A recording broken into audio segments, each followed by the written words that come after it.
My bro, this series takes 20 minutes to get over the protagonist suffering like an orphan on Christmas. I could have skipped it or rushed it, but it's all necessary stuff for the plot. But if you survive the hell in the beginning, I can guide you to Nirvana with insane fights, absolute aura farming beyond comprehension, with some of the hottest character designs. Like, look at this baby doll, look at this other one, another. Also, the plot itself is absolute cinema, so stay tuned and let's get it.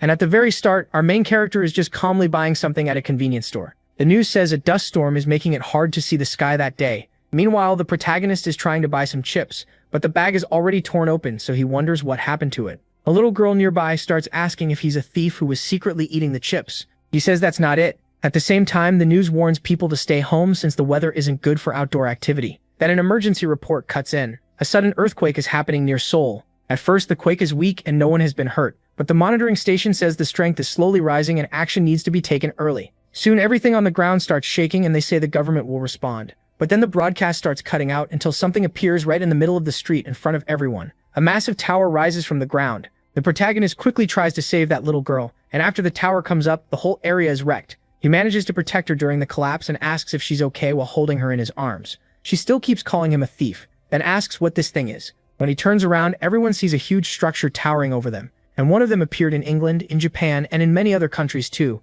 including Seoul. All over the world, strange structures showed up, and people named them the Nightmare Towers. Then everyone receives a notification saying they've been chosen as tower walkers who will save the world. And the system asks if they want to accept or refuse. The first person to accept clicks it without even thinking. The window in front of him starts to glow, and the people who accepted the summons are pulled into the tower's battlefield. After receiving the system's blessings, they gain items and skills like in a game, but they soon realize this isn't a game at all. Then the system speaks to all of them again, saying the tower's impact will soon hit their world. They look outside in shock and finally see what the outside of the tower is really like. People are working around it, and one of the workers asks Ryo what that thing is. Then they notice someone coming out from up above. Everyone panics, saying it looks dangerous and telling someone to call the police or do something. But the thing up there is actually a demon, spreading its wings and claws before charging at them. Its mouth is already packed with terrifying teeth. Then it lets out a roar, and from that cry, more monsters start pouring out.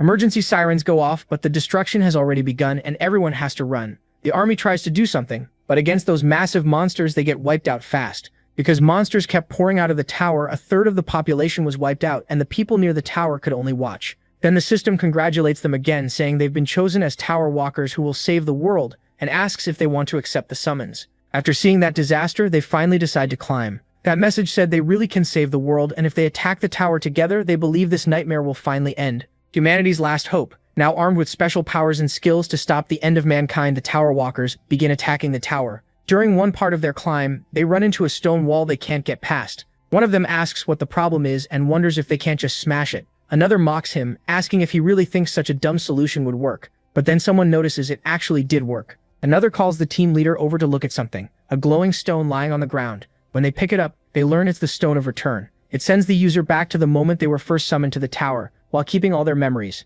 The stone can also be split and used separately. Do you really think a tower trying to wipe out the world would just hand out a time travel stone that easily? Come on, that's not how cliches work. Even so, they're stunned that the stone can send someone back in time. It feels too crazy to be real. How could an item this broken even exist? So the team leader says he'll use it himself, and confirm it. That leader is Hwang In-shin. He activates the stone and a light shines in front of everyone. Then he vanishes, leaving the rest behind. They're shocked he really disappeared, but they start wondering if their leader can ever come back. Even if he returned to the past, shouldn't he still exist in the present too? But Sakamoto tells them that maybe this is normal. Hwang may have gone back into that world's past, but if the timeline split, then they might never meet him again. Then Sakamoto starts explaining it with scientific ideas like the multiverse and parallel universes. Their current situation may be one where the universe's timeline split apart, which means the moment Hwang In-shin returned to the past, he became completely different from the Hwang In-shin who used to exist in their world. Everyone is stunned by his explanation, but Sakamoto admits they probably didn't follow all that. Even so, the one thing they can say for sure is that Hwang In-shin did return to the past.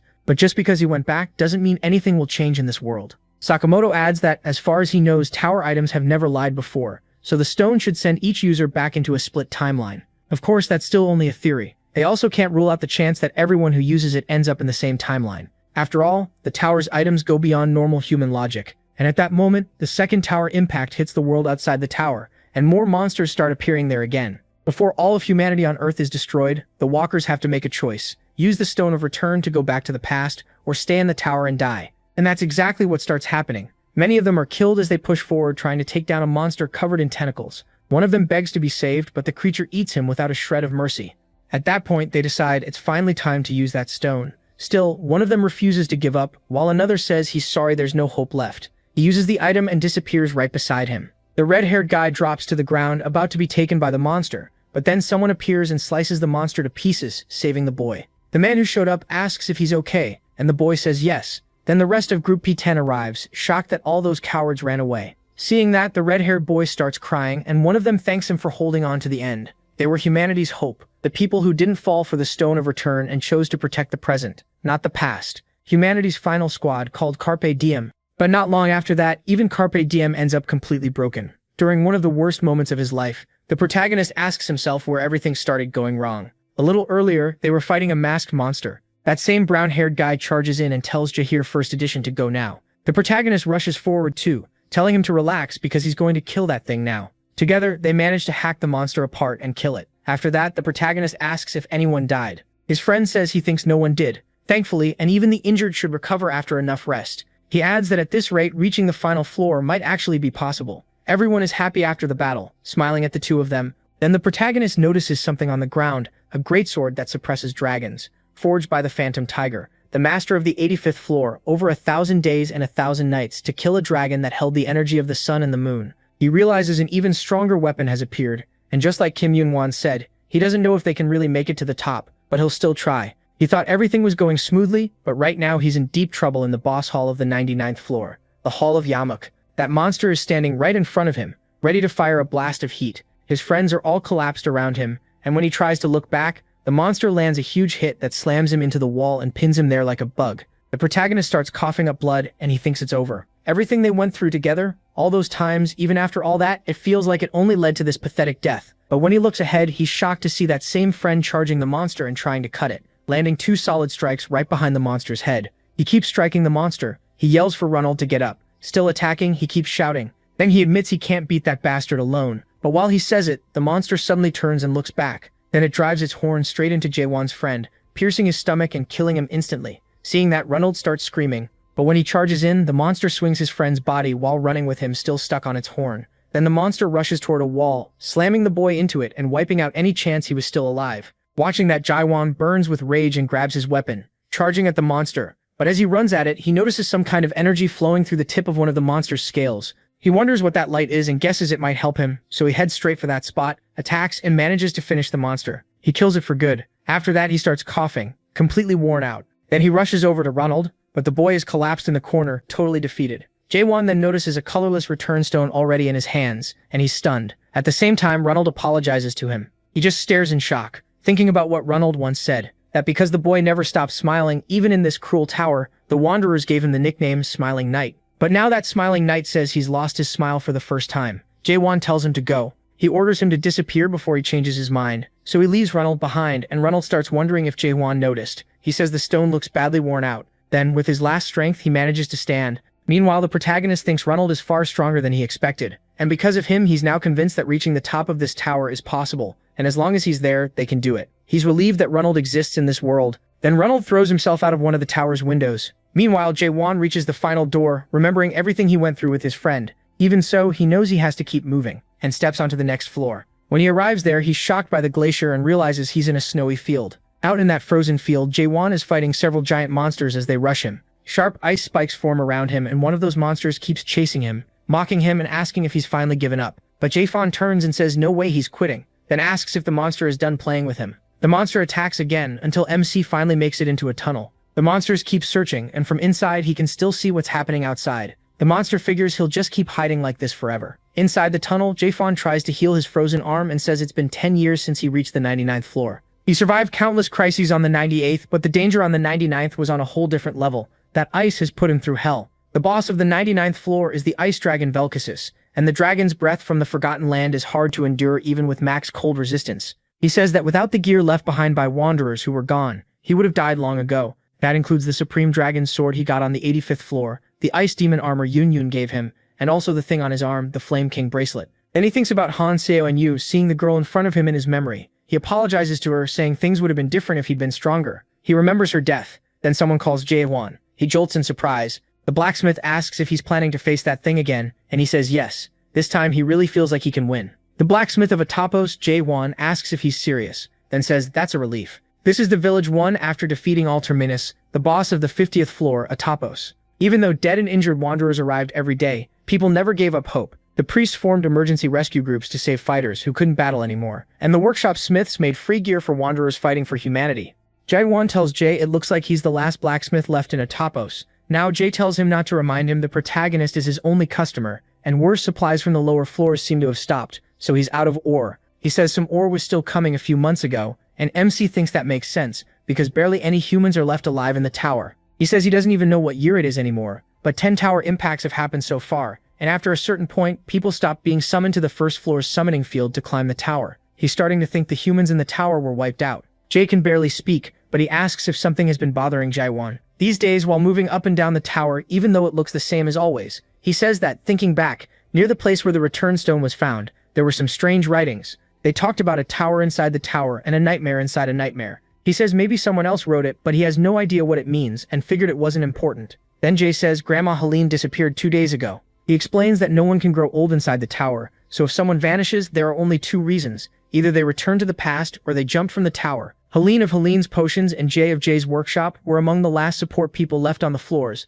That makes Jae even more uneasy. He keeps hammering the metal as he talks. Jae-won asks Jae to please teach him the blacksmith skill. At that, Jae stops his hammer right away. The protagonist realizes this is what he needed. Back with the ice dragon, it asks if he's done playing hide and seek. It says no human has ever reached the 99th floor alone since the tower was created, and admits Jae-won is an incredible human. MC hates that the last one to recognize him would be a monster instead of a human. So he says killing it will leave him feeling empty too. After all, it's the one that acknowledged him. The dragon says that's impossible. But then Jae-won asks how it could know that, since even that armor it's so proud of is starting to crack. The dragon doesn't like that at all. It prepares another freezing breath and calls Jae-won arrogant, saying the games are over. But as it gets ready to attack, he charges straight into the breath pouring from its mouth. He gets hit full on, and the blast throws him far away, pinning him into a glacier. He's nearly frozen solid, covered in blood, and badly wrecked by the dragon's attack. The dragon says he'll keep fighting to the end, but no matter how stubbornly he resists, the fate waiting for him is crushing loneliness. Then someone starts calling Jae Ryan's name, waking him again, and ice statues of his dead friends appear around him while the dragon keeps talking about the emptiness he'll feel. Then Jae-won calls out to the dragon and says it talks too much. He breaks free from that illusion and charges in again. He attacks once more, thrusting forward, but the dragon thinks it's already tired of that same stab after all that talk. It tells him to give up because he can't win with that move, but Jae-won uses the same attack again and explains that he started climbing the tower after other people, so he missed out on things like secret skills and secret classes every single time. That's why he gave up chasing other abilities and focused on just one, the thrust. He kept pushing it further and further.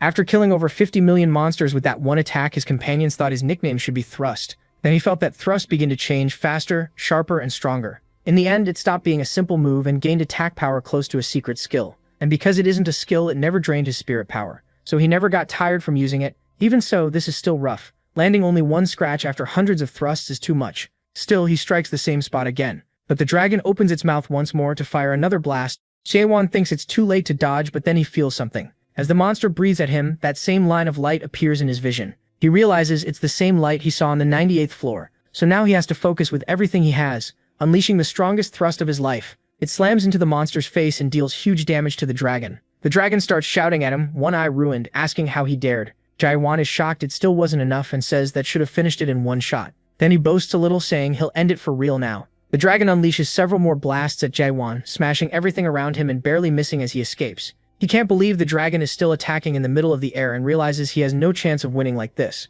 Then the dragon drops down near him, landing right there. The dragon says it's a shame. He tells the protagonist that if there were 10 more humans like him, they might have won. The protagonist cuts him off and says to stop talking tough when he's already falling apart. The dragon says that if Jae-won's race hadn't been tricked by the Dream Demon Stone, their fate would have been completely different. Hearing that, MC is stunned and asks what the Dream Demon Stone even is. But the dragon gives no answer and attacks again instead. He jumps back to avoid him, then rushes through a door. He shuts himself inside. For a second he thinks that was way too close. If that claw had even scratched him, he would have died. His HP is almost gone. Still, he can't stop thinking about what the dragon said. He's completely worn out, but his mind stays on that Dream Demon Stone. Then 5 years pass, Jae-won returns to face the dragon again, and this time he finally kills it. He earns the title Nightmare of the 99th Floor, and his level, vitality, martial arts, and agility all hit their maximum. Even so, he looks a little let down. Too many system windows pop up, and only after beating that monster. Then he asks the dragon one more time what the Dream Demon Stone is. The dragon says Jaewon should already know the answer.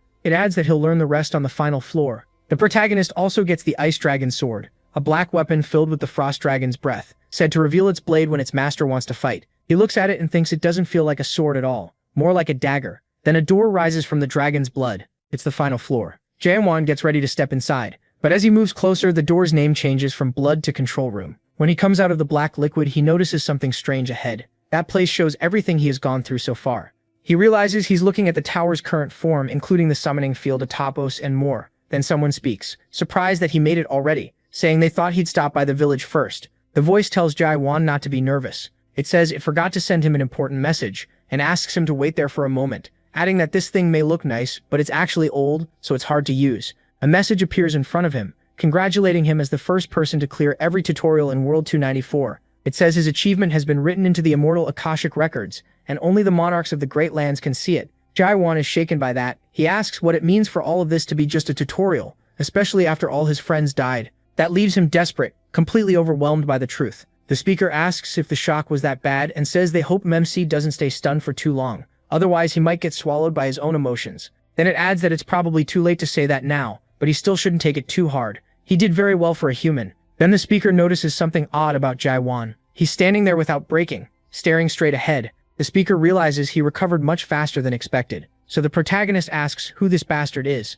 The tiger-like figure says it's been talking so much that it forgot to introduce itself. It explains that it's just happy to meet him. Someone reaching the 100th floor alone has never happened before. It gives its name as Beastlane, the demon master of the Tower of Nightmares. Jaewon just cleared. MC asks if calling all of this a tutorial means the real game is only starting now. Beastlane says he's quick to understand, but first there's something he needs to see. Then Beastlane snaps his fingers, and he sees a memory of himself asking whether this was all a game. That sight startles him. Beastlane says they were all so young back then, and it's been a long time since he last saw that. Jaewon starts remembering all the missions they went through. Beastlane says those are faces that can never be seen again. And right there, in that moment, Beastlane says none of them could have expected what was coming next. A terrible, tragic future. He says even he cried watching it. Then he asks if Jaewon remembers everything now. The sadness, the anger, the regret, and says it's normal to feel pointless emotions when facing the past. After that, he offers the protagonist a new chance. He says MC can start the game over. Beastlane talks it up like it's some amazing gift, the kind of thing that would only happen in a novel, starting everything again while keeping all his current memories.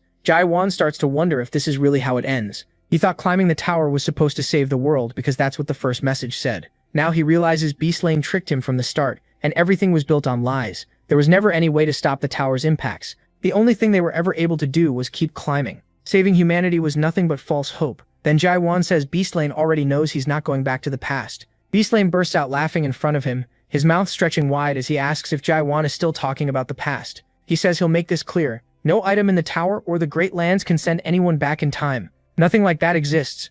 He asks what he means because there really was an item in the tower called the Return Stone. Then he suddenly remembers what the Ice Dragon told him. If his race hadn't been fooled by the Dream Demon Stone, their fate would have been completely different. And right then, Jaewon finally understands. Beastlane says he'll correct one thing. It isn't the Return Stone, it's the Dream Demon Stone. That stone doesn't send anyone to the past. It traps them inside dreams made by the Dream Demon. He says he never imagined there could be a race so obsessed with returning to the past until they reached the 67th floor. The only ones with that obsession were him and the humans. Then Beastlane asks Jaewon if they're ready to begin the real game. It's not about going back in time, just playing from the start again. He says he's sure the protagonist will make the logical choice, but the protagonist refuses right away. Beastlane can't understand it, and MC says that thanks to him he finally knows what the tower really is. At that moment, something appears behind Beastlane and he looks shocked. The information names it the Tower of Nightmares. Tutorial mode. It's also called the Fortress of Regret, the second creation of Molark, the dream demon who creates nightmares. It puts those who agreed to be summoned into dreams made by the dream demon.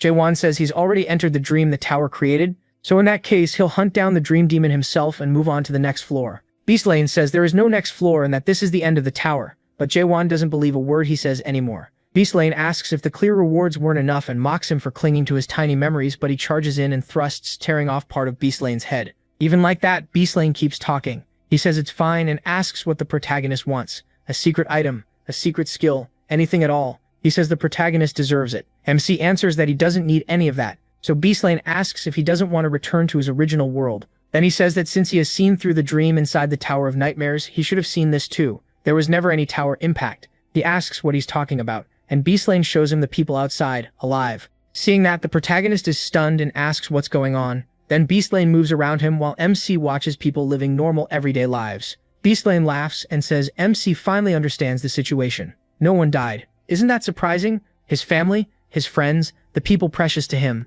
they're all fine. Beastlane says that should be wonderful news. Among them, he even notices a guy who looks exactly like the main character from another story. That man is reading something pretty strange. Then Beastlane turns back to the protagonist and says he almost forgot to show him the most important part. Ji-hwan is taken into a hospital, where one doctor asks about the patients and another says they still haven't regained consciousness. Looking around, MC sees his own body, and Beastlane asks if he's surprised by how he looks now. Beastlane explains that decades passed for him, but in his original world only 1 month went by. He also says the protagonist can never beat him. After all, the protagonist barely finished the tutorial. The gap between them is as huge as the gap between humans and dragons.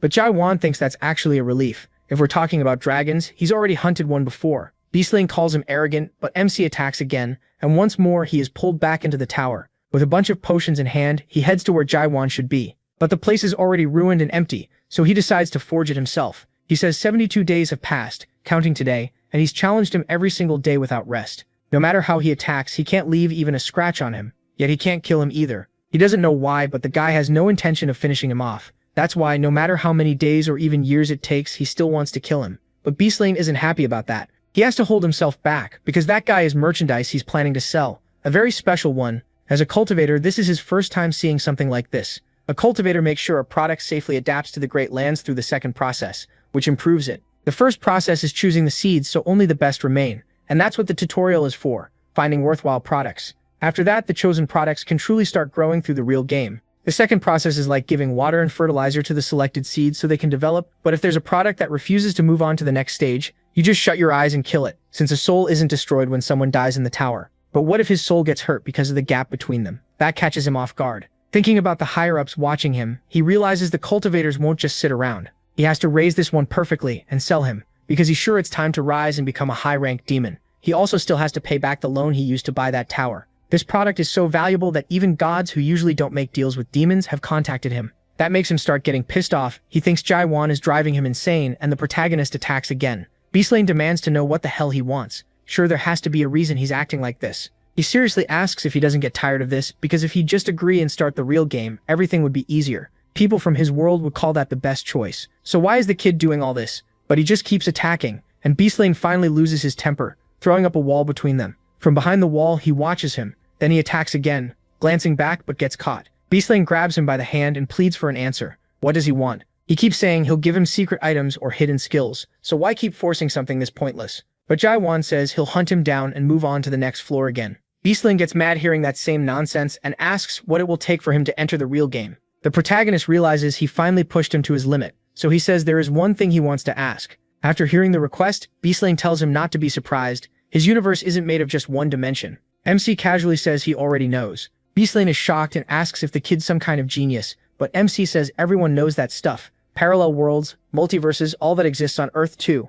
So Beastlane explains it more clearly. There's a main dimensional plane called the Great Lands, and below it branch off countless altered worlds. Earth is just a small planet in a separate dimensional system among those countless branches, and they call it World 294. In the Nightmare Tower, wanderers can gain skills, items, and better stats. Then they adapt to the system of the Great Lands and get a chance to travel to another world. Demons like him are meant to support those games. But Joanna asks why. Why is he doing any of this? Beastlane says that's not what he is really curious about. Out of those countless altered worlds, the real question is why the Nightmare Tower was summoned to his world. That's what's actually bothering him. Why were he and his family forced into a fate like this? Beastlane says his world was chosen purely by chance, but Ji-hwan cuts him off. That's not what he's asking. What he wants to know is why someone like Beastlane is running the Nightmare Tower. Beastlane asks what he means. The protagonist presses him, what does he gain from this job? With no real answer, Beastlane fumbles and says you could call it a kind of volunteer work. But he quickly notices Ji-hwan doesn't believe a single word. Still, he claims demons really do enjoy volunteer work,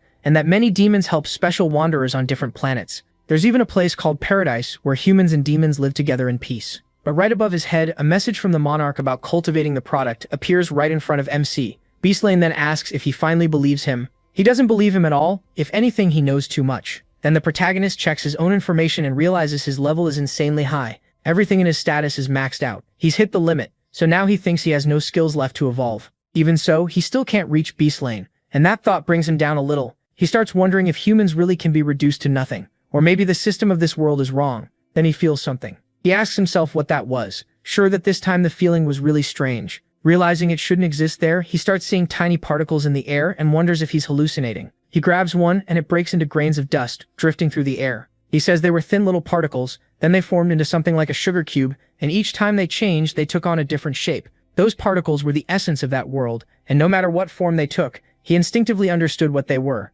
Back in the present, he's basically reading the evil Beastling is hiding behind that so-called volunteer work. He asks about the monarch, wondering if that's the king, and Beastlane asks if he's finally become interested. He explains that the monarchs protect the Great Lands, and people who clear this game usually move on to the Great Lands and receive a monarch's support. Jaewan asks what that support means, and Beastlane says his future depends on which monarch he chooses. If MC follows his advice, Beastlane swears in his own name that he'll use all his power to help him pick a great monarch. Of course, that only matters if he's willing to play the real game to the end. Jaewan says he sounds like an insurance salesman. Beastlane gets offended, saying no way is he acting like that. Then he says fine, he understands, and he'll do what Beastlane says.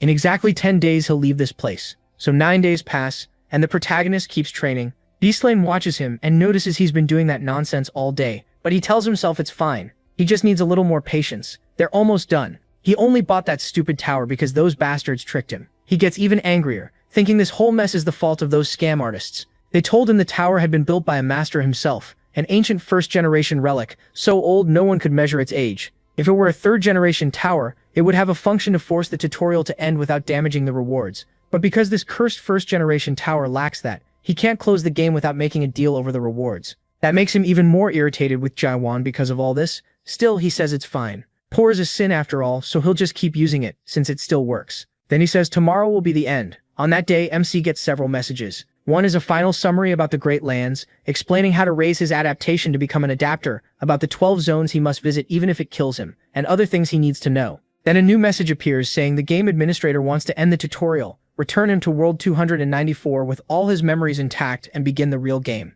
Beastlane asks if he memorized everything he told him, and Jaewan says yes, even thanking him. So Beastlane tells him to hurry up and press accept. He's waited so long for this day that he's way too excited. But he attacks him instead, making him vanish. And then he speaks to Jaewan, asking what the hell he's doing because he's attacking him again. The protagonist says he should know just by looking, because from now on he's going to hunt him down. Then he rushes Beastlane again. After he started seeing those particles, the thrust of his sword became unstable, and every time he strikes, he feels a weird sense of discomfort. It's like his senses are waking up, so he keeps thrusting, killing Beastlane again and again. He starts wondering if this is what it feels like to be alive, but then something grabs him. Beastlane throws a mass of tentacles at the boy. It's the Black Iron Tree, a plant from the 91st floor. He says he's never seen anyone like Jaewan before, and honestly it would have been easier for both of them if things had been like this from the start. Then he asks if MC doesn't agree. He asks what Baseframe plans to do, since he can't end this game without his approval. Baseframe admits that's true, and says he gave up on getting that approval a long time ago. Now he just wants to ask one thing.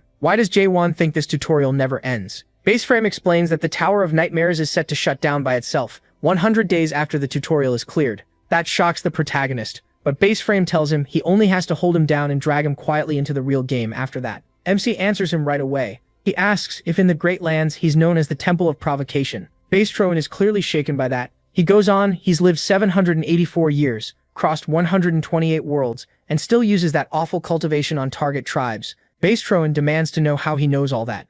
Jaewan says he was planning to hand him over to the Black Monarch, known as the Mathematician. Baseframe is terrified now and asks who the protagonist really is. All that information is floating above his head, and even MC finds that strange. He asks who Bezrahon thinks he is. After all, he is the prize Bezrahon spent years raising here. Then Jaewan says that ends now and breaks free from the plant Bezrahon used to trap him. The moment the protagonist breaks loose, he rushes forward at full speed and drives a thrust straight at Bezrahon. This time the attack really scares him. He's even sweating as he knocks MC's strike aside. And that's when things start going bad. Bezrahon feels the hit in his left shoulder and screams. He can't believe it, and the blue glow around Jaewan's attack only makes it worse. Bezrahon starts wondering if he reached hyper-adaptation, and he did. His sword evolves into a massive blade. Jaewan has clearly reached another level. He says that after reaching the 100th floor, he started to wonder if this was still part of the dream. Then he doubted again. What if this man really couldn't kill him? And again, did being human mean he could be restored forever like this?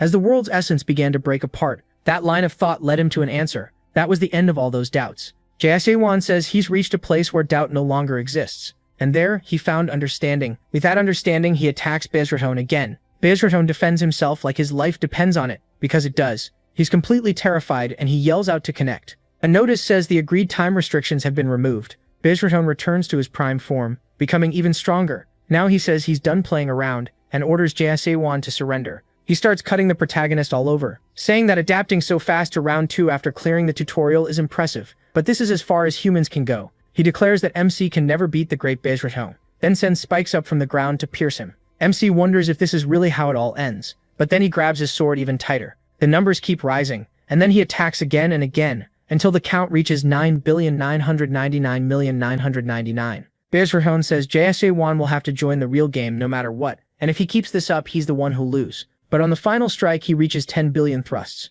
Then he starts to notice something, and follows that same line leading to the enemy's weak point. Bezraton panics, asking what's happening as his body starts breaking apart like a glitch. He's even more shocked now, saying this isn't just adaptation. How did Jae-se-won reach this level? Before he can understand it, the protagonist's attack comes through and tears into Bezraton, landing cleanly. After taking the hit, Bezraton crashes to the ground, completely defeated. Jae-se-won tells him to listen carefully. This is the last time. While Bezraton realizes this was an awakening, MC says humans are not goods to be traded. They're not stepping stones for him to use however he wants. Reduced to a tiny pitiful creature, Bezraton can only listen as he says, people are not products with a price tag. He says he won't follow their plan anymore. He's going to destroy this place and climb to the next floor. Then he looks up at the already cracked ceiling and says he'll keep going until he destroys this cursed world they created.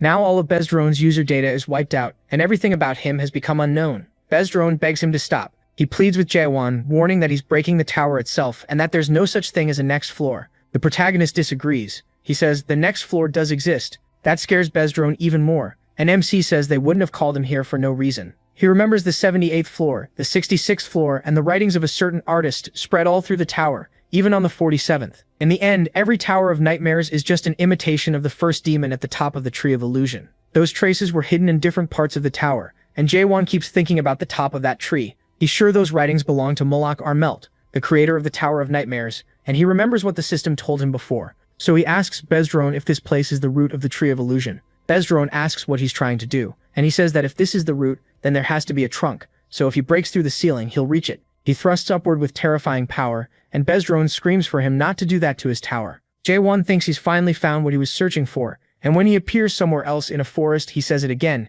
He finally found it. After crushing the demon and breaking the tower, the protagonist has now fallen into a whole new realm. The moment he arrives in that world, several wolves start surrounding him. He's already in a rough spot when the wolves rush in. Jae-won kills the first one with a light thrust, splitting it in half, but the others keep coming, and then an even bigger wolf appears, a giant one. MC realizes a light thrust won't be enough for that one, so he uses a normal thrust and blasts a huge hole through its chest. One clean strike, and it's over. After killing that monster, he pulls off its horn and takes it with him. He says all the monsters here seem weak. Then he hears someone speak, and when he looks back, he sees a bunch of little green men. They start shouting something about the horn. Even with suspicion active, Jae-won still can't easily understand their language structure. He holds up the horn and asks if they want it. Fine, they can trade. He'll give it to them if they tell him where this is. But one of the little men suddenly charges at him and tries to strike. Jae-won warns the antenna-headed creature that if it tries that again, he'll kill them all. Then he really does draw his sword and wipes them out, leaving only one barely alive and demanding an answer. Still, he can't understand a thing it says, so he grabs the creature's antenna, making it curse in anger, and tells it to speak in a way he can understand. Instead, the monster swears it'll kill the human and bites off its own tongue to do it. Jae-won says he thought they were weaklings, but their willpower was stronger than he expected. After looking at those antennas, he places them on the ground and buries them out of respect. He got no information at all, so he wonders if they at least had anything useful. Then he finds a small dimensional pouch among their things. He realizes it's basically an inventory item, which is great since he hasn't been able to use the system interface after learning the truth about the Tower of Nightmares. He had hoped tools like this would still work across dimensions, even in the Great Lands. That thought brings back his anger at that lion. Still, he's glad suspicion can at least show him item info. One item is a spectral crystal that boosts a person's strength and spiritual power by a set amount. They come in different colors, and each of those little men had at least one. Jae-won wonders if they were jewelers or something. Either way, these will be valuable. He figures he'll have to leave the rest behind since it's too bulky. But then his dagger trembles again and starts eating the items. Jae-won is surprised, but then notices there's still more left, including a map. That map is of the Tree of Mirage to Chaos. He realizes this is a place the demon never gave him any information about. So Jae-won keeps moving through the forest. Elsewhere in that same area, a group led by a striking red-haired girl is fighting some of the wolves. Then the redhead senses something and throws a dagger to the side, hitting a man with red dreadlocks. She quickly apologizes, but he brushes it off. She says it was an accident and that she meant to throw it the other way, then tells him he'd better hunt over there. He just thinks he'll let them pass because she's really cute. That girl keeps hunting, then suddenly starts apologizing again. The others get confused and ask what she's sorry for this time. Then they realize she brought back a huge monster. It's a two-horned beast. Everyone is shocked that she messed with something like that. They yell for her not to come their way, but she keeps running over like it's no big deal. Seeing the danger, they quickly gather up to fight the beast. Watching from above, Jae-won notices the girl seems to be the strongest one there. He can't tell if this group is really on the same side because the way they're acting could get them all killed. He even wonders how people this week made it through the Tower of Nightmares. Then the guy with the red dreads jumps in to save them, sending Fairy forward with the breath of the Flame King. Someone else says she'll help too, but the girl only gets in the way. That makes him furious. She quickly says sorry, though by now it feels like he knows it wasn't fully an accident, and he starts cursing her out. She doesn't like that at all, saying he was way too harsh when she was only trying to help. He clearly doesn't buy it, but the others call out to him about the monster right in front of him. Before things get worse, Jae-won moves. He steps in just before the dreadlock guy is killed and drops the monster with one clean thrust. Blood sprays everywhere and pours all over the guy with the red dreads. The protagonist then drives his huge sword into the ground. Once the dust settles, everyone sees the beast's corpse with Jae-won standing on top of it. Now they're all asking who he is. Later, after they calm down enough to talk, they ask if he's really sure they're allowed to keep the two-horned beast's body. MC says yes, but they still wonder if the horn is really that valuable. One of them says, of course it is. A two-horned beast normally takes at least 10 people to kill. He thinks back to the five-horned one he killed earlier with a normal thrust, and figures more horns must mean more strength. Meanwhile, the girl who is clearly wrecking their plans starts getting more nervous. Then she walks up to Jae-won and asks who he really is. She says there aren't any adapted in all of Chaos who can kill a two-horned beast with a simple thrust like that, so she asks where he came from. The protagonist looks at her and ignores every one of those questions. Instead, he asks what this Chaos place is. She stares at him like he just said something insane. After that, they finally start talking more clearly, and they're surprised when Jae-won says he's just passing through. He also says he doesn't know the language here, which makes everyone think something is off. After all, language barriers are rare in this place. While the conversation goes on, the red-haired girl keeps thinking about Jae-won. This so-called traveler killed a two-horned beast without using any skill at all, just one thrust. So she tries using one of her abilities on him, but it fails every single time. She says her detection skill isn't working. She can't evaluate him at all, and even though his spiritual power feels like that of a non-adapted, she has no idea who he really is. Then she says she has one more question. She repeats that only a few adapted in Chaos could kill a two-horned beast with one thrust, so he needs to tell her his real identity. But instead, he asks again what Chaos is.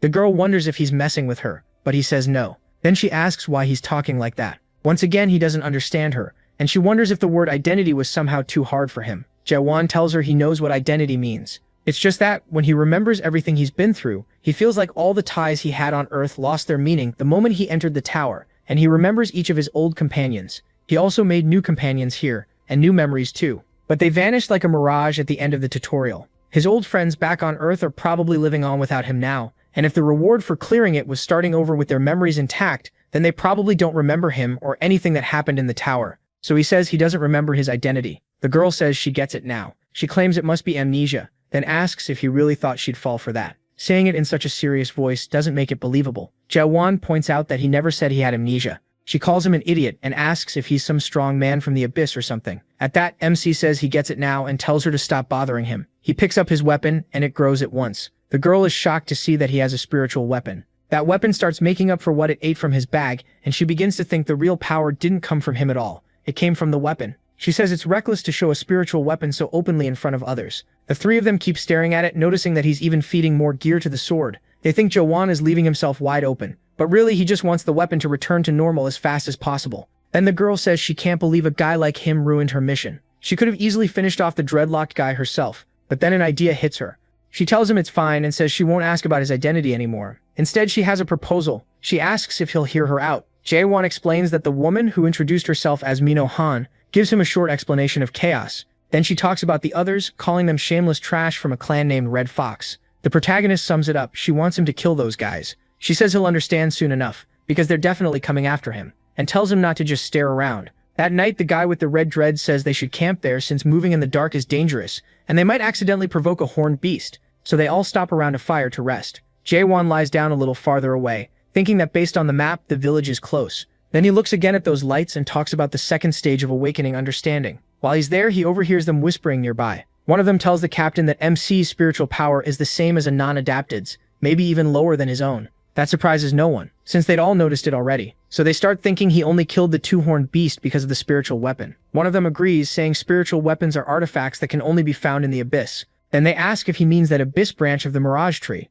Jaewon realizes they're definitely planning something. They'd lose their minds if they knew he bought it at the root. He remembers that demon saying tower gear was supposed to be mediocre, so he can hardly believe people here would go after it. Still, he figures this clearly isn't the Great Lands. Then something starts moving in the forest, and Jaewon notices they've begun to act. The red-haired girl runs over and asks what he's doing, because they're coming. She reminds him he has that sword that ate the gear earlier, and tells him to beat them with it, but he says he can't. He explains that he lent it to them because they said they only wanted to inspect it while standing watch. She's stunned that he handed over a spiritual weapon for such a dumb reason, and says there has to be a limit to how stupid someone can be in danger. Then the dreadlocked guy laughs and calls the protagonist an idiot, saying he'll make good use of that weapon. But with Red Fox here, it wouldn't matter even if the protagonist still had it. The others complain that he called everyone out just to deal with two people and tell them to hurry up, kill him, and leave. The red-haired girl curses at them and asks if they really want bloodshed. Jaewon thinks to himself, almost pleased, because now he'll finally get to see this woman's real skills. She's ready to protect him. Then the dreadlocked guy orders his men to kill both of them, and they rush in.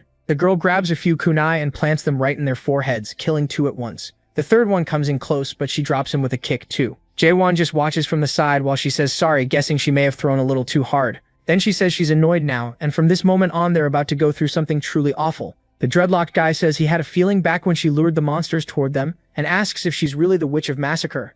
And now that witch looks ready to massacre all of them. So he asks who placed a request with the Shadow Warriors, but the girl asks why that matters. She says they've killed so many non-adapted that they know nothing, and she's sure plenty of people in Chaos want them dead, while she keeps attacking. He weaves around every dagger like he's dancing and says there's no way the Shadow Warriors would move for pathetic nobodies like them. Then he starts breaking those daggers with Jaewon's weapon, saying she must have gotten a private request, in that case she'll die here. But the witch mocks him, asking if he really wants to fight while relying on a spiritual weapon. He says he came prepared. Then the girl realizes they're at least first stage adapted. All of them are staring up at her with killing intent. She figures there are around 30, maybe even 40, so she says she thought she had sensed several presences earlier. She realizes there were more people nearby, and the dread guy mocks her. Did she really think he'd start a fight unprepared, especially against a Shadow Warrior witch and a man who killed a two-horned beast in one hit? He adds that if he had known getting a spirit weapon would be this easy, he wouldn't have gone as far as calling his master over, and that master looks completely insane. The witch is shocked to see Black Fox there too, saying he must not have much going on lately.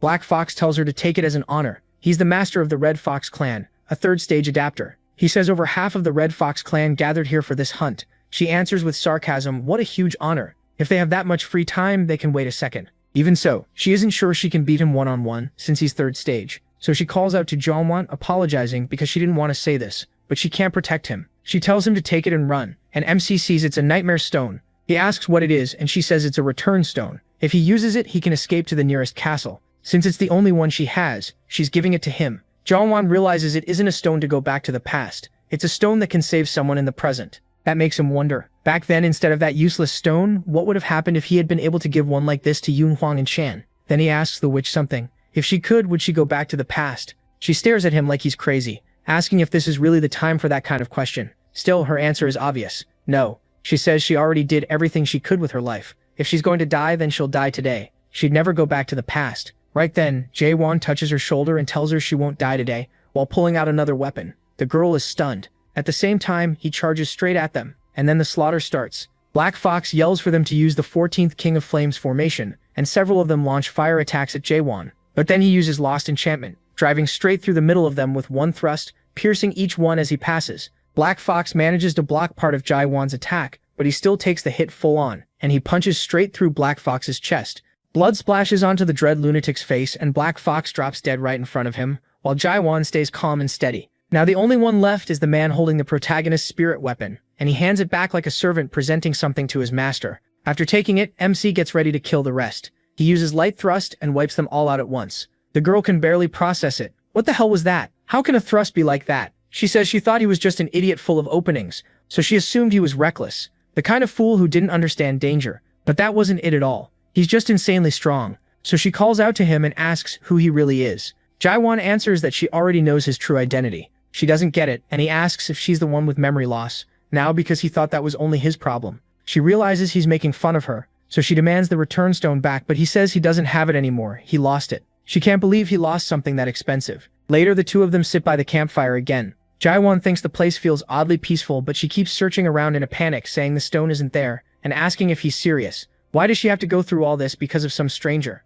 Meanwhile, he keeps feeding his hungry sword beside her. Then he says she should already know. She asks what he's talking about, and he says she should know his identity. He's human. She asks if he's joking, and then he throws the question back at her. What about her? Is she human? She says of course she is, almost human. Jaewon says that's good. She immediately asks what that look on his face means. Is that really it? Is being human enough for him? The next day they keep traveling. She asks if he really has no memory of entering chaos or even memories of the Great Lands, and he says that's about right. She admits she's actually jealous that he doesn't have those memories. Jaewon asks why anyone would envy amnesia, but she says most people there probably would, because it's obvious how everyone ended up in chaos. He asks if it's really that obvious to everyone, and then asks how she ended up there. She stops walking and turns serious. When he learns the answer to that question, she says he'll regret asking it. Eventually they arrive at Gorgon Castle. At the entrance, she says they finally made it to a city. Jaewon notices that the structure nearby looks like the summoning arena from the first floor of the tutorial. Right then, he sees someone being summoned there and says it feels very familiar.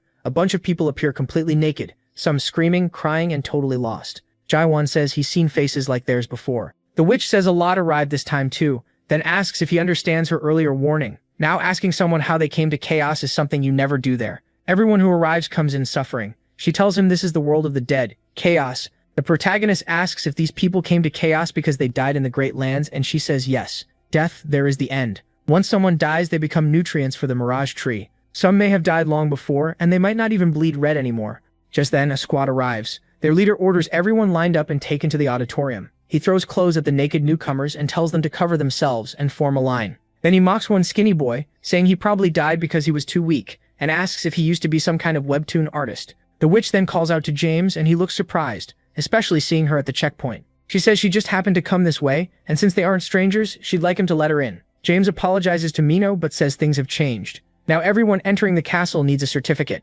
She's shocked and asks if he means that outdated certificate handed out by Big Brother. Then she asks why now. Of course Jae-hwan doesn't have a certificate either. That gives her an idea, and she speaks to James. She says she's sorry, but she happened to leave her certificate behind. Then she offers something else, and James is shocked to see it's a horn from a two-horned beast. He quickly says her certificate has been checked after all, and since they aren't strangers, it's fine. Everyone there watches him take the bribe in broad daylight, while she looks pleased. But then James turns to MC and says he also needs to show a certificate. MC says he doesn't have anything like that and asks if it's really necessary. The girl says he seems to be in trouble, and if he asks nicely, she might help him. But James says that without a certificate, he can't enter the castle. He says he understands, then moves his hand to his waist. The girl quickly asks what he's doing. Is he planning to kill the guards just to get inside? No way, even if he's a complete maniac who would actually think of doing that. Then she remembers he really could kill James in a single move. After that, he'd probably wipe out the others too and just ask if she wasn't coming, and honestly she realizes he could pull it off. So she hurriedly tells James to wait, saying this guy is actually with her. But then someone walks up asking what's going on. The two of them look back nervously and she thinks they're screwed. He showed up. All the other soldiers immediately line up. She says he's basically a celebrity at Gorgon Castle, the least corrupt officer in chaos, the northern checkpoint officer, Kothan Bullhead. Kothan tells James to explain what's happening. After hearing everything, he notes that Jaewon wants to enter the castle without a certificate. He says that can't be allowed. The protagonist asks why, and Kothan responds, explaining that when someone can't prove their identity with a certificate, a checkpoint officer has the authority to deny that traveler entry. He declares it like law itself, citing Gorgon Entry Law, Article 27, Paragraph 4. Everyone there immediately obeys. Some kind of shackles and collar appear on their bodies, and the girl realizes he used a decree skill. Things just got complicated. Kothan adds that in cases like this, the imprisonment laws of Gorgon also apply, but Jaewon simply thrusts at the decree and breaks the effect on the girl. He tells Kothan to stop, saying he has no interest in what the law says. Kothan is stunned and asks what kind of person ignores a decree like that. MC instead asks what a certificate even says. Still shaken, Kothan explains that it lists a person's true name, faction, primary class and skills, partial status data, history, criminal records, spiritual corruption, and everything else. Jaewon says that in that case, it sounds like he doesn't need one. He won't be certified. Kothan, meanwhile, can't stop wondering how his decree failed on him. Kothan declares that under Gorgon's prison law, Article 2, Paragraph 7, he's placing him under arrest with the Silver Prison. Those chains rush toward the protagonist, but he just watches. The moment the chains close in on him, he calmly shatters them before they can even latch onto his body. Everyone is stunned that he broke Kothan's chains. Even Kothan can't understand how the kid is doing it. But then the protagonist asks if all he has to do is what that woman did, and Mino has no idea what he means at first. Then she remembers giving up the horn as a bribe to get inside. The guard who took it and the ones who helped cover it up turn pale with fear. The protagonist tries tossing a horn to Cawthon, and the girl quickly tells him to wait, but once he takes the horn, the protagonist tells him to keep it and let him in. James freaks out, asking how he dares bribe an officer, then urges Cawthon to have him executed on the spot. But Cawthon asks if his name was Jean Wan, and the protagonist confirms it. Cawthon says he's been waiting for him, that he's the envoy from the Green Piers clan. Then Cawthon checks Mino, and the device shows her spiritual corruption is over 15. It recommends treatment right away. He tells her spirit is corrupted, and says he doesn't need to explain what she has to do. She says she gets it. The protagonist has no clue what spiritual corruption even is, and she notices he really knows nothing, while grabbing some medicine nearby. She says she's honestly shocked she managed to travel with him at all, then explains that spiritual corruption is a chronic illness everyone in chaos gets. Their spirit slowly breaks down, and once it reaches the limit, you're done. That's why beast horns are so valuable. He already saw how crazy that guy got, over one. She explains that horns are the only medicine ingredient that can ease chaos's spiritual corruption, so anyone living there needs them. Luckily, she managed to get some thanks to a certain someone on the way. Then Carlton Javier says he'll evaluate him. Using that magic eye in his hand, he activates the device and points it at the protagonist. The device returns an error, saying it's unable to measure his level of spiritual corruption. When James sees the screen, he's completely shocked, because his corruption level is 0, and Carlton Javier says he understands now. He looks at the protagonist's hand and says he'll return those scepter crystals now that the inspection is over, but the protagonist says he doesn't need them. Carlton Javier replies that scepter crystals aren't things you casually hand over to someone else, calling him the envoy of the Green Piers clan, but the protagonist says he's not any envoy or whatever title they're giving him. Carlton Javier only smiles and says he knows that. As he's leaving, James asks if it's really okay to let them go like that. Carlton Javier asks if he knows what kind of item a scepter crystal is. James says it's a valuable object that boosts an adapter's spiritual power, and Carlton Javier says that's true, but that's not all. Taking off his glove, he shows his hand to James, who is horrified to see it's badly burned. He asks if the crystal caused that. Carlton Javier says that unless someone belongs to the Green Piers clan, it's impossible to handle scepter crystals. They're the only ones who can carry those crystals and avoid corruption, so even if he doesn't look like one of them. Carlton Javier saw with his own eyes that he can hold the crystal. James asks how he can trust him, but Carlton Javier says he doesn't trust him, he trusts his spirit. James is totally lost. Then he reminds James of the spiritual corruption test. James says the machine glitched, but Carlton Javier explains that as far as he knows, that device never malfunctions. So James asks what that was, and he says there's only one case where the machine can't measure corruption. His spirit is purer than anyone else's in chaos. James can't believe that's even possible. Carlton Javier says it doesn't really matter whether he's Green Piers or not. What's important is that he seems able to use the crystals, and the people inside the castle will judge him now. James asks if this has something to do with the castle's condition, but Carlton Javier says he doesn't know the full details either. Still, he brings up one more thing. From what he heard, someone let a person through after taking a bribe, and he thinks that person's name was also James. James immediately panics when he realizes he's been found out. Meanwhile, the protagonist thinks to himself that these roads are way too troublesome. Now he's also stuck with dead weight, because the girl isn't helping at all. At this point, he's wondering who's guiding who. He remembers that Mino got hit hard by that decree, and ended up completely out of it, just following him around. Carlton Javier tells the protagonist she'll be fine once she comes back to her senses, then tells them to enjoy their stay in Gorgon Castle, and he is surprised that the spider decree's effect lasts that long. She really is a problem. Then he asks around, saying he's looking for a blacksmith who specializes in swords. Someone nearby overhears him and asks if any blacksmith can even handle a sword of that level. After the protagonist shows it off in public again, the man says he's not sure, and the guy below is clearly already thinking about robbing him. After a while, the girl finally comes to and asks when they entered the village. He is surprised she finally regained her senses. He tells her she can go her own way now, and she asks what he's talking about. She tells him to wait, asking if he's really going to throw her aside like that, then wonders if he's still mad because she almost left him at the entrance, saying it was just a joke. But the protagonist says she guided him to the castle, and that's enough. From here on, she'd only slow him down. He looks back at her, completely serious, and says the two of them are different. He can see what she truly is. In this world, that means he sees her real state, and to him, she's just a dead person. So he tells her she'd better leave now. The girl has no answer at first, but then she speaks anyway, telling him to wait. He doesn't even know how to get around here, and if he goes off alone, he'll just cause more trouble. He says he can just ask people, but she shoots back that he can ask her because she knows this place like the back of her hand. In the end, he gives in. He says he's looking for a nightmare. She says she has an idea where one might be, and asks if he wants her to guide him. He agrees, but before that he says it looks like some guys have business with him. A group shows up planning to rob the protagonist. One talks about the great sword they heard about, calling it a flaming blade, while another starts correcting the story they were told. Mino asks who they think they are and tells them to get lost, if they don't want to get hurt. They laugh and call the redhead sharp-tongued. Then they warn her to watch that mouth. One of them, a huge guy like a bull, says his little brother gets excited when he hears bad words, and since he's still just a kid, cursing is bad for child development. Another says that if they don't want to get trampled by his younger brother, they'd better hand over the blue sword. The protagonist simply says no, while the girl keeps asking if that monster is really the younger brother. One of them asks what he's talking about, and wonders if they even understand the mess they're in. He says they should hand over the sword if they don't want to get hurt. But the girl keeps calling them liars and asking how that thing could be the younger one. Honestly, she's got a point. That giant does not look 12. But then the brute actually charges at her, saying he'll punish her for the bad language. Before he can do anything, the protagonist tears off both his arms, putting an end to that so-called 12-year-old's growth. Then he unleashes a brutal strike at the other three, smashing the house behind them. That one crashes to the ground reeking, and the protagonist says they're way too loud. He points his sword at them and tells them that if they want to fight, they can come at him.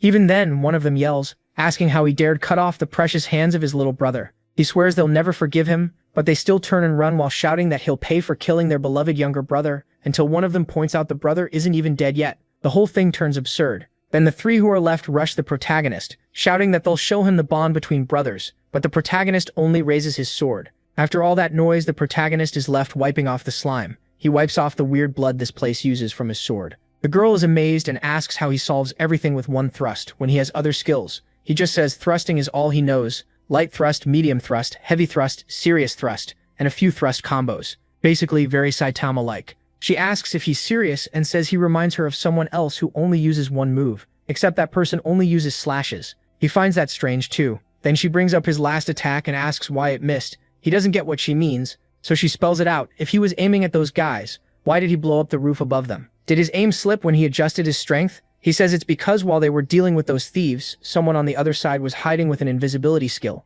That bothered him, so he decided to scare them off. She stares at him and asks who scares people by blowing up a roof. He acts like that's normal, and says Jay Schwan would have done the same. Then she starts trying to come up with a cool name for his move. He doesn't really follow, but she keeps going with stuff like Darkness Piercing Destroyer and Asura's Infinite Strike. He shuts it down, saying he hates weird names. She keeps pitching even more dramatic ones, and the two of them just keep walking in silence. Soon they reach another area, and she says she found it, the Twilight Workshop. It was founded by a nightmare, and it's the biggest workshop in Gorgon. Then someone inside calls out.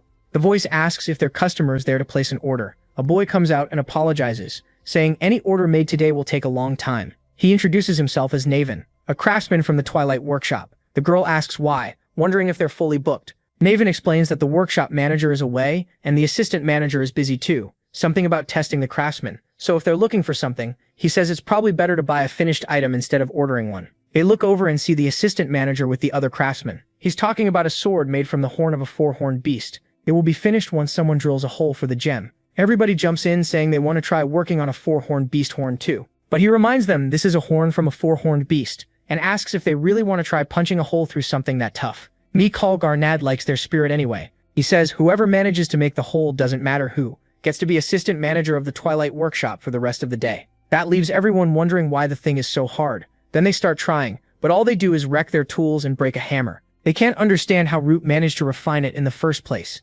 Meokal points out that with the way they're hitting it, they won't even scratch it. He gave them access to this huge workshop all day, and they still can't do a thing. At the door, Naven watches with envy, wondering when he'll ever get a chance to touch a four-horned beast horn. Then the protagonist walks in. The boy tries to stop him and asks him to wait since he can't go in right now. Meokal looks over at him, unsure. The protagonist asks if he can try too. Meokal is surprised and figures he's a traveling craftsman drawn in by the four-horned beast horn. He says he doesn't know which workshop he's from, but wishes him luck and warns him not to think it'll be easy after his apprentices already failed. The protagonist asks if the hole should go around there. Meokal says it's not that his apprentices are bad, it's just that he's exceptional, and four-horned beast horn is an incredibly hard material to work with. He says it's only natural for people to struggle with it, but the protagonist just taps it with one finger. The impact is so strong that Meokal goes quiet in shock. The protagonist really punches a hole right through it. Then he lifts the sword with one hand and asks if that means he can be the assistant manager for the rest of the day. Everyone is stunned, but then while he's turning it in his hand, the sword suddenly shatters into dust right in front of them.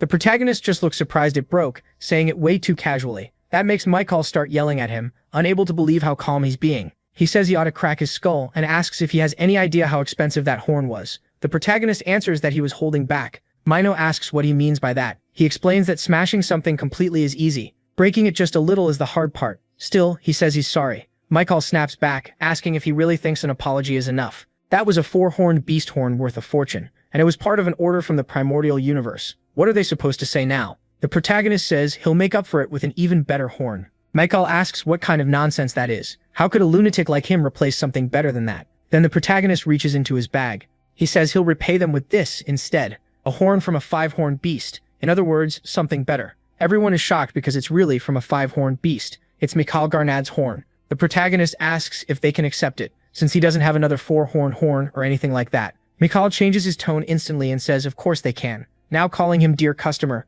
Mikhail hears the protagonist ask if he can use the workshop for a bit. Mikhail says yes right away. Then Mikhail tells everyone to shut the doors. They all agree and he tells the boy to hurry and come with him. Mino says it looks like things worked out so he should do whatever he needs to do. She has to head somewhere else for a bit. Then the doors close. Inside, Mikhail says this is his workshop, the best in all of Gorgon. Since the protagonist is assistant manager for the day, he can use any facility and anyone there however he wants. The protagonist thanks him, but Mikhail asks how he got Mikhail Garnad's horn in the first place. He says he got it himself. Mikhail asks if he's saying he personally reached a 5-horned beast. The protagonist says yes, he fought it. Mikhail can't believe one man hunted a 5-horned beast alone. Then the protagonist asks for his help. Mikhail keeps thinking how rare someone like this is in Gorgon, maybe in all of Chaos. Then the protagonist finally says what he needs, a sheath. He's never made one from scratch before, only repaired them. Mikhail repeats, a sheath? He asks if the protagonist really wants to use Mikhail Garnad's horn to make a sheath. Then the protagonist shows him his blade. Mikhail thinks it looks like a copy of an ice dragon sword.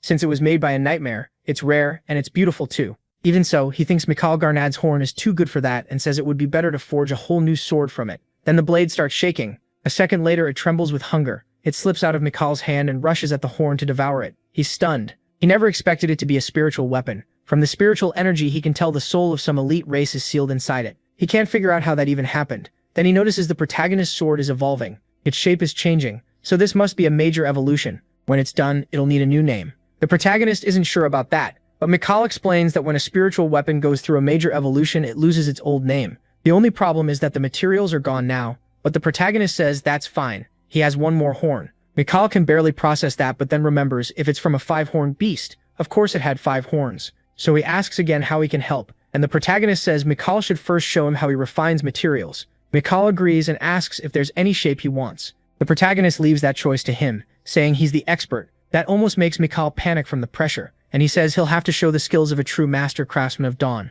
Meanwhile, back at Gorgon Castle in the commander's room, he's drinking tea while listening to a report from his spy. The spy apologizes and says they confirmed the thieves were massacred by him, but they lost the target. Then Yoran Chiver asks how they were beaten, and the spy admits he isn't sure. Before he knew it, he had already blacked out on the roof. Yoran is surprised he wasn't caught. If someone noticed the invisibility skill of a master-level 3rd-stage adaptee, that probably means he's at least a 5th-stage adaptee. So he orders more men to search for him, even if they have to check every corner of the castle. The spy agrees. After the man leaves, the commander stays behind and looks down at his tea and then his own body. Quietly, he asks his body to please hold on a little longer. Somewhere else in a tavern, a girl starts a broadcast for Sirwen Armelt's weekly top 10. For the last clip, she says it's about someone they're all very familiar with. The hottest clip in Little Brother is the solo clear of the 99th floor. They're watching Jae-won fight that dragon all by himself. People start wondering what happened to that guy, saying every monarch must be after him by now. One of them is lost and asks what they're even talking about. Then he hears the tower got suspended. Someone asks why, and another guy jokes that some cursed demon probably got caught cheating.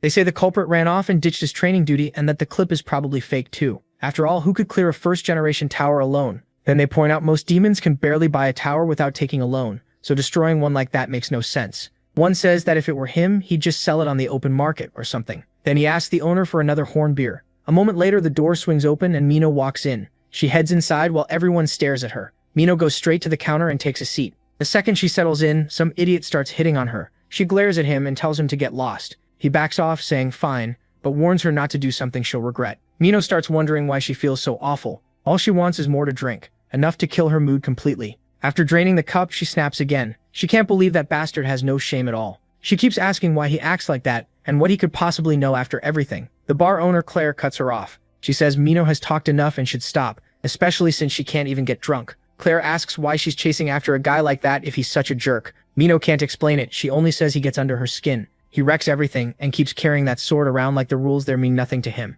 But then she remembers the moment Jae-won gave that little smile and thinks about all the weird things he says. She remembers warning him not to throw his strength around when he didn't even understand what kind of place Chaos was. And he just answered that none of them were human anyway. She also remembers the way he looked at her when he said the two of them were different. That thought leaves her feeling low. Mino says he made her feel like she was nothing. She tells Claire that Claire, and everyone there lives a hard life, but then he shows up out of nowhere and starts talking like he knows everything. She remembers asking why he was looking for a nightmare. His answer was that she still wouldn't understand even if he told her. Mino complains that he always looks at her like he's teaching her some lesson, and every time she sees that look, it makes her mad. Claire gently pats her and says she's being childish. She tells Mino to stop getting involved and not go near him again. Mino still looks like she wants to go after him, but Claire warns her if she stays around that guy, she could really die. That scares Mino, and she asks why Claire is acting so serious. Why would she die? Before Claire can answer, a golden streak shoots into the bar and stops in front of her. It's a golden bird wearing something like a helmet, and it delivers a letter. The letter is from Carlton Javier, chief of Northport, addressed to Mino of the Shadow Warriors. She's shocked he'd send her one.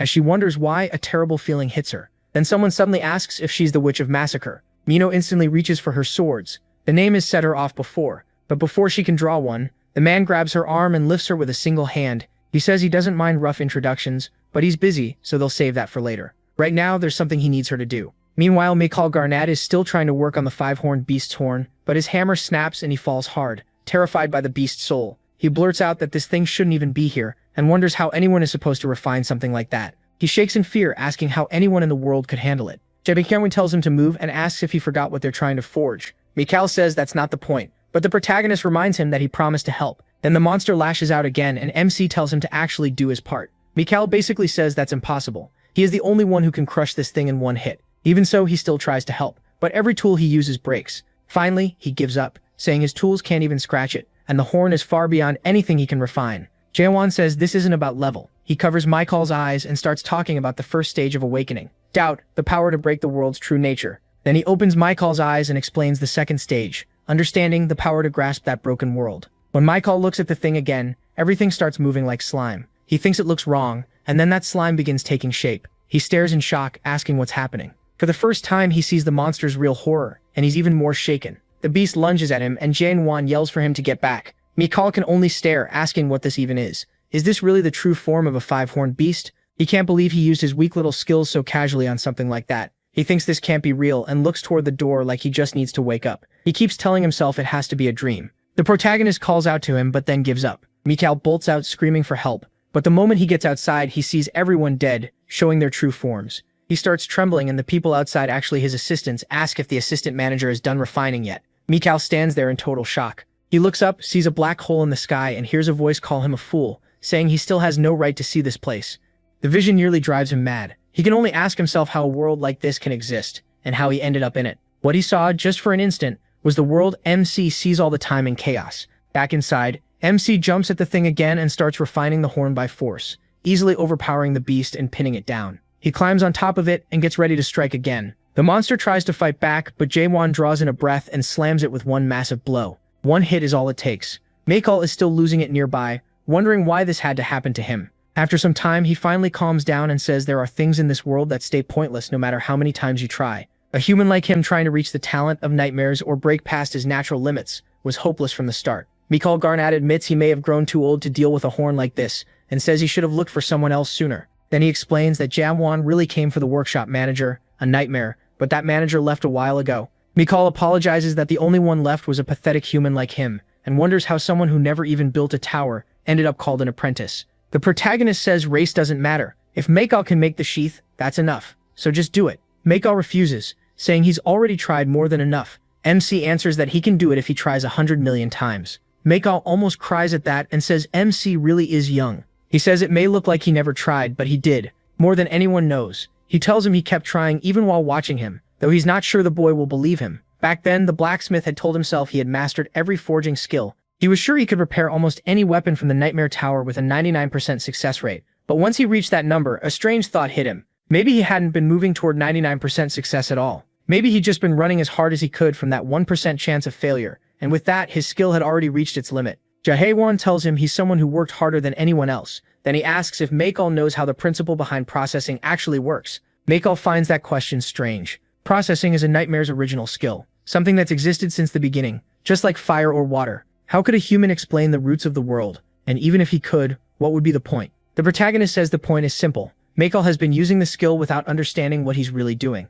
That makes Mikhail stop and think. He says the principle should be simple. Strengthen the hammer and chisel with spiritual power, then send that power into the horn as you carve it. If that's all it is, Then why can't other craftsmen use processing? Jae-won says it's because they still haven't truly learned the skill. That finally makes Mayaf start to understand. If the principle is really that simple, then even people who haven't mastered it should at least be able to imitate part of it. The protagonist says he's using that skill without even knowing what it really is, and that throws everyone off. Maycall finds it hard to believe, saying no human should be able to use a skill without understanding its core. Then he asks if the protagonist actually knows the principle behind processing. He says no, but he figured something out earlier. That only makes Maycall ask what he means. The protagonist touches the horn with one finger, and it starts breaking apart from the tip of it. Then he asks how Maycall thinks he's using processing. He tells everyone to look closely and say what they see. They guess it's the particles breaking apart, but he says it's not that simple. The truth is, all that hard work also made the world's particles feel solid and fixed to him. Maycall can't follow, so the protagonist explains, hard work isn't wrong, but after trying this much, shouldn't he have realized it by now? If he still can't do it after all that effort, then maybe he isn't the problem. The world is. That idea shocks him. Hearing a kid say the world itself is wrong feels completely bizarre. Then he remembers what a nightmare once told him, that he kept failing because this method was made for nightmares, not humans. When he asked what the human way was, the nightmare mocked him and said it had no reason to know. It told him to blame the race he was born into. As a human, he could never rise above an apprentice. But Maycall refused to accept that. He told himself that if he worked hard enough, he could become like the nightmares. Back in the present, he asks the protagonist what he's supposed to do. Fight the world itself? To him, this is a fair world. Effort brings matching results, so what's wrong with getting used to that? The protagonist pushes back. How is that fair if the world tricks you into thinking you can't do something when you actually can? He tells him that even if he's old, he can still fight. Then he tells him to look closer, stop relying on the system and see with his own eyes, so he uses that power again. It's the power the protagonist passed on to him. Inside the horn, he sees that black eye again. Looking at it, he wonders if this is how the protagonist has always seen the world. A human with no skills and no outside help. A world that looks fair with no false hope. To him, living like that sounds impossible, unless someone is crazy. So he wonders, is the protagonist really just insane? Then he strikes the horn using the same power Jae-won used, and this time he finally does what the protagonist wanted. After that, he asks if the protagonist is leaving now. The answer is yes. Since the weapon is finished, he has to go. He adds that the guy seemed to like it. If he hadn't, he probably would have eaten him. Then the blacksmith asks if he's picked a name for the sword. The protagonist briefly thinks of calling it Pig, but says he still hasn't decided. So Maycall Garnad asks if he can name it instead. He says he based it on martial language because it sounds cool, using characters that mean a solitary being. The protagonist asks if he basically named it Lone Wolf, the kind that protects the pack even if everyone fears it. Maycall Garnad says that's exactly it. To him, there couldn't be a better name for this sword. Then he tells him to travel safely. But before the protagonist can actually leave, Maycall Garnad stops him. He asks what he looks like in the world the protagonist sees. The protagonist hesitates a little, then says he's human. Maycall Garnad notices that right away. Remembering the world the protagonist sees, he realizes he never looks back, and he wonders if anyone else could ever understand such a lonely world. After some time, the protagonist asks Mino why she keeps following him. She acts innocent and asks if he thinks she's hiding some secret reason. He asks if she's plotting something again. That makes her ask how he knew. Either way, he still hasn't met the nightmare yet, and now he's thinking about what to do next. Miko taught him how to find them. Once he does, he'll ask about the Mirage Tree and the path to the abyss. Mino asks why he wants that, and he asks if she's curious about his real goal. He says even if he somehow reaches the abyss, he has no plan to come back. The ones who return are called strong men of the abyss, but he won't be one of them. That leaves the girl completely stunned. When he says where he's really going, she snaps and demands to know who he thinks he is. Who is he to do something like that? What gives him the right? She yells that he doesn't care how other people see him and just does whatever he wants without thinking about anyone else. More than anything, what makes her angry is that he doesn't seem to think the people here are human. She tells him that she and the others are human too. She may not be as strong or tough as he is, but she's still human. She's almost crying by the time she says it, but he keeps looking at her with that same pitying expression. Then he remembers when she said that even if she died, she would die in the present and never return to the past. He also remembers Miko Garnad, and little by little, he starts to understand what the girl is really saying. He notices someone is speaking to her through telepathy,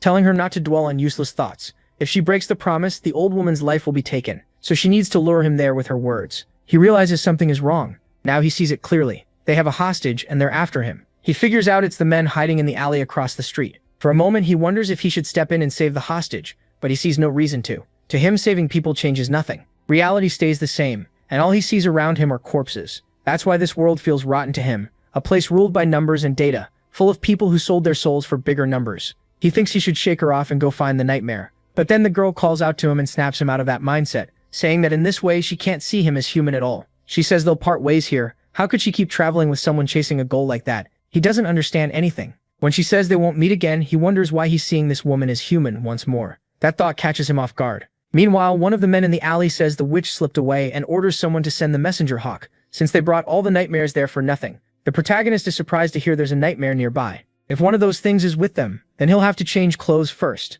At the same time, Mino is left wondering how things ended up like this. She opens the bar door and apologizes to her aunt, saying she thinks she came too late. But the man threatening her says she knew this would happen. He calls her a rookie, while the bar owner says she should have stopped her sooner. The woman says it looks like this time she'll really die because of her. They tell her to shut up and one of them moves in on her. Then the elder of the Golden Sky sect, the oldest of the three Janya brothers, spots the massacre witch coming in alone and asks what happened to their deal. She calls him dumber than he looks and asks if he's ever seen a witch keep her promises. Drawing her swords, she says that man won't be coming because he's already on his way to destroy this world. And with that, she attacks all of them. Janya says it looks like she's gone mad. Then they all rush her with their shadow secret arts. He says she's called the Massacre Witch in the hunting grounds because she uses a skill that summons beasts to her side. So he suggests they see if she can do the same here. Shadows swarm toward the girl and she has to dodge hard to escape, though she cuts them down easily with her flying daggers. But the moment she lands, Janya grabs his sword and swings an X-shaped strike at her. It hits hard, but she blocks it and only gets thrown back. Janya gets ready to attack again. He mocks her title, saying, the one getting massacred now is her. She thinks that if they were outside, things would be different. He tells her they've put up a soundproof barrier around the place, so nobody outside can know what's happening. There's no point resisting anymore. She should bring him there now. He says it's not too late, but she warns him that the shadows will keep following him. He tells her to stop bluffing because there is no shadow branch inside Gorgon Castle. Then they grab the older woman, nearly tearing her neck apart, and he warns that once the shadow warriors learn what happened, both of them will be wiped out. She gets ready to strike back. This time, she uses the 7 secret grimace skills of Ikaran, Sub-Zero form. Her swords fly at them, but Janya cuts through most of them in one swing, brushing it off like a cheap trick. He says he'll tear her apart with his bare hands, but that move took almost everything she had and she nearly blacks out. She can't believe that's what she's thinking about right now. Then she remembers when Jaewon asked if she'd go back to the past if she had the chance. Now she wishes she could. If she had followed that man, maybe she would have seen how this world ends. Right then, an attack comes flying in from outside toward Janya. It passes over her shoulder and he barely manages to stop it. Everyone there is confused. Then Jaewon walks in. She says she hates this kind of timing and asks what he's doing there. She also brings up the world's destruction and asks if he came to save her. But he only tells her the clothes don't fit him. He hands the package back and she just stares, asking if he really came all this way because the clothes were the wrong size. One of the men then recognizes him as the guy with the spectral crystal, and says that saves them the trouble of hunting him down. Jaewon points out that they brought a nightmare here. Then he asks where it is, or better yet, tells them to bring the nightmare to him. He warns them they'd better call more people, because this small group won't be enough. The others wonder if he's crazy. They heard he once challenged the castle, and now it sounds like the rumors were true. He's out of his mind. Mino warns him to be careful. They're 4-stage adapters, and anyone at that level or higher is considered high rank, so looking down on them is a bad idea. MC asks why she's waiting around. Does she think he'll lose? After a pause, she says no. Thinking about it again, she really doesn't think he will. Janya and the others call him shameless. Then they rush him, saying they'll teach him a lesson. Jaewon answers with a single move, one thrust straight at them. Janya is shocked and jerks his neck back at the last second to keep from losing it. Even the protagonist is surprised he dodged. Then he remembers someone saying Janya wasn't an adapter, while Janya starts wondering if Jaewon is the strongman of the abyss. MC thinks the only thing that ever avoided even that light thrust was the 5-horned beast. That would put a 4th-stage adapter around the same level. But maybe not, since that monster tanked a hit while these guys seem weaker. Either way, it doesn't matter. Then they hear someone crying out in pain. Mino starts calling for Claire. Janya warns that if he attacks again, she won't come out of it. Okay, but Claire tells him not to hesitate and just attack. Another man smacks her and tells her to shut up unless she wants more. Mino tells her aunt to hang on. They'll save her soon. Then she asks Jaewon if he can do it. He asks why she's even asking. He came there to find a nightmare, and all he has to do is finish them off, hostages or enemies. It makes no difference. But the girl says Claire is human and begs him not to do it. That makes him remember everyone's smiles and her grief too. Something inside him shifts. As he looks at everyone with his true sight, they all seem like corpses. Claire, still on the floor, asks why he's hesitating and tells him to attack. In his eyes, everyone is already dead, but she starts to seem alive again as she keeps telling him to strike now. That only makes him angrier. So he attacks and tears a huge hole through the middle of the building. The people outside immediately wonder what just happened. Carlton Javier seems to know exactly what it is. He orders everyone to move in at once. Inside, one of the gang's underbosses says this is bad. The soundproof barrier has been broken, and Janya realizes they're in serious trouble. Then Carlton Javier arrives and orders the area surrounded. He spots Jaewon inside and asks what's going on. The protagonist says he showed up at the perfect time. These guys broke the laws Carlton loves so much. He doesn't know every detail but says they seem to have broken Gorgon law. Article 276, paragraph 4. And on top of that, they were planning to use this place as a starting point to destroy the world. The fool in the back tries to say MC is the one who wants that. Carlton Javier ignores them and states that under the same law, paragraph 6, he is making an emergency arrest for illegal entry onto private property inside the castle and for kidnapping a citizen. One of them notices Carlton's hand motion, and Janya yells for everyone to fall back. Carlton asks if they really think they can escape him. Then he uses silver prison, sending chains at them and locking everyone down. After that, he pulls out his axe while Janya mocks him and says not to make him laugh. Janya attacks again. The two clash head-on. It turns into a contest of strength. Carlton holds firm, while Janya starts shaking under the pressure of the prison binding him. Soon his sword starts to crack. He jumps back to attack again, but Carlton uses silver prison once more, again and again slamming the chains into him and dragging him to the ground.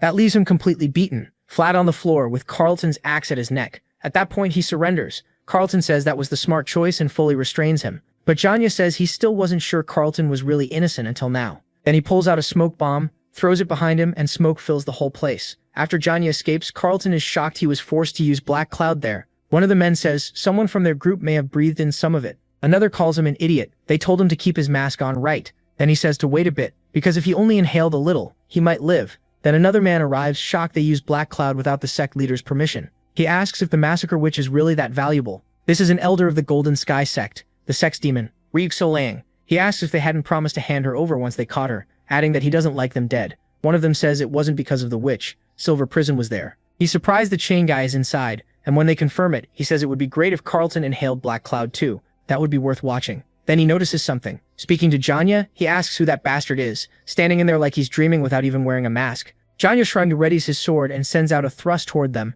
They all react in shock. Janya says that's exactly what he wants to know. How is he still fine after breathing in black cloud? He says they've never heard of a green Pyrrhus without antennae, and not even a normal green Pyrrhus should be able to do something like this. While Mino is in terrible shape, Janya Shrun figures this must be the rest of their squad. They're getting on his nerves, so this time he decides to fight seriously. He raises his sword and says he didn't want to do this, because relying on items is annoying. Still, he drives the blade into the ground and uses Michael Garnod's dignity. Everyone is stunned, because they recognize it as the roar of the five-horned beast. That roar knocks out most of them on the spot. Then Jaewon charges at Janya and the sex demon, who panics and asks what kind of monster this is, telling Janya to deal with it. Then he turns and runs, and Janya hates that. He looks toward Janyong and Janyan too. Both of them are already down. They can't help wondering why it had to end like this. Janyawon says there is one way he can still be useful, by telling him where they hid the nightmare. Janya asks why he would do that, saying if he talks, there's no reason for him to survive. Once the protagonist learns the truth, he'll only wish he had died sooner. Janyawon notices that he said he, so if he's going to die anyway, then Janya grabs the crystal and swallows it. MC realizes it's a spectral crystal. He remembers Mino saying everyone there seemed to be taking some kind of drug, but she said that was a misunderstanding. They aren't narcotics. They're something people use to lower spiritual corruption, because no one wants to become a ghoul. And now it looks like that's exactly what Janya, after eating it, is becoming. Black threads start pouring out of his body. Those threads wrap around his whole form, and everyone nearby is terrified. Now he's turned into a huge black gorilla-like monster, with nasty strands hanging from its mouth. Jaemon says that's a ghoul, and it starts attacking everyone around it. It wants to kill anyone in reach. Now it sees the world the same way he does. And with that it realizes this is the true face of the world. Now the ghoul sees the same tree and eye Jaewon sees, and starts wondering what dignity even means in a world like this. He even asks himself why he was ever so scared when this kind of freedom was possible. Then two eyes lock onto him, and panic hits right away. He turns, looking for the protagonist, wondering if he went there too. The ghoul lashes out with his vines, but they can't reach MC. That's when he realizes MC was always like this. He can't understand it. How can a human even exist in a world like that? He just asks what his problem is. Even using suspicion, the ghoul still can't read the protagonist's true nature. Still, Jaewon raises his sword and aims it at him, deciding it doesn't matter. That sends the ghoul into a rage, and MC answers with another thrust. The strike goes straight for the ghoul's head, tearing it clean off. As Janya's head hits the ground, memories start rushing back. He remembers his past,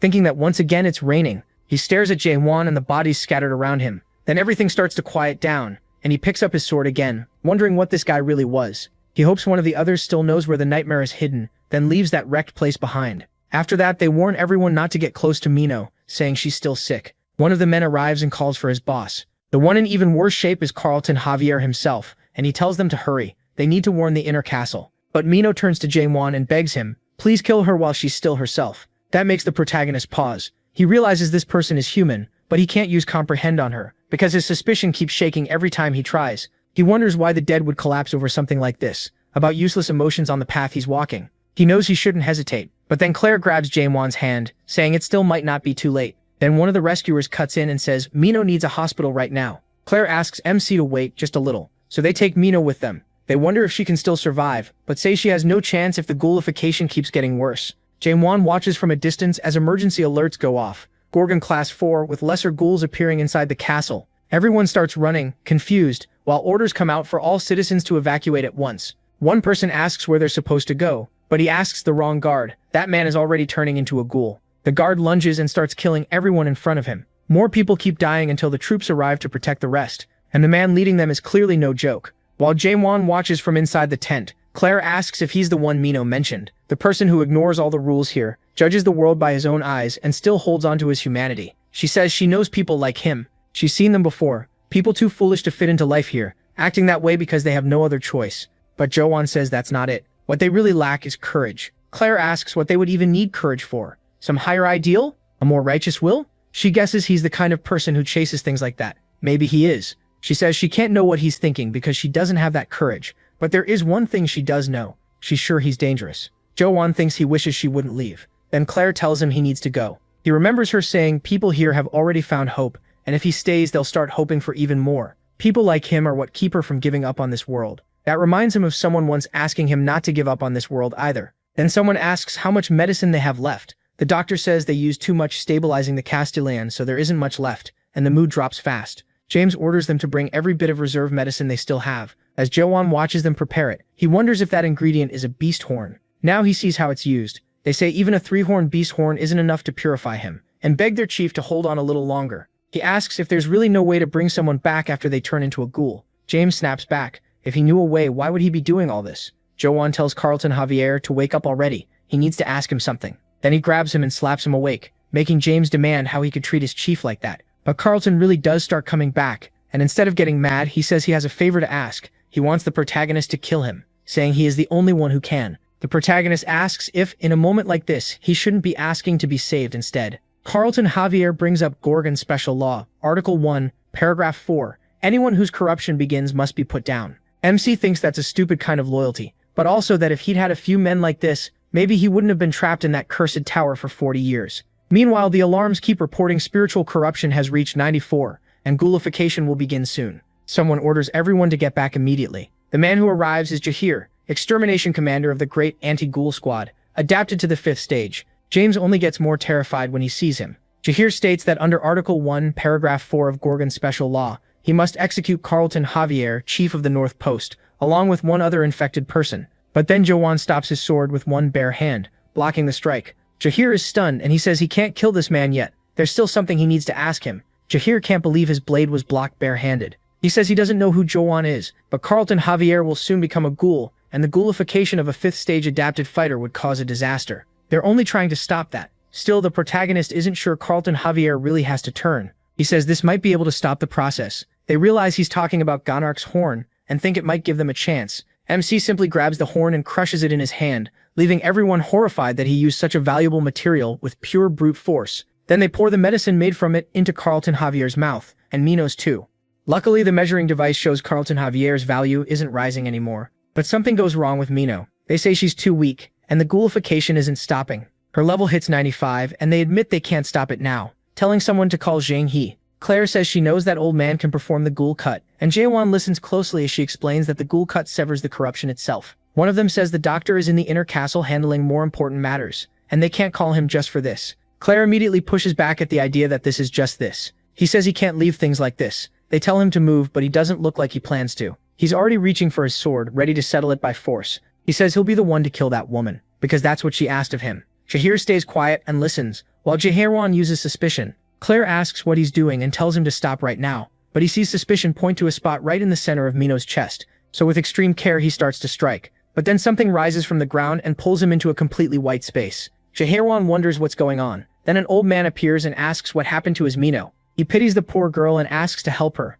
but then he looks at Jang Hee-won and asks who he is and how he got into his world. After a closer look, he asks why such a noble soul is giving off such weak energy like he's a 5-year-old child. The protagonist realizes suspicion doesn't work on him, and wonders if this old man is the source of the spiritual corruption if killing him might save that woman. But the old man simply throws his attack back and stops MC's charge. MC is shocked that his sword was stopped, while the old man asks how he blocked his normal cut too. Then the protagonist notices his whole sword is wrecked, and cracks spread out behind him. Outside, Jahir is stunned by what Jae-won is doing. The old man steps forward and demands to know how MC dared do this in his world. Who exactly is he? He looks at his hand and sees his sword is shattered. His precious blade made from a four-horned beast horn is ruined. The old man curses him over the broken sword, while the protagonist wonders if the blade really broke on its own. Then the old man Jang Hee-ho, the doctor of despair, thinks things over. He quickly understands the situation. Jahir asks about the Castellan and what Jang Hee-ho is doing here, but the doctor says why would he care about the Castellan when a beautiful lady is about to die? Jahir is left speechless.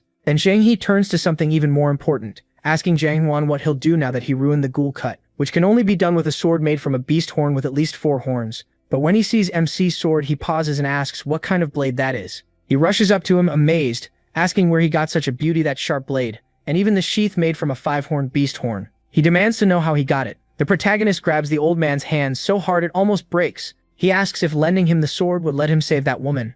The old man says of course it would, almost offended that he'd even question it. So Jae-won hands over his sword without any hesitation, and Shang Hee-ho is stunned that he trusted a total stranger with his own blade. Normally no one would do that unless they had complete faith in their own strength. Still, he pushes that aside for now. Noticing the sword gives off a strange energy, just like its owner. Everyone watches him. The old man gets ready to use that slash, pouring all his strength into it, starting from his footing all the way to the tip of the blade. Then he says it's time to show a little of what he can do. The protagonist starts wondering if what he's seeing is some kind of illusion, with everything around him turning white, but he realizes that's not it. It's more like how he sees things when he uses suspicion, and the old man tells him to be patient because it'll be over soon. As the attack begins, the protagonist realizes this is how that old man sees the world. But then the old man suddenly drops the sword to the ground and collapses, completely drained. The protagonist calls out to him, and the old man says he just doesn't have enough spiritual energy. If it weren't for that cursed Castellan, things never would have come to this. Then the protagonist notices everything is closing in. That whole world is starting to fall apart.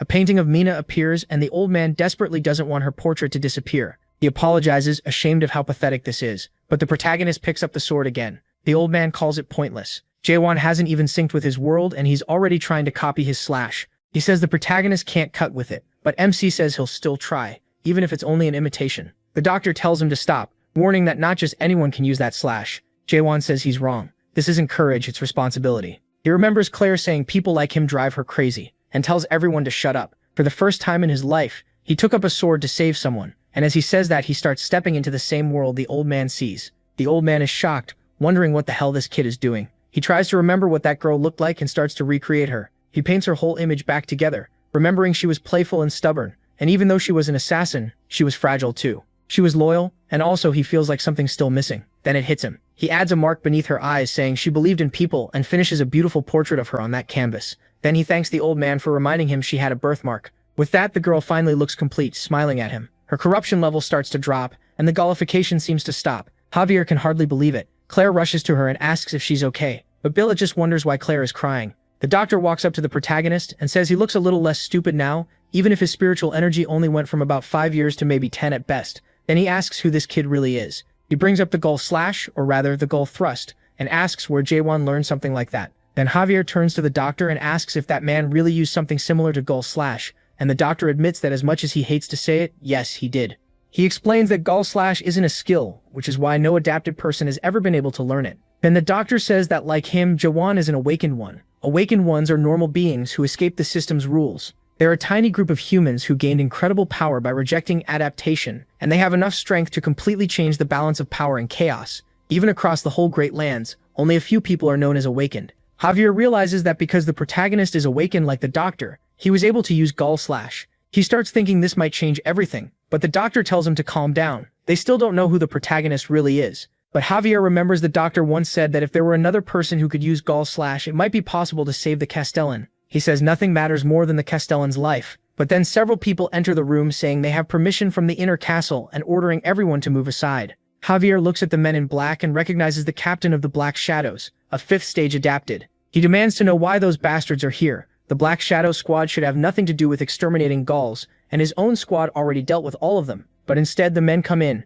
kneel before the protagonist, and greet the envoy of the Green Purus. Yeah, they still believe the very man who wiped out that clan is their envoy. He asks if their honored guest would come with him to the inner castle, then notices the extermination captain and the doctor, and asks why they're here too. That makes everyone start wondering if the protagonist is really the envoy of the Green Pure race. Later, now together with the Castellan, he thinks they've finally met. He is speaking with Jahir, first edition Juan, who says that before they get to the main topic, introductions should come first. He gives his name as Yorin Chivir, and says he is the commander of Gorgon Castle. Then he gets straight to the point and asks the protagonist if he is the envoy of the Green Pure race. The protagonist says no, and the Castellan reveals he already suspected that. The Black Shadows captain is stunned by that. Then the doctor says he has something to ask. Spectral crystals are known for boosting spiritual power, but they usually serve as proof of identity for Green Pure's clan members. So if Jawan isn't one of them, where did he get those crystals? And how can he use them without his spirit breaking apart? The protagonist says he just picked them up and he can simply use them. That leads to the next question.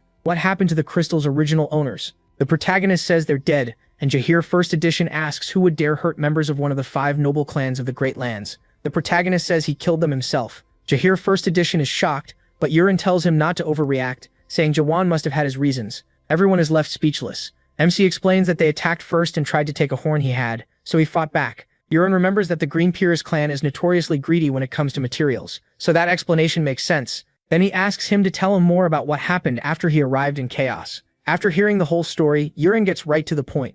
He notes that the protagonist just happened to get caught up in something that brought him into Chaos, then just happened to get his hands on the Green Purist clan's spectral crystals and make his way into the castle. Then he just happened to get dragged into this mess, meet the doctor, and try to perform Gall Slash after seeing it for the very first time that same day. And with that, Yurin says he understands everything. The doctor asks if he really believes this guy, and Yurin says yes. The doctor asks if something happened to his head because of the Castellan's disappearance, but Yurin replies that if you want someone to trust you, you have to trust them first. Yurin asks if he can ask a few more questions, and the protagonist agrees. So Yurin asks if his body is still alive right now. The protagonist is stunned by the question, clearly not expecting it. Then he remembers he never entered the main game at all. He was forced out of the Tower of Nightmares instead. Since he was in a spiritual body state, it's very likely the Mirage Tree mistook him for an envoy and sent him to Chaos. So he answers that his body is probably still back on Earth. Brennanhald First Edition asks how Yurin knew he wasn't dead, and Yurin points back to the way Jaewon said he just happened to be caught up in something that brought him to Chaos. He says no one in Chaos would describe their own death like that. Then he asks if someone is threatening the protagonist, and if that's why he doesn't want to reveal his identity. The protagonist says he neither agrees nor denies it. Yurin takes that as both a yes and a no, then says he owes him an apology. For the last 4 days his subordinates have been watching him. The protagonist says he already knew the man on the roof must have been one of them. Yurin realizes he was aware of it all along and admits Jaewon's abilities went far beyond what he expected, making even simple surveillance difficult. Still, that doesn't mean they learned nothing. A lot of what MC did was written down in reports. Danger rating SS, target power level immeasurable, and estimated property damage around 300 million Rarani. Then Yurin asks if he knows what people like that are called. The doctor quickly blurts out that he's a crazy psychopath. Jahir says he can't tell if he is a hero or a villain, and the doctor keeps calling him insane. Yurin says some will call him a hero, and others a madman. People will give him all kinds of names. But Yurin calls people like him protagonists. He says protagonists all share one common trait. It isn't fame. According to Yurin, Jaewon doesn't seem famous at all, which means someone is deliberately blocking information about him. That faction clearly isn't friendly with him. If they were the ones behind all this, getting a simple ID certificate wouldn't have been a problem. Yurin says he thinks the protagonist is a protagonist who escaped into Chaos to get away from a bigger faction. Hearing that, MC starts thinking about the group chasing him. He admits he isn't sure, but it might be the Black Monarch, one of the 12 monarchs of the Great Lands. That makes Jaewon wonder just how strong those monarchs really are. Yurin then says he won't ask about his identity, they won't make him pay for the damage, and Gorgon Castle will protect him. The protagonist asks if Gorgon Castle is really strong enough to stand against the 12 monarchs of the Great Lands. Yurin asks if he's being hunted by the 12 monarchs, and MC says it could be one of them. Yurin gives him one piece of good news. The monarchs can't directly interfere with what happens inside Chaos. Zhao Fan immediately asks what Yurin wants in return. Yurin looks at him and says he only needs one favor, please save his Castellan. About 2 hours later, they explain the situation. The northern checkpoint chief and the woman are both recovering in the infirmary. Still, one of the guards asks if he really wants to take the protagonist to the training grounds instead of the guest hall. The doctor says they need to settle which is stronger, MC's slash or his thrust, and MC realizes that really is what he wants. Then the doctor adds that he must be one of the people who cleared the Tower of the Master. That gets the protagonist's full attention. He asks if the old man knows something, and the doctor says he knows enough. So they head to the training grounds. The old man says that if MC can beat him, he'll answer every question he has. Even so, he's sure that won't happen. But only a few minutes later, Zhao Fan just slams the old man straight into the ground. From inside the crater, the old man starts calling for Garom, so they can go again. He says the result is already clear. The old man complains that he still hasn't used his ultimate move. If he did, the protagonist might die and he's only holding back out of concern. But the protagonist's already annoyed because he keeps repeating the same excuse. The old man keeps calling him rude and asks how old he is. MC guesses maybe 60 or so. That makes the old man snap. He says he's 1,000 years old, and he has only been thrusting for 60 years. There's no way he should be able to beat someone who spent a whole 1,000 years cutting. The protagonist asks if he really spent 1,000 years cutting, and the old man says yes. Zhao Fan replies that to him it looks more like 10 years at most. That comment makes the old man furious. He jumps back out, cursing MC and getting ready to attack again, saying they'll see if he can still talk like that after this hit. This time he summons a huge dragon around his sword. Zhao Fan answers the attack with another thrust. When the two powers collide, he is caught off guard and gets pushed back along with the doctor. The doctor says he did pretty well. Zhao Fan is surprised he got knocked back that far even though he only used a normal thrust. The doctor says that technique is pretty handy and asks what he calls it. The protagonist says it's just a normal thrust. Hearing that, he realizes the old man is completely insane because a name like that makes it sound like there's an even stronger move. MC says there is. He gets ready to use it, aiming that spear-like strike at the old man and saying yes, there's a stronger one. The old man asks what that thing is, and in his eyes he sees the one king of chaos itself, just as Zhao Fan is about to kill him. The old man can only ask how he managed to forget the fear of facing something like this. He realizes the boy is making him think of the one king, and wonders if someone can really cut through something like that. He knows Zhao Fan may not be on the same level as the One King, but an attack this strong could still wipe out Gorgon Castle or whatever else stands nearby. He says he's about to release it, but the old man quickly tells him to wait, admitting defeat. Meanwhile, in the Great Lands in the 5th region, the Land of Metal, someone asks them to repeat what they were just saying. What exactly did that bastard monarch do? They report that according to their investigation, the Black Monarch is currently in contact with Chaos, and the Metal Monarch, Hiobigo, asks why Chaos.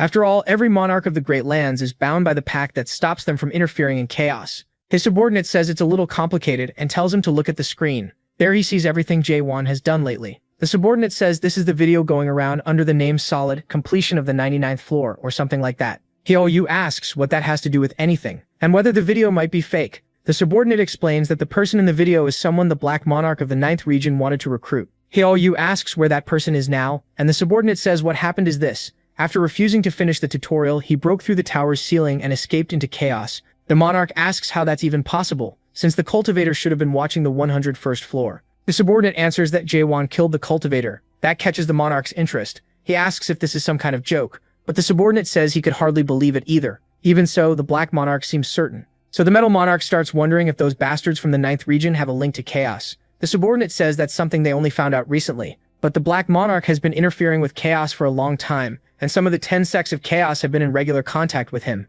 The Metal Monarch asks what exactly the Black Monarch is planning. Then he orders them to send a message so he can travel to chaos. His subordinate hesitates and asks if his master plans to interfere in chaos too. He says he only wants to watch and understand what's going on. Then he orders 10 elite gold rank 1 warriors, adding that 5th stage adapted fighters should do. The subordinate agrees, relieved his master isn't yelling at him today. Meanwhile, the Metal Monarch keeps thinking about chaos and wonders how X is doing. If not for his hot temper, he could have lived a long life. With luck, maybe he's staying out of trouble there. But in reality, the old man is almost dead, and he's clinging to the protagonist's sword, saying he can't let him do that, and asking why he can't respect his elders. The protagonist tells him to get down, saying he already understands and thinks the old man really does look like a fly stuck there. When the old man finally drops, he asks how this is possible, how MC can do something like that after only a few thrusts over 40 years. He says it's probably because he's done around 10 billion thrusts. The old man tells him to stop lying. That would mean going without food, sleep, and everything else just to thrust at least 8 times every second. But the protagonist shuts that down, saying he can thrust 100 times in 1 second, and asks what made him think thrusting can only be done with a sword. His whole body is thrusting, even right now. The old man is stunned. That rough, strange force he felt the first time wasn't real energy or some kind of fighting spirit. It was Jae-won's hostility and his intent to refine the world. When he brings a finger close to MC, he can feel the thrust against his skin and thinks, this is thrusting. He can't believe it. He has become the thrust itself. The old man realizes Jae-won has been thrusting at the world without stopping, even at this exact moment. And the protagonist reminds him that he already said it. He's done 10 billion thrusts. Anyway, he asks if the old man remembers that paper. It's the contract they wrote before the duel. The loser must grant 1 wish to the winner. MC reads what X wrote, that the Doctor of Despair promises on his honor and on all the beauties of the world to follow that contract. The old man grumbles that he already gets it and asks if he plans to use him like a slave. He says no, he doesn't need that. His request is simple, answer his questions honestly. That's all. The old man says fine, but asks him to take a walk outside first. Once they do, Jae-won asks what the Tower of the Master is, but X starts by asking if he knows about the nightmares that create towers. He explains that towers made by nightmares range from rank F to rank S, but some nightmares don't care about ranks. Masters are people who once turned an S rank into an apprentice and became master craftsmen. Still, just because a tower was made by a master doesn't automatically make it a master's tower. Only special towers made without any link to cultivation can be called a tower of the master, and the protagonist asks why those towers are created. Song-hyuk says he doesn't know either. No one really understands what the masters are thinking. Still, people say they're chasing the truth of the world. One thing is certain, every so often someone who clears a master tower awakens. Jae-hwan asks if he came from one too, and the old man says he cleared the 4th master tower, Mervalu. That tower is known as Mob Ticker. On the 1st floor, a giant whale appears and keeps hunting people down. It may sound silly now, but back then it was a full-blown disaster. A lot of martial masters from the martial realm died there. He says it was basically a miracle that he managed to clear it. When he finally reached level 100 with his friends, they saw a demon shaped like an octopus. Then he guesses MC must have come from a master tower too, and asks whose tower he cleared. MC says it was Moloch. At least he thinks that was the name. The old man turns around in shock and says he can't believe he's standing in front of an awakened one who cleared Moloch's tower. He asks if he knows him. Of course he does. He says they used to travel together. That surprises Jae-hwan even more. He asks again, just to be sure, did he really go on journeys with Moloch? The old man says it's a long story. He tells the protagonist they'll walk while he explains. So the two head into a festival. The old man walks over to Claire. He orders horned beast kebab. Then he asks if she's running an open-air bar now. Claire says that's because a certain someone destroyed her shop, and that certain someone is sitting right there. After that, she brings them 2 beers. The old man teases her for reopening so fast after what happened, saying she really does love money. Claire just tells him to drink his beer and shut up. Meanwhile, Jae-hwan looks at the food and then at the people around him. Something feels off. It bothers him that the old man noticed that right away. Shanghai says the people don't seem truly alive, and yet there's food in a world where no one can even feel hunger. Then he starts explaining chaos. He says chaos was originally a blessed world. It was where souls worn down by war in the great lands came to rest. After being freed from life, beings there found a new kind of existence. Swordsmen and archers laid down their weapons, and bards sang for peace instead of war. But then a fight breaks out nearby and pulls their attention away. Shanghai asks Shaiwan what it looks like to him. MC says they just seem like regular drunks. Then he notices something, the drink tastes like water. The old man says exactly. They aren't drunk at all, they're just pretending. In chaos, people can't get drunk, feel hungry, or even grow old. But even in a paradise like this, humans are still flawed. They keep longing for the lives they had before, back when death still existed. So they start copying the habits of their old lives. A life where you die if you don't eat, get drunk when you go out, and live inside a body with a beating heart. He says that's when people began taking on those old ways again. Some gathered together to reclaim their real lives and formed an expedition to chase the impossible. And that group was the Abyss Expedition Squad. The old man gets fired up talking about it, but Jae-won just asks why they went straight into the Abyss. He says they were searching for the resurrection fruit. His reaction says enough, so Shanghai explains it's the fruit from a branch of the Mirage Tree at the end of the Abyss. The protagonist asks if resurrection really means a dead person can come back to life. The old man says yes. That's the only way someone in this world can truly return to life, by eating the resurrection fruit. The Abyss Expedition Squad was an alliance formed to find that fruit. He says that was when he awakened, back when he feared nothing and was only 150 years old. Jae-won asks if that means Moloch was part of the expedition too, and Shanghai says yes. Remembering him, he says Moloch was the leader of the expedition squad. That guy was something else. He recalls the day Moloch found him on the battlefield. Moloch told him he was an interesting awakened one. He said it was rare to see an incomplete awakened one who hadn't thrown away his emotions, and that Shanghai was walking a very strange path of awakening. He guessed that path must be hard, but at the time, the old man just told him to get lost. Moloch only said he seemed angry about what happened during cultivation, so the old man attacked him on the spot. He demanded to know why a nightmare was heading into the abyss. Weren't they the kind of bastards who stayed in their workshops all day making towers? Moloch said there was nothing he could really say back. Even apologizing for all nightmares wouldn't change anything. He had never heard of that case before and said it was a karma he would carry for the rest of his life. He called himself a nightmare who regretted creating a tower. Jae-won might not believe him, but the reason he entered the Mirage Tree and the reason he went to the abyss at all was because of that tower. He wanted to bring all cultivation to an end. That was his real reason for joining the expedition, and MC is stunned by it. The old man says he got caught up in the middle of all that. He only made it through the early parts of the abyss, but it seems Moloch reached the top of the Mirage Tree. Fruit started falling from its branches. Because of that, everyone in the expedition carried armfuls of fruit back toward chaos. But Jae-won catches the problem right away. If they really got a resurrection fruit, why is this old man still here? Claire cuts in and says he should tell the story properly. The expedition failed. The old man knows that, but Jae-won asks how she'd know. She snaps back that she was there too. She says they succeeded only up to the point of getting the fruit. The old man agrees. At the entrance back to chaos, some people were waiting for them. Those people were the monarchs and lords of the great lands, cowards who didn't dare enter the abyss themselves. The castellans of the 4 castles and the leaders of the 10 sects were no match for them. The gap in power was huge. Their spiritual level was on a completely different tier, and that's how the fruits were stolen from them. Using those fruits, they kept coming back to life every time they died, and it's been like that for 900 years. It even led to a place called the Resurrection Palace for those bastards. Whenever a monarch from one of the 5 noble clans dies, they're brought back right away. From the start, it was decided who would get to live a real life and who wouldn't. Jae-hwan realizes that's why this place feels so empty of life. People here know they'll never reach true life or the fruit. He asks what happened to Malak, but the old man is already passed out drunk. Claire says there's no point asking him now. That damned old man really does get drunk somehow. Maybe that's what happens after pretending for 1,000 years. Anyway, from what she heard, no one saw that nightmare again after the expedition. He vanished after leaving behind a few final words, saying he failed, but also didn't. Then James walks up to talk about what happened earlier. He thanks Jae-hwan, saying that without him, his boss would have died. He has no idea what he's talking about, and James asks if he already forgot him. He puts his cap back on and says that from now on, the protagonist should always enter Gorgon through the north. He knows his face now, so he won't ask for a certificate, and of course, this has to stay secret from the boss. Then he leaves like he did something amazing. Jae-hwan just keeps thinking. A moment later, Jahir arrives and calls out to MC. He also calls for the doctor. They're surprised to see the captain of extermination there. Jahir looks seriously shaken. He says they have a problem. So they head toward the Castellan. As they near the castle, Jae-hwan feels that energy and immediately understands what's going on with the Castellan. He realizes it's a ghoul, and this pressure is dozens of times stronger than what he felt from the earlier ghouls. It's coming from beneath the castle. That makes him remember Yeren speaking to him. Yeren had said they wouldn't charge him for the damage to the castle, and they'd protect him. In return, he only had to do one thing: save the Castellan. Jae-hoon realizes the Castellan is going through ghoulification, and Jahir confirms it.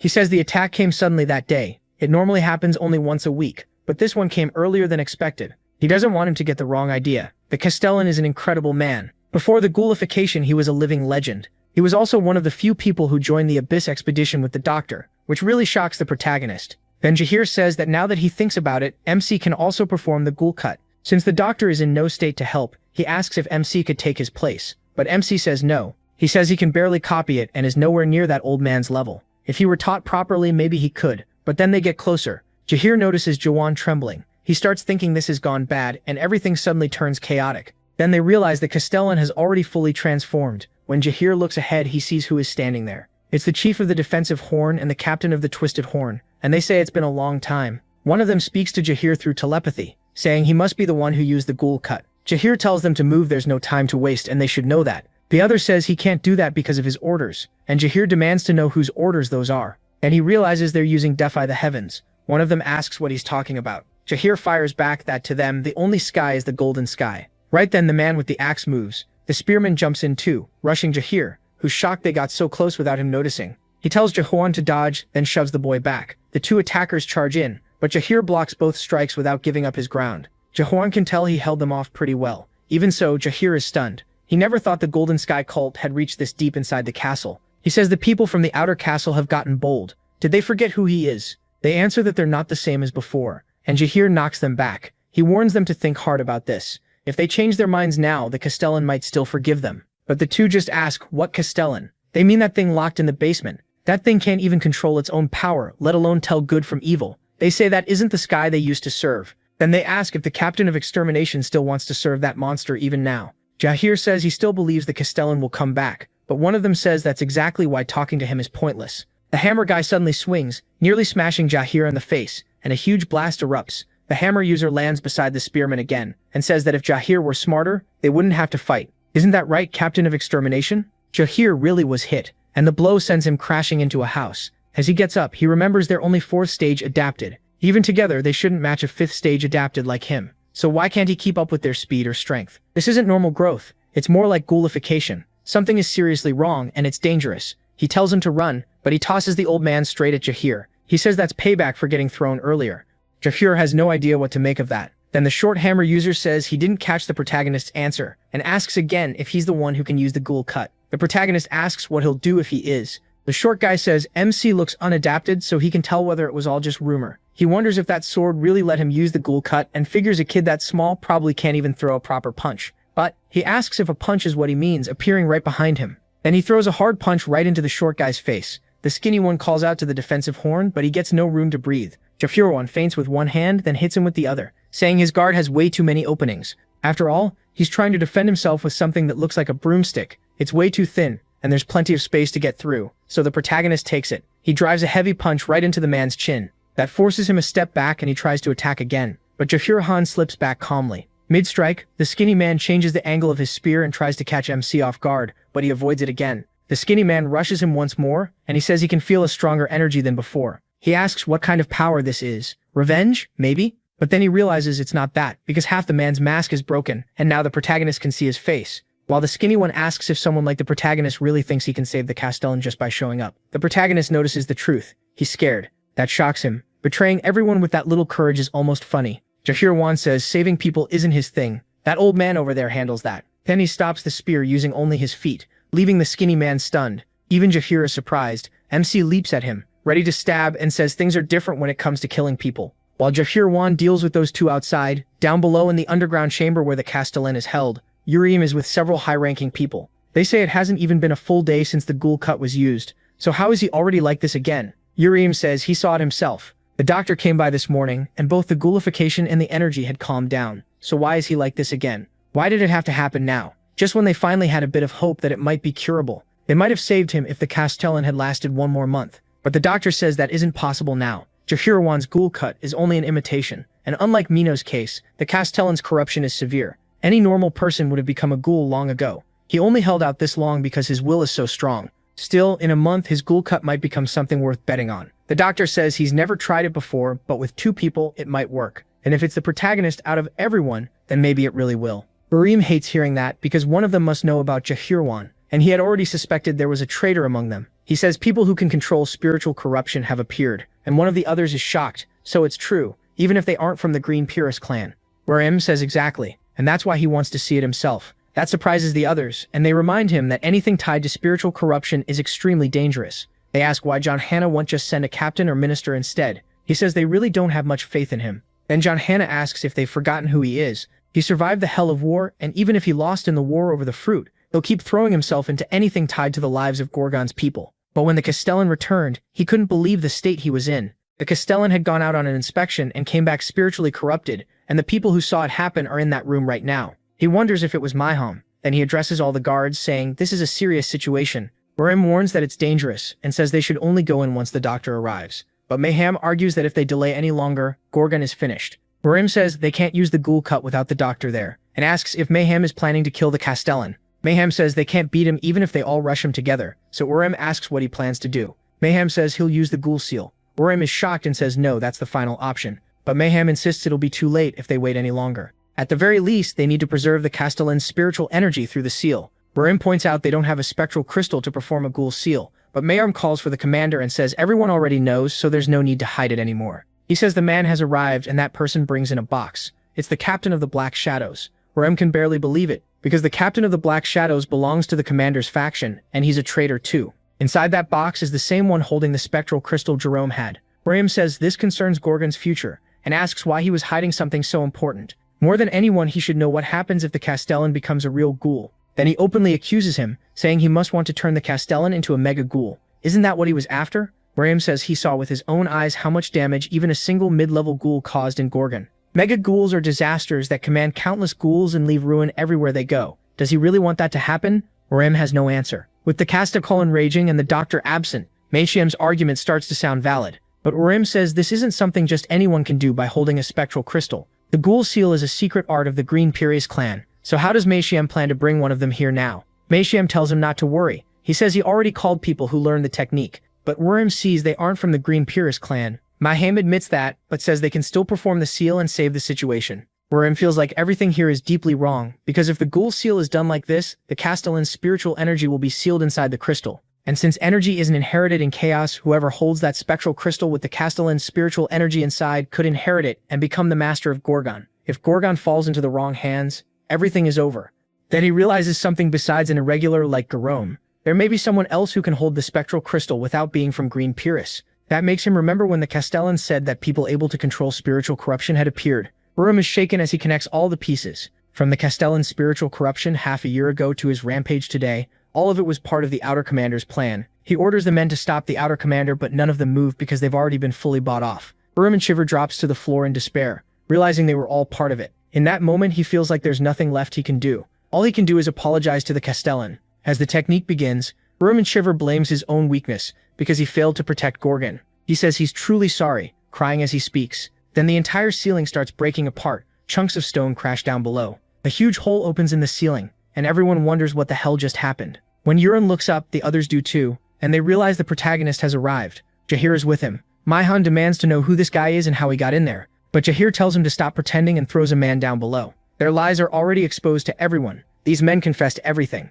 That makes Maihan furious. Meanwhile, Bastinho lies broken on the ground begging for forgiveness, then suddenly explodes right in front of everyone. Jahir demands to know what the external commander is doing. The man coldly says that now their betrayal is out. They saved him the trouble by silencing themselves. So why should anyone blame themselves for failing to stop a criminal from killing himself? Jahir snaps, asking what kind of twisted nonsense that is. He tells him to get ready after spouting that garbage. If the seal keeps going, everything will happen exactly as the external commander planned. But everyone in the room suddenly points their swords at Jahir's neck. He asks what they're doing, and they apologize to the extermination captain, saying he must not go against the will of the external commander Maihan, or rather the Golden Heaven sect. He has to stay still until the Castellan seal is complete. Jahir shouts back, calling them traitors. Then the protagonist speaks to Jahun, saying the promise he made him was a false one. Gorgon can't keep him safe. Jahun asks what he means. The protagonist says he'll change the terms of that promise, and Jorhan asks what he's talking about. He says he'll save the Castellan and kill those traitors for him. In return, Jorhan has to hand over that old man.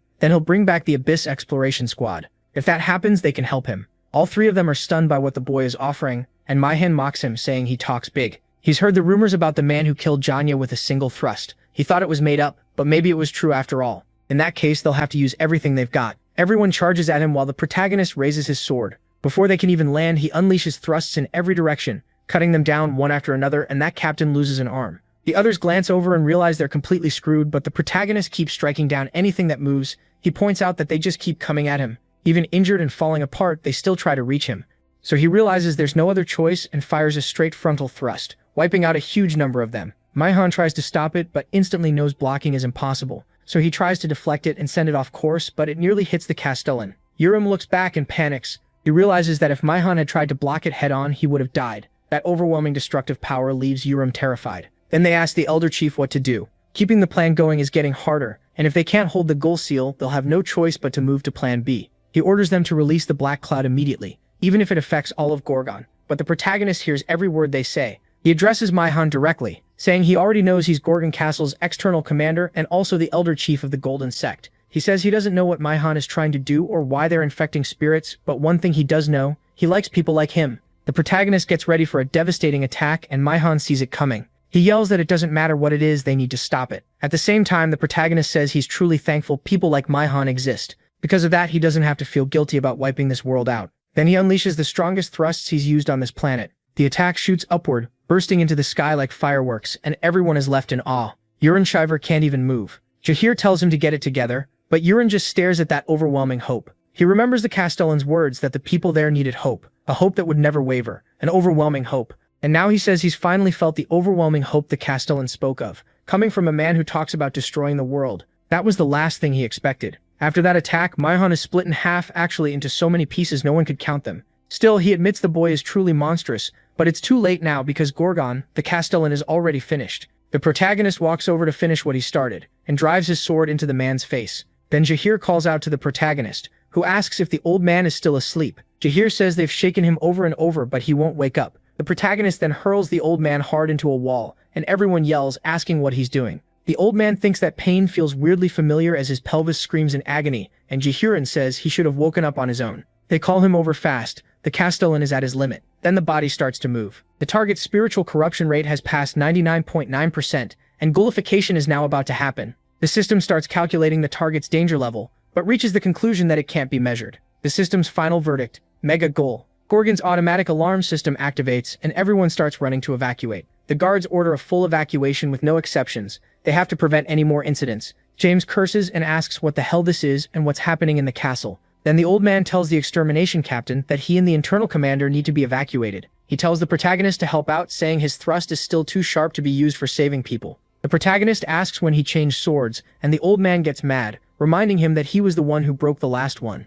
Then he says enough talking. He enters the world of paintings again to save the Castellan, But when he starts creating that art around the Castellan to restore him to how he used to be, the Castellan begins reliving his memories. The old man tells the protagonist that the ghoul cut can wake buried memories like these. He says he tried it during the Mino incident too, and once the target is filled with memories, the most urgent problem should be solved. But then someone disagrees with him, startling the old man. He immediately remembers something from long ago and asks about that voice coming from the Castellan. The voice turns toward him and those eyes make him sure of one thing. That is not the Castellan. Then the Castellan really opens his eyes and everyone is horrified. The protagonist calls to the old man and the old man says, "Something is wrong. This is something else. It isn't the Castellan." Then the creature tears through all those chains and rises up, towering over them. With that, it opens those terrifying eyes, staring at everyone while black aura pours out. Then it fully completes its transformation, floating in the air. The old man is now certain this isn't the Castellan. It is something he warned about before. When that thing touches the ground, they all feel the pressure.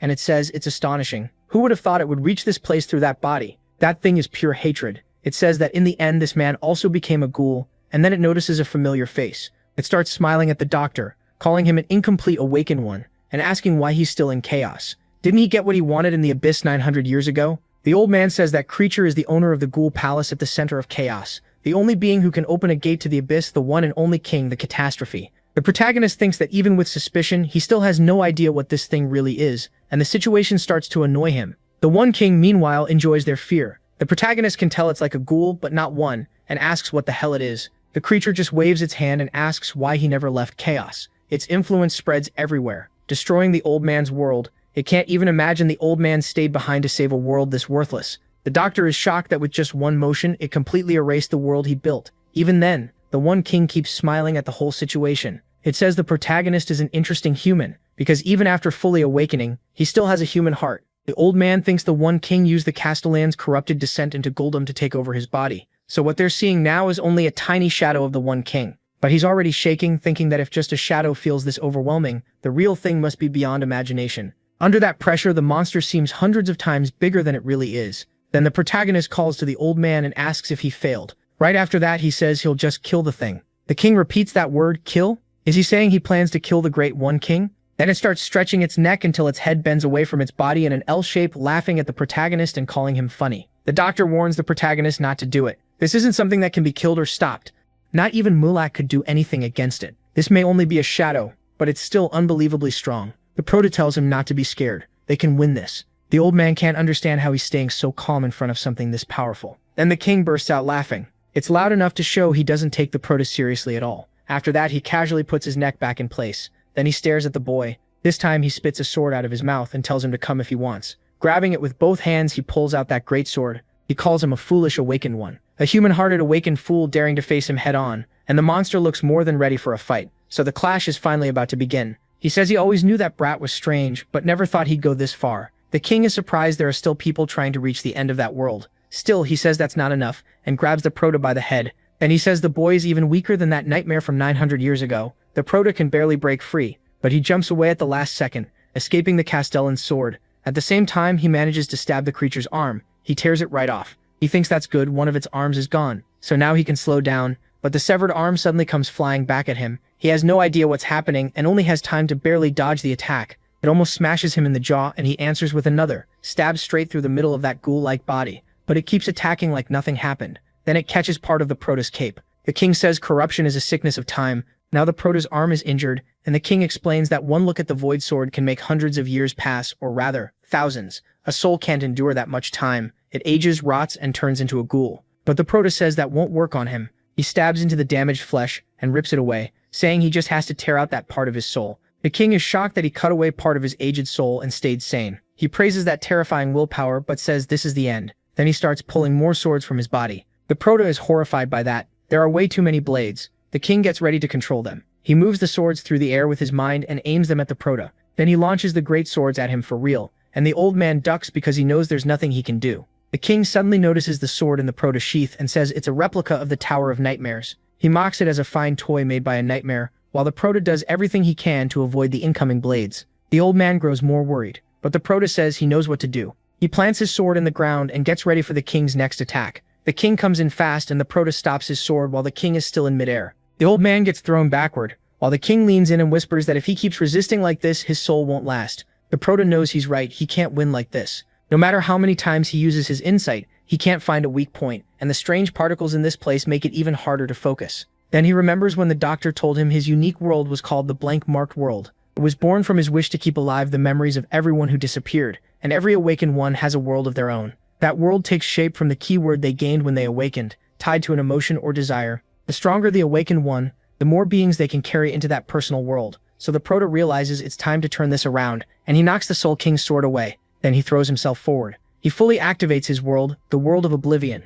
Everything changes. That tree and the eye appear and the king finally sees it. The doctor realizes this is hell. It really is hell, and he understands he's been living in a world like this all along. It's a hellish place filled with nothing but hatred and rage toward the world. The king asks if this is his ideal, and says it's interesting. But the Prata drives his sword straight into the middle of the king's mouth before he can resist. He says at least he doesn't have to deal with those annoying particles anymore. With that hit, several of the king's teeth fly out, yet he still starts laughing. Then vines burst from his body and rush toward the Prata. He rises again face to face with the boy, mouth shattered, and says the fool keeps challenging him, without knowing how to finish him off. Then he raises his hand and slams the Prota downward. The boy is pinned there, and pain tears through him as the king drives him deeper into the ground, opening a hole. The doctor is terrified. Water starts pouring out of the hole and the king steps on the Prota's chest, saying someone who never let go of hatred was an interesting existence, one he hadn't seen in a long time. Then he draws his sword again, ready to stab the Prota and kill him. He says it was fun, which is a shame, but before he can finish it, the Prota opens his eyes like a true main character,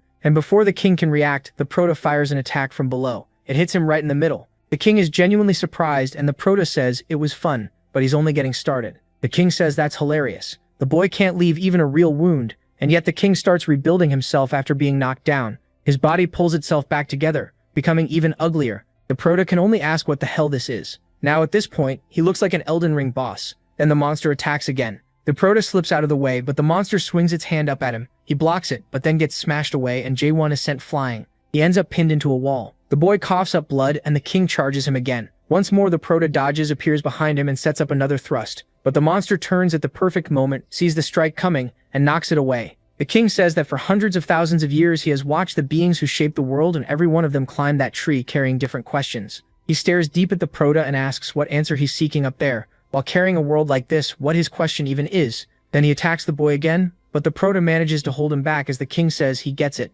Now, he says this world itself is the Prota's question. So what is this world to him? Destruction, annihilation, or eradication? Then he starts to understand. For the Prota, this world is an apocalypse. That's the only name that fits it. He says it's an arrogant world because a mere human is questioning the value of the Mirage Tree's own existence. Then he asks if that's really what the boy is challenging, following the law of his world, and attacks again. The Prota retreats while asking what the hell he's even talking about. The king is confused too, then realizes it wasn't a question after all. At the same time, the Prota sets his stance again, getting ready to unleash a much bigger attack. He says he's been in a situation like this before, somewhere else when he fought that demon.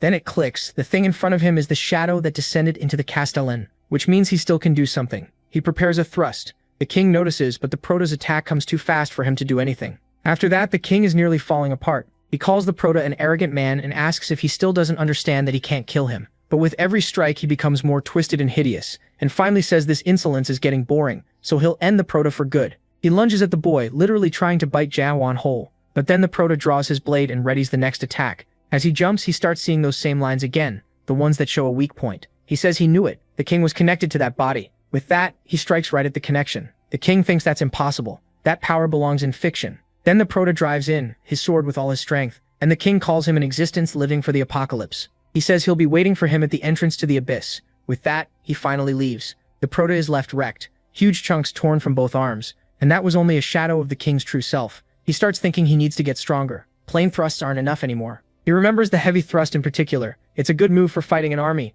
but against one powerful enemy, the attack spreads too wide to be effective. This time, he could only use it as a distraction to buy time, so now he needs a new skill made for fighting a single target. After that, the doctor is lying on the ground when Jahir arrives with Yeren. Then the Castellan calls to the Prota, and he realizes the Castellan is still alive and asking if the Prota can come closer. He tells Jahir that even after becoming Gorgon, he kept watching over him. He's deeply thankful that MC stood against the One King. Then he grabs his arm, which the protagonist clearly doesn't like. Still, the Castellan says maybe this is the moment for Gorgon to change, and asks him to accept it. He starts pouring his power into Jawan's arm. A branch appears there, and he says it carries a familiar aura. It reminds him of Yeren, Jahir, the old man, Minohan, and everyone else living in the city. He can feel warm memories inside it. Then he asks MC, please don't forget his human heart. A little later, James' first edition arrives and asks if everyone is alright while the old man can only complain about his back. But when they look over, they see Jaewon coming back and notice the mark on his arm stretching from his shoulder to his wrist. Seeing that, everyone kneels before him.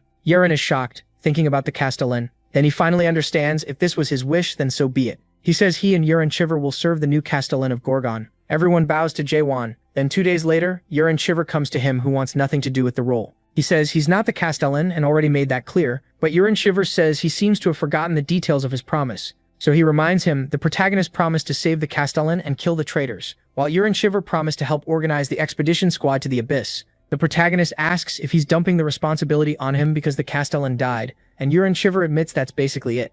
MC answers that the old Castellan is dead, but since the new one is alive, there shouldn't be a problem. Yerin Shiver agrees, saying that's exactly why he will have to keep his promise too, now that Mr. He is the Castellan. The protagonist hates the idea. He asks how things ended up like this, saying he doesn't have time to waste in this castle. He has to keep moving and reach the Abyss. He asks Yerin Shiver if he can hand the title to someone else, but the answer is immediate, impossible. Gorgon wouldn't accept it. MC is stunned and asks if by Gorgon he means that symbol, realizing that thing chose him. Yerin Shiver says that's why the title can't just be passed around. The Castellan of Gorgon only changes when the previous one dies. On top of that, today's paperwork still needs to be handled. Since Jaewon just became Castellan, there are records and other documents waiting for him too. He starts reading and finds some very strange laws. The first says insulting the Castellan in the street means public lynching. A second offense brings soul removal. A third means total soul destruction. That's when he realizes why everyone keeps speaking so nicely about the Castellan. Yerin Shiver tells him to use anything on the desk if he wants, then says he'll go sort the books and the protagonist can call if he needs anything. But MC opens a drawer and finds a crumpled paper ball inside. It turns out to be from the 17th Castellan. The message congratulates him, even though the writer had no idea who would find it. If Jaewon found it, that means he's the new Castellan. Even the little paper doll moves all stiffly as it says he must be thinking hard about how to rule Gorgon Castle. The protagonist asks what this is and whether it's magical paper, noticing it's not a doll made with psychic power. The Castellan tells him not to worry, because a Castellan has only one job: to enjoy himself. A good Castellan is one who has fun. Public safety belongs to the administrative division, internal matters go to the internal commander, and outside affairs go to the external commander. They've always handled everything well. Apparently this advice has been passed down through generations of Castellans. MC quickly realizes every past Castellan was lazy. The Castellan goes on to say that according to Huang's records, half the Castellans were crushed by too much work, which sped up their spiritual corruption and led to their deaths. Jaewon sees that this advice isn't just for him, it's also for Gorgon itself. The message warns him not to be greedy. Don't try to change things, and don't work too hard, because everyone there already knows this world can't be changed. That's why in this world, what matters isn't change, it's making life last longer. So instead of chasing change for the sake of a few, he should do nothing for the sake of the many. The speaker begs the boy not to be greedy, while giving off that eerie aura. In the chaos, the only good Castellan is a Castellan who does nothing. Jaewon says he's starting to understand what kind of being the Castellan of this place is. Someone who gives up hope just to stay alive. Someone who blocks change to protect many lives. But then Yerin Shiver walks in and asks what's troubling him so much. He tells him that he's going to get rid of the Castellan of Gorgon. Yerin Shiver asks what that's supposed to mean. Jaewon says it has to start here, then asks him what a castle really is. Yerin Shiver says that's a strange question, but a castle is a fortress, and a fortress is a military structure that protects allies from enemies. The protagonist asks what happens if there are no enemies left, if no one ever attacks the castle again. That leaves Yerin Shiver startled. In that case, the castle would have no reason to exist, and a Castellan wouldn't be needed either. Even so, he insists a castle without enemies is impossible. Jaewon says it isn't, because he's going to unite the chaos.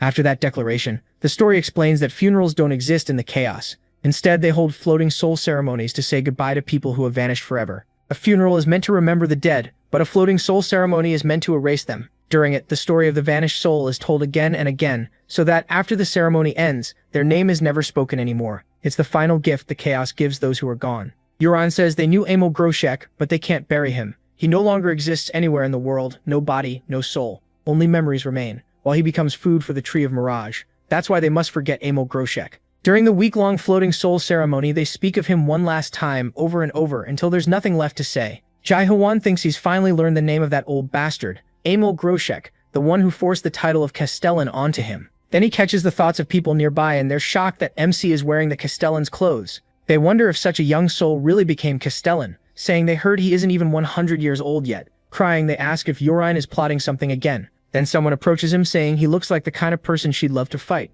and when Jai Hoan looks at the woman, he's surprised. Right after that, another man steps up and asks if he is the new Castellan. The doctor says it looks like she arrived too late. She's the vice leader of the Sacred Servant Guild, and apparently that old man from the School Forest Guild got here first. She finds that interesting and asks the doctor who he's betting on, but he says a bet only matters when there's actually something to wager. Then that man asks Jai Hoan how old he is, since he heard he was very young. The protagonist says he's around 60. The man is stunned and asks if Gorgon started using a hereditary system. Crying, he even asks if MC is the Castellan's son, and everyone thinks that's ridiculous. Calling him that old bastard son is way too much. Still, no matter how young he is, the man says he must know how people end up in the chaos. Either way, he hopes they can get along, and he reaches out to shake Jai Hoan's hand, introducing himself as the vice leader of the School Forest Guild, Zhang Gohan. Inside, he thinks the rumors were true. The new Castellan is an unadapted one. At last, he may be able to make Gorgon pay for the humiliation he suffered 10 years ago. Back then, his leader ordered him to get permission to open a branch in Gorgon,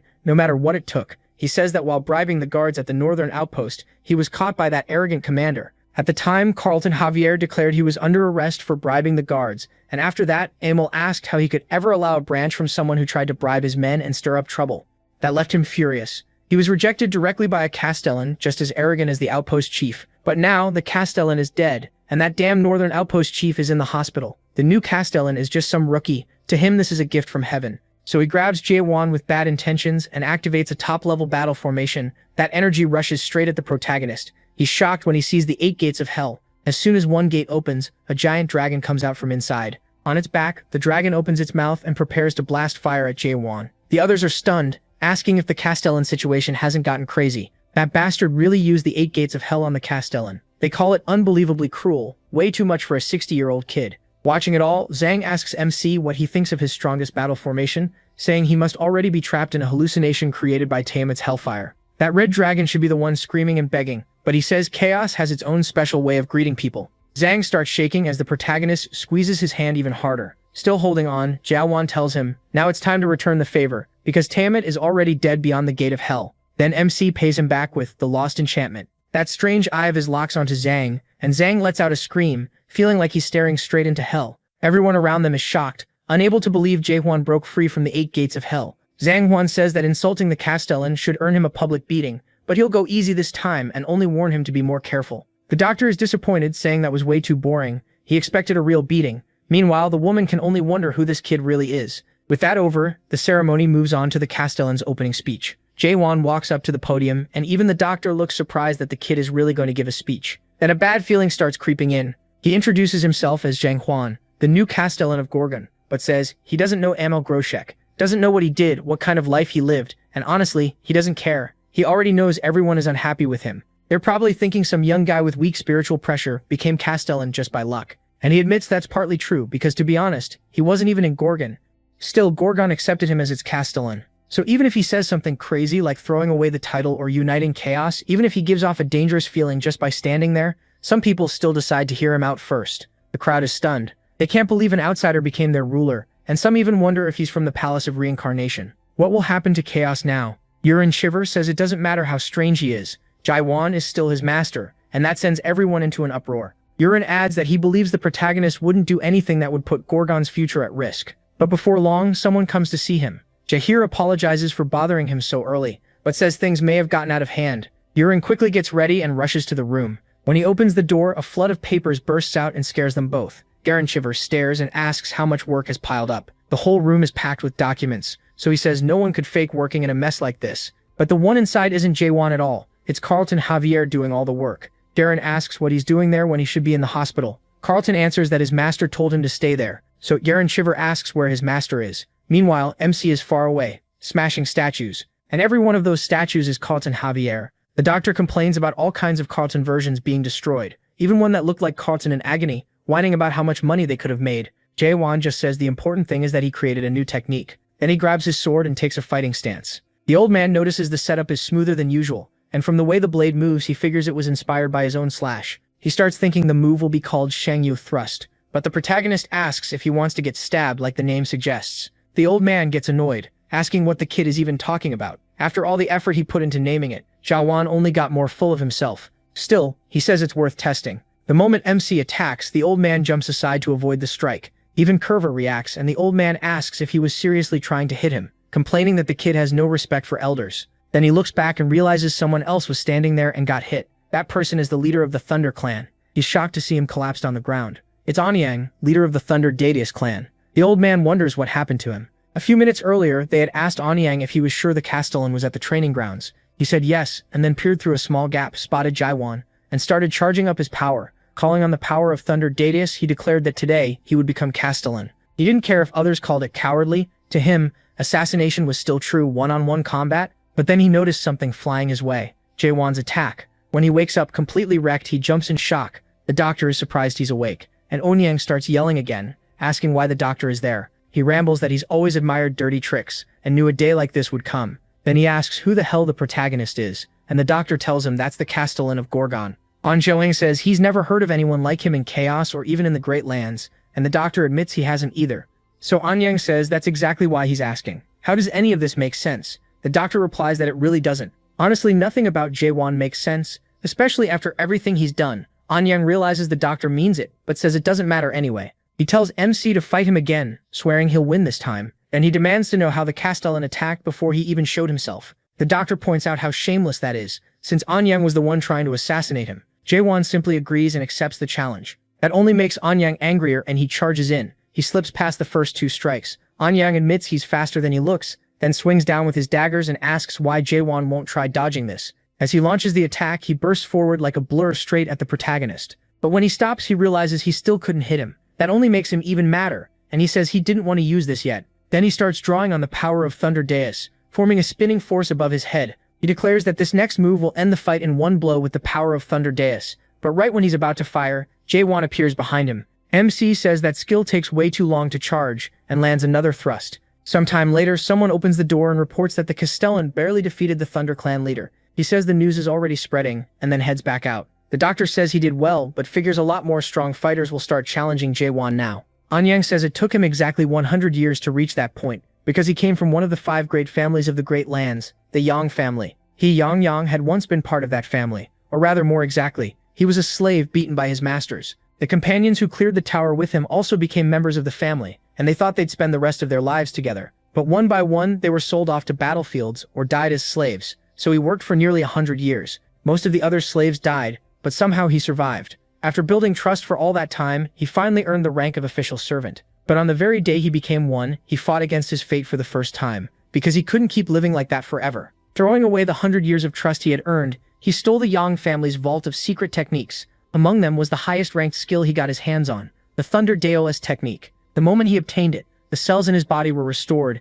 and he could freely use the power of Thunder Daos. That was the Yang family's secret art. Of course, the result was 20 years of being hunted by the Yang family before he was beheaded. But after being thrown into chaos, he used the Thunder Daos technique to claim the 9th seat of the 10 sects in just 100 years. Even so, that man who hasn't even lived 100 years is the Castellan of Chaos. And when Anyang remembers what the doctor said, how could someone like that really be Castellan? Then he admits the doctor was right. Nothing about Jaiwan makes any sense. The doctor, who understood despair better than almost anyone after what happened with the Abyss Expedition Squad, was actually smiling. Seeing that, Onyang stays angry, but the doctor tells him he should feel lucky. At least he met this guy before learning what real despair looks like. The doctor says Onyang is probably wondering just how much potential Jaiwan has. Then he explains that 1 week before he arrived, Gorgon had almost been completely taken over by the Golden Heaven sect. Onyang is stunned to hear that, and the doctor says he doesn't know what trick they used to turn Gorgon's men to their side, but it felt like they had been preparing to seize Gorgon for a long time. Still, the one who saved Gorgon when it was on the edge of collapse and defeated the only king who descended into the Castellan's body was Jaiwan,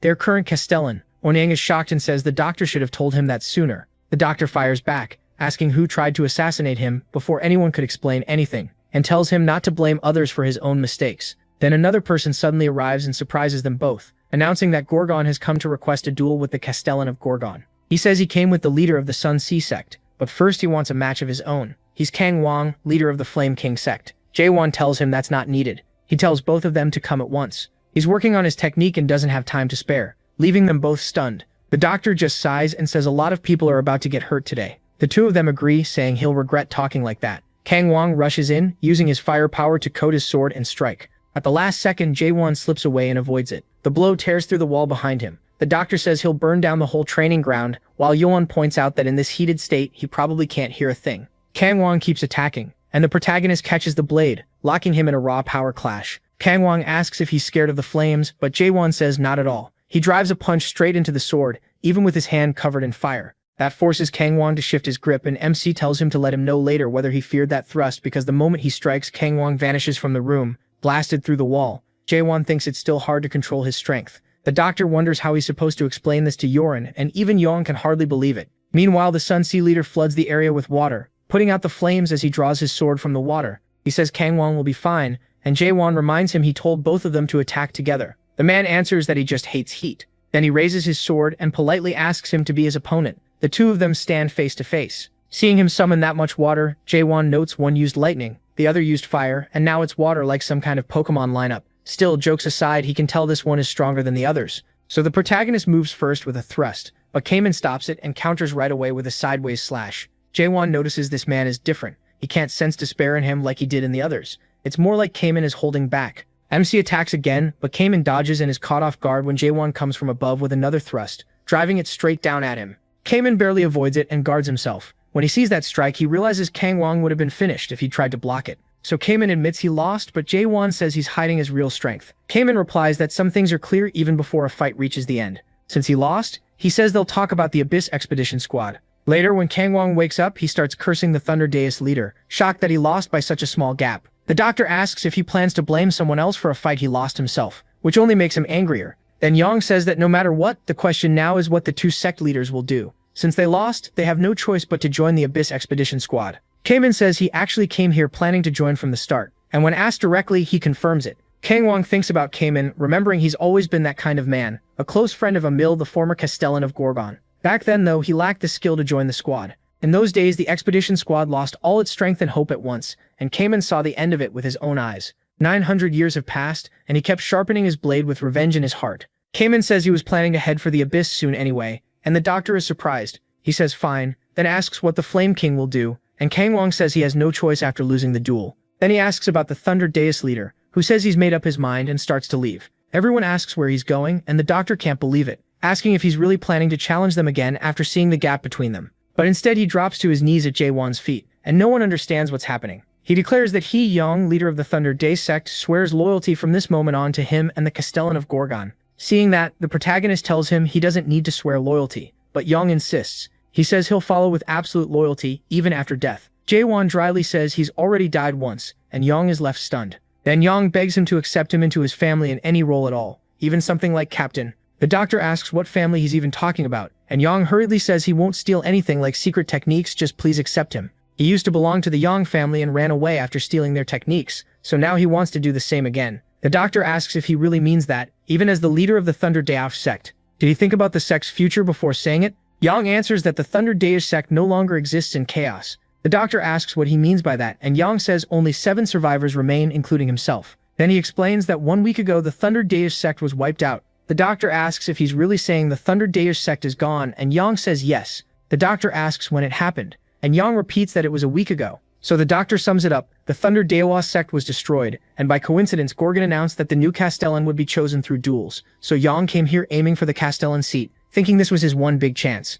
But when he actually fought Jae-won, he got crushed. His sect is gone. He failed to become Castellan, and now he's asking to be accepted as a follower, because he has nowhere else to go. Yong says that's exactly right with a shameless look on his face, and the doctor realizes he really has no pride at all. Still, he points out that if the Thunder Deus sect was destroyed a week ago, rumors should have spread by now. Kamen says that even with the distance between Manticore and Gorgon, a whole week is a long time. Then Yong tells the doctor that he said the Castellan saved Gorgon, and the doctor replies that he already explained it. That kid saved Gorgon from the Golden Heaven sect. Yong suddenly puts it together. Kang Hwang wonders if it was really the Golden Heaven sect. And Kamen thinks that can't be right, because the chaos in the inner castle a week ago was caused by that same sect. The doctor then realizes they were the ones who destroyed Yong's sect. And Yong says exactly, the Thunder Deus sect wasn't the only one to be wiped out. The third-ranked Shadow sect and even the top-ranked Sky Dragons also fell, and none of them could defend themselves against the Golden Heaven sect. Everyone is shocked. Then the doctor asks what happened to Manticore Castle, and Yong says it was completely taken over by the Golden Heaven sect a week ago.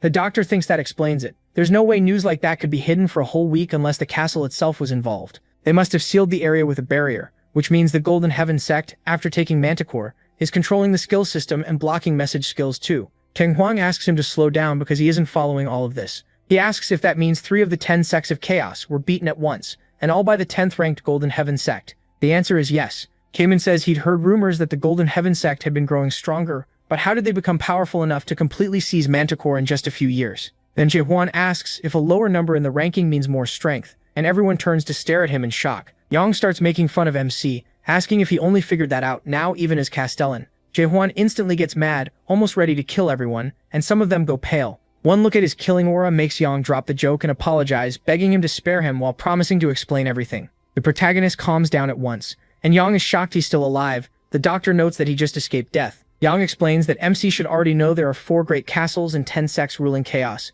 usually called the 10 sects of chaos, but those 10 sects aren't equal. There's a ranking from 1 to 10. Rank 1 is the strongest, and the gap between them is huge all the way down to rank 10. The top 3 are especially powerful. Even so, the 9th ranked Thunder Deus sect, the 3rd ranked Shadow sect, and the 1st ranked Sky Dragon sect were all defeated by the 10th ranked Golden Heaven sect, and even Manticore Castle was captured. Rang says he doesn't know what kind of backing they have, but he's sure someone powerful is supporting them. And while people were trapped in fear, they were already moving to take Gorgon after capturing Manticore. They're forcing the others under their control. They're taking the castles one by one, and their goal is the same as his. He starts wondering if the nightmares in the hymn that man mentioned are in Manticore. That thought makes him furious. Meanwhile, somewhere else, someone completely loses it. His men report that they still failed to get the Guardian's horn, but they had no choice. That thing could have slaughtered everyone in the hall. The one hearing this is Lin Jin-hyung, leader of the Golden Heaven sect. And honestly, he has the face of a total madman. His subordinates go on to say the leader of the Sky Dragon sect was captured and had all his limbs cut off,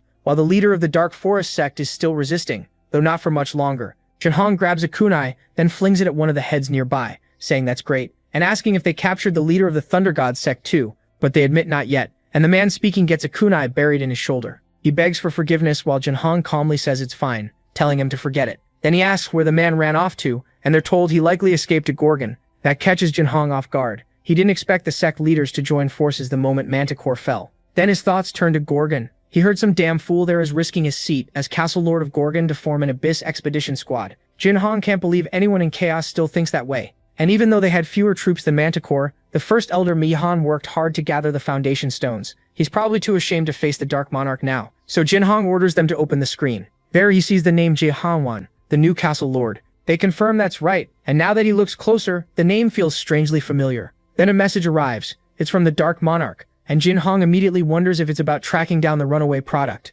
He realizes they're asking him to find something they couldn't even use themselves, and tells his men to inform them that they got the message first. Growing impatient, he turns to the man in front of him, who's shaking in fear, and says the more he thinks about it, the less it makes sense. Some random product killed a cultivator during a tutorial, destroyed the tower, and then made it into chaos. The man keeps trembling while his friend looks sorry for him. Jinhong just keeps laughing. Then he kills that man, driving a kunai straight into the middle of his forehead, and asks if they really think a story like that makes any sense. The other man says it doesn't, and Jinhong agrees it's insane. Something like that shouldn't be possible. When asked what they should do about the Thunder God sect leader who fled to Gorgon, Jinhong says to leave him alone. The others don't quite get it. So he explains that the leaders of the 10 sects all headed to Gorgon after hearing the Castle Lord position was on the line, and says those are the people they need to watch for the sake of his plan to unify chaos. If anything, this helps them, because Gorgon will soon be destroyed by the dead. He thinks back to the huge evil energy the dead released from inside Gorgon Fortress a week ago. That had to be Soul King catastrophe. The energy vanished fast, but that's not the scary part. The dead can summon more dead,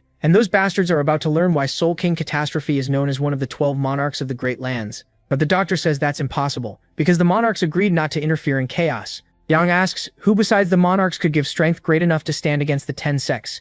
Then Gang says he heard the Great Lands are in the middle of wars, so maybe someone is using that chaos to interfere here, so maybe they should try contacting the Palace of Resurrection. Cayman is shocked. He'd even suggest that the Palace of Resurrection is where the monarchs and the 5 great clans revive, and it's also the group that manages all the fruits of chaos. He adds that if one of the 12 monarchs is involved, then the treaty has been broken. The doctor agrees. In exchange for the Palace of Resurrection taking all the fruits, the monarchs of the Great Lands and the 5 great clans made a treaty and promised not to interfere in the affairs of chaos. But Gang says they still need to question them about this. Cayman, however, says that's only a guess, and besides, he hates the idea of asking them for help. Worse, what if they're all working together? Gang doesn't have an answer. Then the doctor looks at Jaiwan and says things seem to have gone too far, asking what they'll do now. Manticore has fallen, and 3 of the 10 sects are already down. If they keep following his plan, it'll probably lead to war. He says it doesn't matter. Those enemies had to be faced sooner or later. But the doctor remembers what Yuran Shiver said, that the Castle Lord wants to unify chaos, wipe out all enemies, and give up the Castle Lord's seat, because a castle lord isn't needed if there's no castle left. Then the doctor says it can't be that simple. Unifying chaos is on a completely different level from just forcing the 4 castles and 10 sects to bow to him. The Palace of Resurrection is stronger than all 4 castles and all 10 sects put together. At Jae Hawan's current level, beating them is impossible. No matter how strong he is, some things can't be done alone. Just then, sunlight starts pouring inside. The protagonist says it doesn't matter, and that's exactly why the doctor is here with him. I already thought Jae-won was reckless, but he's really treating the old man like an ally.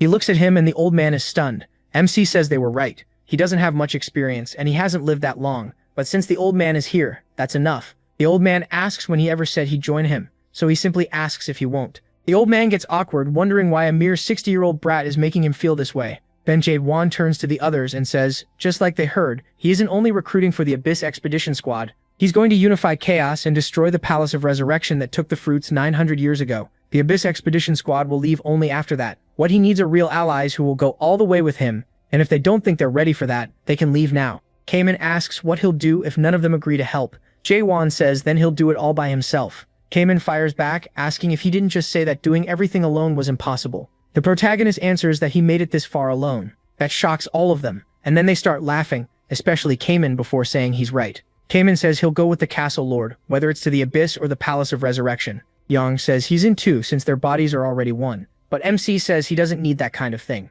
Then he asks the same of the Flame King, and Gang admits he still hasn't decided. The mood drops a little, and Gang says that's only natural. How much do they really know about him to accept an offer like this so easily? To be honest, he isn't sure he is qualified to lead the Abyss Expedition Squad. The enemies he wants to face are far too strong, and that's why he wants proof. There are currently 6 sect leaders in Gorgon, and if the protagonist can win recognition from the other 3 leaders, then Gang will recognize him too. Jae-won says fine, he'll do it. Gang is surprised he agreed so easily, but then MC adds that he has a condition too. That throws them off. He says if he has to earn their recognition, then they also have to earn his. They ask what kind of recognition he means, and he says it's a tournament. He'll hold a tournament with the Castle Lord position on the line, and they need to place in the top 8. That's his condition for recognizing them. He'll take their test, and after that, they can take his. Gang asks what he's talking about, and Kamen agrees. Being sect leaders doesn't automatically mean they're the strongest in chaos. Then he asks when this tournament even starts. Before they can finish talking, a terrifying aura rushes down the corridor and pushes open the door. It's Yuha, calling for Jae-won. She hands him a paper, and he says it looks like it's already begun. The notice says anyone who wants the Castle Lord position must join. Gorgon's first tournament will be held, and the preliminaries start today at 6. Sometime later, Yuha can't hold it in anymore, and says he must have some kind of plan. He asks what kind of plan she expects him to have, but the situation is even worse than last time. Strong people from all over chaos and plenty who just want to watch are gathering. Gorgon's outer area is already packed and every post is having trouble with identification. Cawthorn says the internal commander doesn't seem happy about the Castle Lord's decision. He replies that this isn't about personal feelings, it's about principles. Then Cawthorn points out that in emergencies, if most Horn captains agree, laws can pass without calling a conference, and the Castle Lord did get majority approval. He admits that's true, saying that among the 5 Horn captains of the offices, the 3 who backed him were the newly appointed Horn captains, and all 3 support it. He says this all goes back to the Golden Sky Sect incident. 4 of the 5 Horn captains died, and the last one was left crippled, so the cabinets were badly understaffed. Because of that, he picked people close to him as the new Horn captains, Clairefoyle for finance, Johir for defense, and Cawthorn for law. That's why every new law is passing so easily. She also asks how he expected her to handle finance while being an Umbar innkeeper at second stage adaptation. Then she notices he clearly doesn't like the Castellan's picks, so she asks if he at least understands how much money this will bring in, and apparently, he doesn't. She says that's exactly the point, money, and she hopes he isn't looking down on her just because she owns an Umbar. He denies it, but she tells him his face says otherwise. Then she explains that money gathers wherever people gather, and because of the tournament, Gorgon now has the biggest crowd it has ever seen. She asks if he even knows where the tournament is being held, and he admits he doesn't. She tells him it's on Vendor Street, north of the Outer District, and that catches him off guard. That street was wrecked during the Golden Sky Sect incident a few days ago. Now the people who lost their jobs there are working as tournament staff while the street gets rebuilt. He thinks it over. He knew the tournament was coming, but he never expected they'd turn a place like that into a source of labor. She goes on to say the total castle damage from the Golden Sky Sect incident reached about 12,878,000,000 horns. Then she asks him to guess how much profit the tournament made in just 2 days. He starts to say they're still, but she slams the table. The answer is 13,280,000,000 horns in net profit, and if they count future earnings, the total could grow even more. When he just stares in shock, she asks why he's so surprised. For her, counting money has always been part of life. She admits she still doesn't know what the Castellan is really trying to do, whether he truly plans to form an Abyss expedition squad or start a war against all of Chaos. But one thing, she says, is already clear. From here on out, Chaos is going to change. Far from there, away from where they are now, in the southern part of Chaos, across a vast sea, stands the southern castle of Dryad.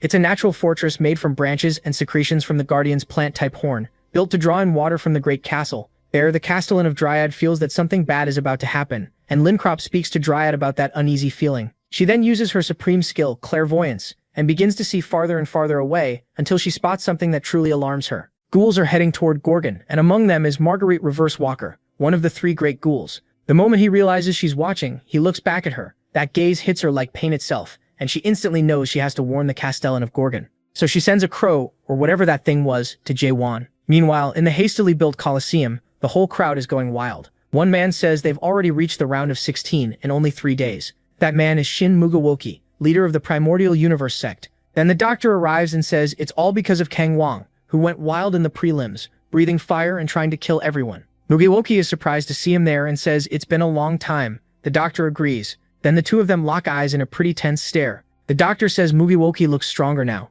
Mugiwoki says the same about the old man, but the doctor changes the subject, saying this is unexpected. For someone who loves fighting, Mugiwoki didn't even enter the tournament. Mugiwoki says he only enjoys fair fights, not cheap matches like this. The doctor jokes that if Kang Wang hears that, he'll start breathing fire again. And right then, Kang Wang really does go after Jaewon, throwing all his flames straight at him. But the attack hits nothing. When Kang Wang looks up, his opponent is already there. From above, Jaewon comes down with a crazy strike that smashes Kang Wang to the ground and completely overpowers him. Everyone is stunned. Mugiwoki says those movements look familiar, and wonders if it's a skill. The doctor answers that it is. Cloud steps from the Metal Monarch Hyoyo. Mugiwoki wonders why even one of Hyo's subordinates is here, and the doctor says he's asking the same thing.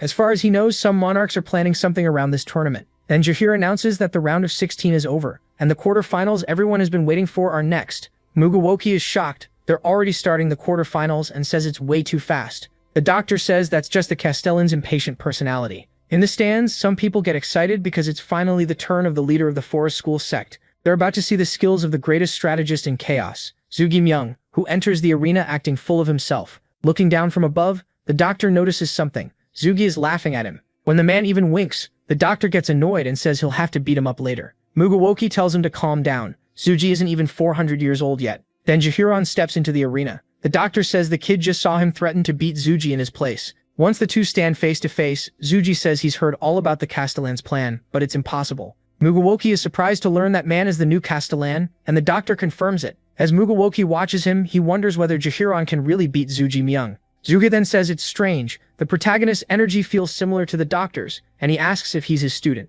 The idea even seems odd to him, while Jahiron simply swings his sword, leaving everyone speechless. Even Mugiwoki can't say a word. In a single strike, Zugi is pinned to the wall. The doctor then asks Mugiwoki if he really thought a monster like that could be his apprentice. After pulling himself off the wall, Zugi says the quarterfinal spot against him had been empty. Later he found out that spot belonged to the Castellan, and that actually relieved him. The whole reason he joined this cursed tournament was to give that arrogant Castellan a lesson. He says there have been people like this before, people who gave hope to others, who gave meaning to lives that had lost it. But hope that never comes true turns into even worse despair. That's why he came here, to crush that hope before it becomes despair, just as he has done for the last 400 years. So he can't accept losing here. No, he refuses to. Then he asks Jaehwan if he really thought he'd won. If Zugi admits defeat, it would erase the meaning of those past 400 years. It's hard just listening to him without knowing what he means. Zugi says MC only called this a one-on-one duel, but never clearly explained the tournament rules. He only said he'd give up the Castellan seat to anyone who beat him in a 1v1, and he asks what he's getting at.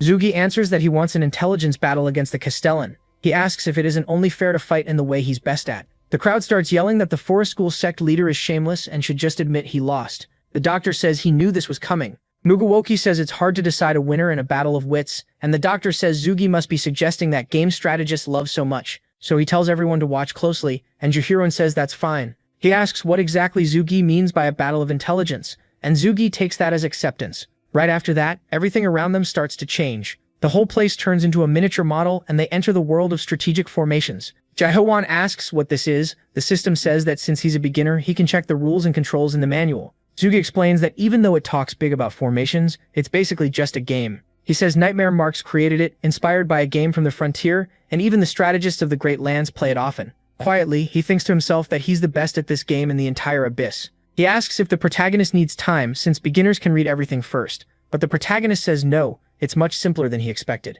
He thinks to himself that Zuga said it was based on a frontier game, and the main setup is a war between 3 races. Players gather resources, train troops in real time, and destroy all enemy buildings through strategy. Jae-hwan knows a game with that exact system. The frontier game this was based on has to be that game from Earth, and basically everyone there knows it. He's played it at least 1,000,000 times and wonders what's wrong with these nightmares. This is almost straight up plagiarism. Then Zugi asks if this terrain works for him. The system announces that Zugming has chosen Lost Garden as the battlefield for the strategic formation match. Jae-hwan tells him to pick whatever he wants. Then MC chooses the human race, while Zugming picks the nightmare race. Zugming notices he chose the weakest of the 3 races. For all his confidence, this guy is still just a beginner. The nightmare race grows stronger as time passes, but it can also set up an early win. His plan is to use his minions to set the field first, then overwhelm the protagonist with massive numbers to win. But Jae-hwan calmly starts cutting down the demons. He uses his human units to completely overwhelm Zug, and Zug can barely believe what he's seeing. He asks what MC thinks he's doing and why he's attacking already. He's even sending farmers into the fight. Then Zug notices something strange. Jae-hwan is building towers right inside his base, like it belongs to him. When one archer gets close to the nightmares, it wipes them out, and Zug realizes he is hiding behind the towers to keep attacking. He can't make sense of it. The farmers have so much HP that they block the path whenever he tries to destroy the towers, but he can't stop now. Trying to defend himself does nothing, and he can't even gather resources or build more structures. Zuga blurts out, asking what kind of strategy this even is. Jae-hwan says it's a pretty common strategy in Korea, and people already know how to deal with it. Pro players get mocked for using it, and everyone watching loves it because he's winning so badly. So Zug starts thinking there's no way a newbie should know a tactic like this, and he complains that the kid can't play that way. He says it's basic manners not to attack each other in the first 10 minutes. But Jae-hwan asks what he's even talking about. Zug explains that people normally just gather resources and build during those first 10 minutes. The protagonist asks if that's written anywhere in the rules. Once Zug sees the kid is right, MC tells him that if it's not in the rules, it doesn't matter. After that, Zug ends up dropping to his knees, wondering who the hell this guy really is. Jae-hwan doesn't have even a little bit of manners, and he breaks every pattern Zug knows. Because of that, he can't even guess where his limit is. That means he simply can't beat him, and maybe those 400 years were all just waiting for this moment. In the end, he formally admits defeat to Jae-hwan. Now that battle is over, the protagonist waits off to the side when the doctor walks over and asks when he learned strategic formations. Mugawoki comes over too, and the doctor says he thought Jae-hwan only knew how to thrust. Then he corrects himself. Since MC's new spiral cut was influenced by his own strike, maybe he isn't just interested in thrusts after all. While talking about it, he says the move he used against Zugming was that new technique spiral cut, and he questions that. The doctor insists it has to be called spiral cut. He remembers trying to give the protagonist attack that name before, but the protagonist said he only uses thrusts. So the doctor argues that since this cut was inspired by his own, the name should stay. Then Kamen says that since cuts and thrusts both have the same goal, killing the enemy, he can add execution to the name. And then Jae-hwan says it's spiral execution. He already gave the technique a name, but the old man asks if he's really going with that. He brings up spiral cut again, but MC says spiral execution sounds better, and more importantly, he turns to Mugiwoki, says he looks pretty strong and asks if he wants to fight.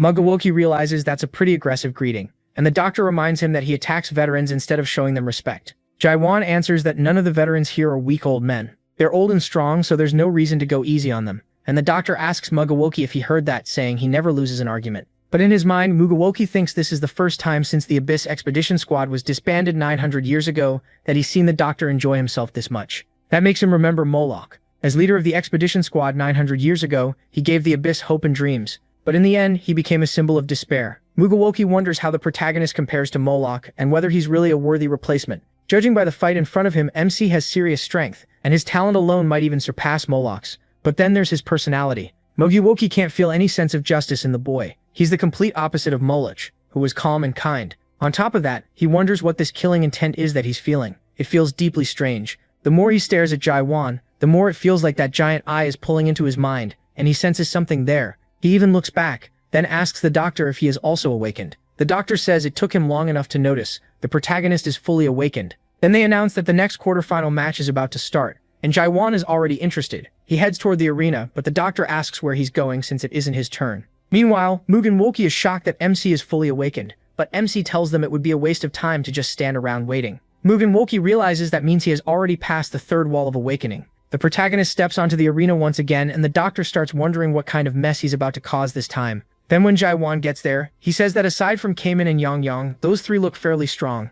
He's especially interested in the woman with the chain scythe. There's something suspicious about her that he can't read. He starts wondering who she really is. Then Jahir asks why he's there, since this isn't his match, and everyone is shocked that the Castellan stepped onto the stage. They all wonder what he's about to say. Jahir grabs the microphone and tells them to listen. He says he's seen enough of the contestants' skills, understands their level, and watching from the sidelines is getting boring, so he's thinking of changing how this works. Then someone steps in and tells Jahir to wait, asking what he thinks he's doing. It's Jago Kryong, leader of the Sacred Servant sect. She asks what right he has to do something like this, and how he plans to change the rules now. MC says he's removing the one-on-one rule, and she asks if he means a team battle. He says exactly that. She points out the problems. How would teams be divided, and how would they decide the winner? But he says she still doesn't get it. He makes it clear she misunderstood. This won't be a team tournament. There will only be one team, the 6 of them together against him. Everyone there is stunned, and she can hardly believe it. Jahir says he means it. He'll fight all of them himself. He even promises to give the Castellan position to the first person among them who defeats him. Nobody in that arena can believe what they just heard. Still, they think this is the perfect chance to see the Castellan's power, and they tell him to show what he can do. Then one of them starts laughing, saying she had been wondering what his real goal was. She looks honestly surprised and says she had a feeling something interesting was about to happen. After making that announcement, Jahir thinks that what he really needs right now is the people's trust. Trust usually comes when people spend time with each other, and that kind of bond takes time to build. But he doesn't have enough time right now. So in a situation like this, the other way to win their trust is by showing overwhelming strength. Then a girl walks up to Jahir. She gets way too close and stares him right in the face. And strangely, she looks a lot like him. Everyone who sees that is shocked, and some of them even think it looks kind of romantic. She says she likes him, and that it would be a shame to kill him now. That's why she's stopping here for today and leaving. Jahir asks what just happened. Even with such a huge number advantage, one of the contestants suddenly dropped out. She says it's annoying and that soon that thing will appear. Jahir gets curious about what she means. Then Minyang says he's leaving too, admitting he doesn't think his current skills are enough to beat the Castellan. The protagonist notices that Crazy Thunderfinger's sect leader is about to become his subordinate, but still wants to keep his pride.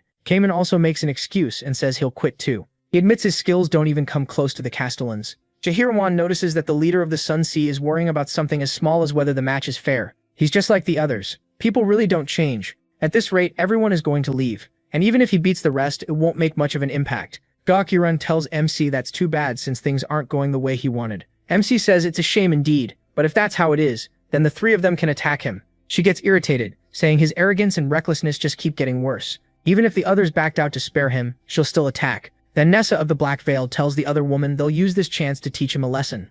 Gokryong says that no matter how strong he is, he can't survive their combined attack, but then tells her vice leader to calm down. She says they didn't come here to fight the Castellan. Even so, the vice leader still wants to attack. Zhou pays attention to what they're saying. He had complained earlier that he wouldn't get to see them fight, so now they ask what Captain Ryong plans to do. He says he'll wait and see. He thinks the Metal Monarch must be Gil because someone is backing the leader of the Golden Sky sect. Gokryong says she can't tell him that, and that he just needs to finish what he was asked to do. After they agree, she asks what the princess was doing. That man says they want to learn more about the Castellan's personality, and Gokryong is surprised. Then she realizes they want to measure how useful he'll be as a chess piece, and says fine. After that, she tells the Castellan they have no intention of fighting him, and Zhou asks if that means they're surrendering. She says that's not quite the right way to put it. Choosing not to fight and surrendering are two different things. The protagonist asks if that means they won't fight, and she starts to explain that they will join the Abyss Expedition Squad by their own choice. Everyone there is completely confused. Zhou watches them closely and asks what they're really up to,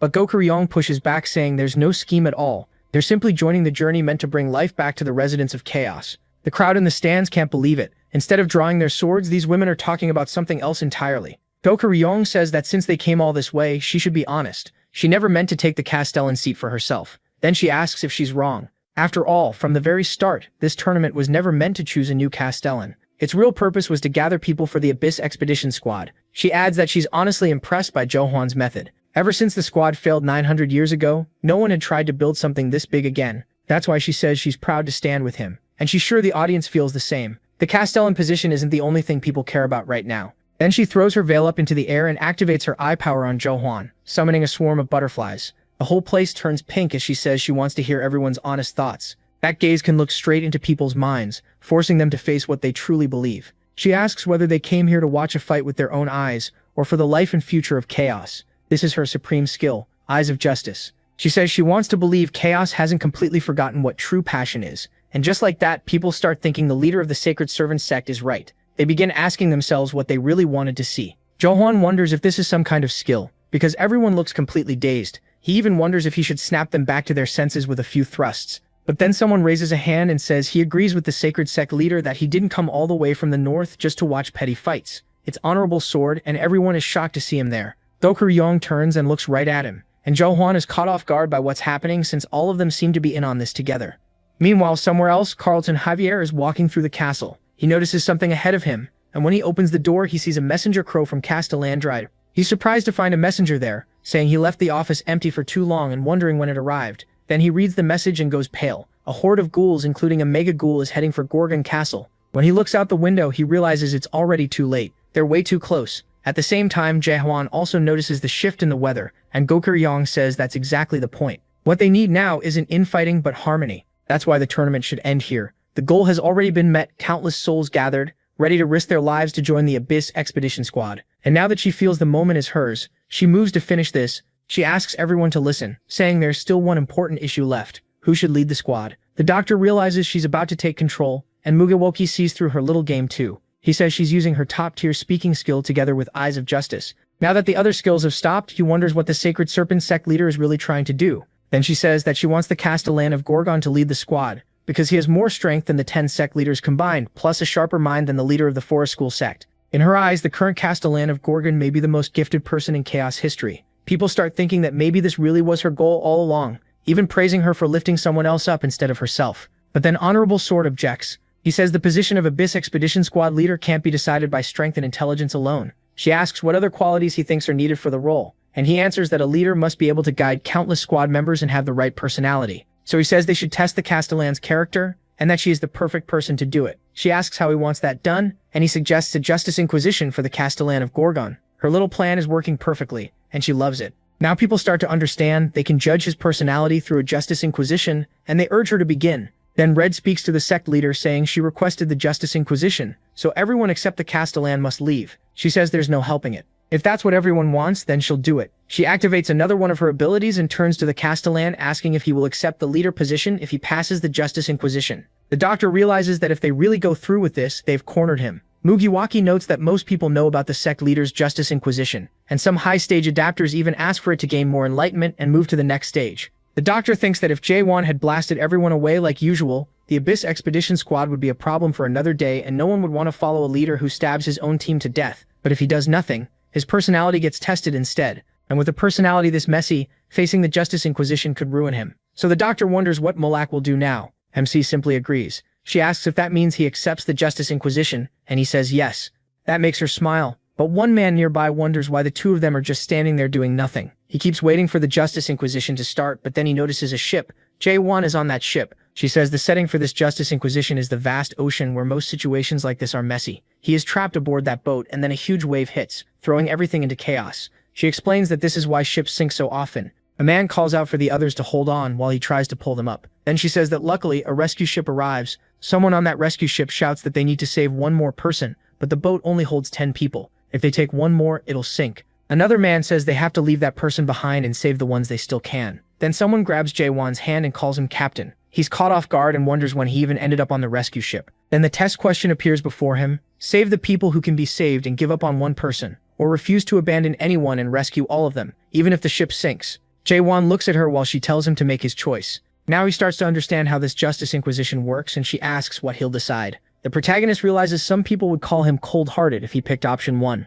Others would doubt his judgment if he chose option 2, and no matter which one he picks, his worth as leader of the expedition squad will be put on trial. But then he simply says that he chooses option 3. She freezes and asks what he means because there are only 2 choices. He says his answer is number 3. Save everyone and keep the ship from sinking. She can't believe it and wonders if he found the hidden choice, the one that only appears when someone finds their own answer. Option 3 says he won't abandon anyone, he'll save the drowning people, then jump into the water himself and wait there until rescue arrives. He says that's the only answer that protects his judgment while also keeping his humanity intact. She had planned to attack his ability no matter whether he chose the first or second option, but that plan just failed. So now she wants to know what he's really thinking and asks what this third option actually means. He says the reason they're dying is because the ocean exists. She hesitates, then says, yes, that's true. Jae-won answers that he just needs to thrust at the ocean. At this point, even she thinks he sounds insane. She wonders if he's lost his mind, but Jae-won really does get ready to attack, aiming straight at the water. She tells him to wait and asks what he's trying to do. The doctor sees his stance and yells for everyone to run. They don't even understand what's happening, but they get out of the way and MC unleashes an attack so ridiculous no one can believe it. Not even she can, and she's the one running the trial. Everyone watching is stunned. Then the whole system glitches out and he breaks it apart. The sea actually vanishes. They return to land and everyone starts shouting that it's a miracle and rushes toward Jae-won. He tells those NPCs to get off him, but before they disappear they thank him for saving them. Their gratitude catches him off guard. The immersion level is insanely high, and just like that, the Justice Inquisition ends with Jae-won as the winner. But Gakkeryong immediately demands to know what the hell he thinks he's doing, asking how he could do something like that. He says he'll skip the praise because he's completely furious at her and now she's the one getting nervous. Right then, Gorgon sends out an alert, saying a Gorgon 1 emergency has been declared across the whole region. Then Gorgon's alarm goes off and she asks what's happening. Jae-won bolts out at once. As he runs, an announcement says all events are cancelled. The castle gates will be sealed, and every resident must evacuate to North Street right away. One boy asks what is going on and a man yells for him to move. The ghouls are coming. Everyone follows Jae-won toward the wall, and Yong asks if all those black shapes are really ghouls. He thought his sect had been wiped out in Manticore, but now he's staring at a whole ghoul army in Gorgon and thinks he might actually die here today. Gang asks if he planned to join the squad even though he was scared of enemies like that. But Yong notices that even the Flame King is shaking hard, so he tells him to shut up. Seeing that, the doctor realizes the chaos is now being led by newcomers who weren't even born 900 years ago.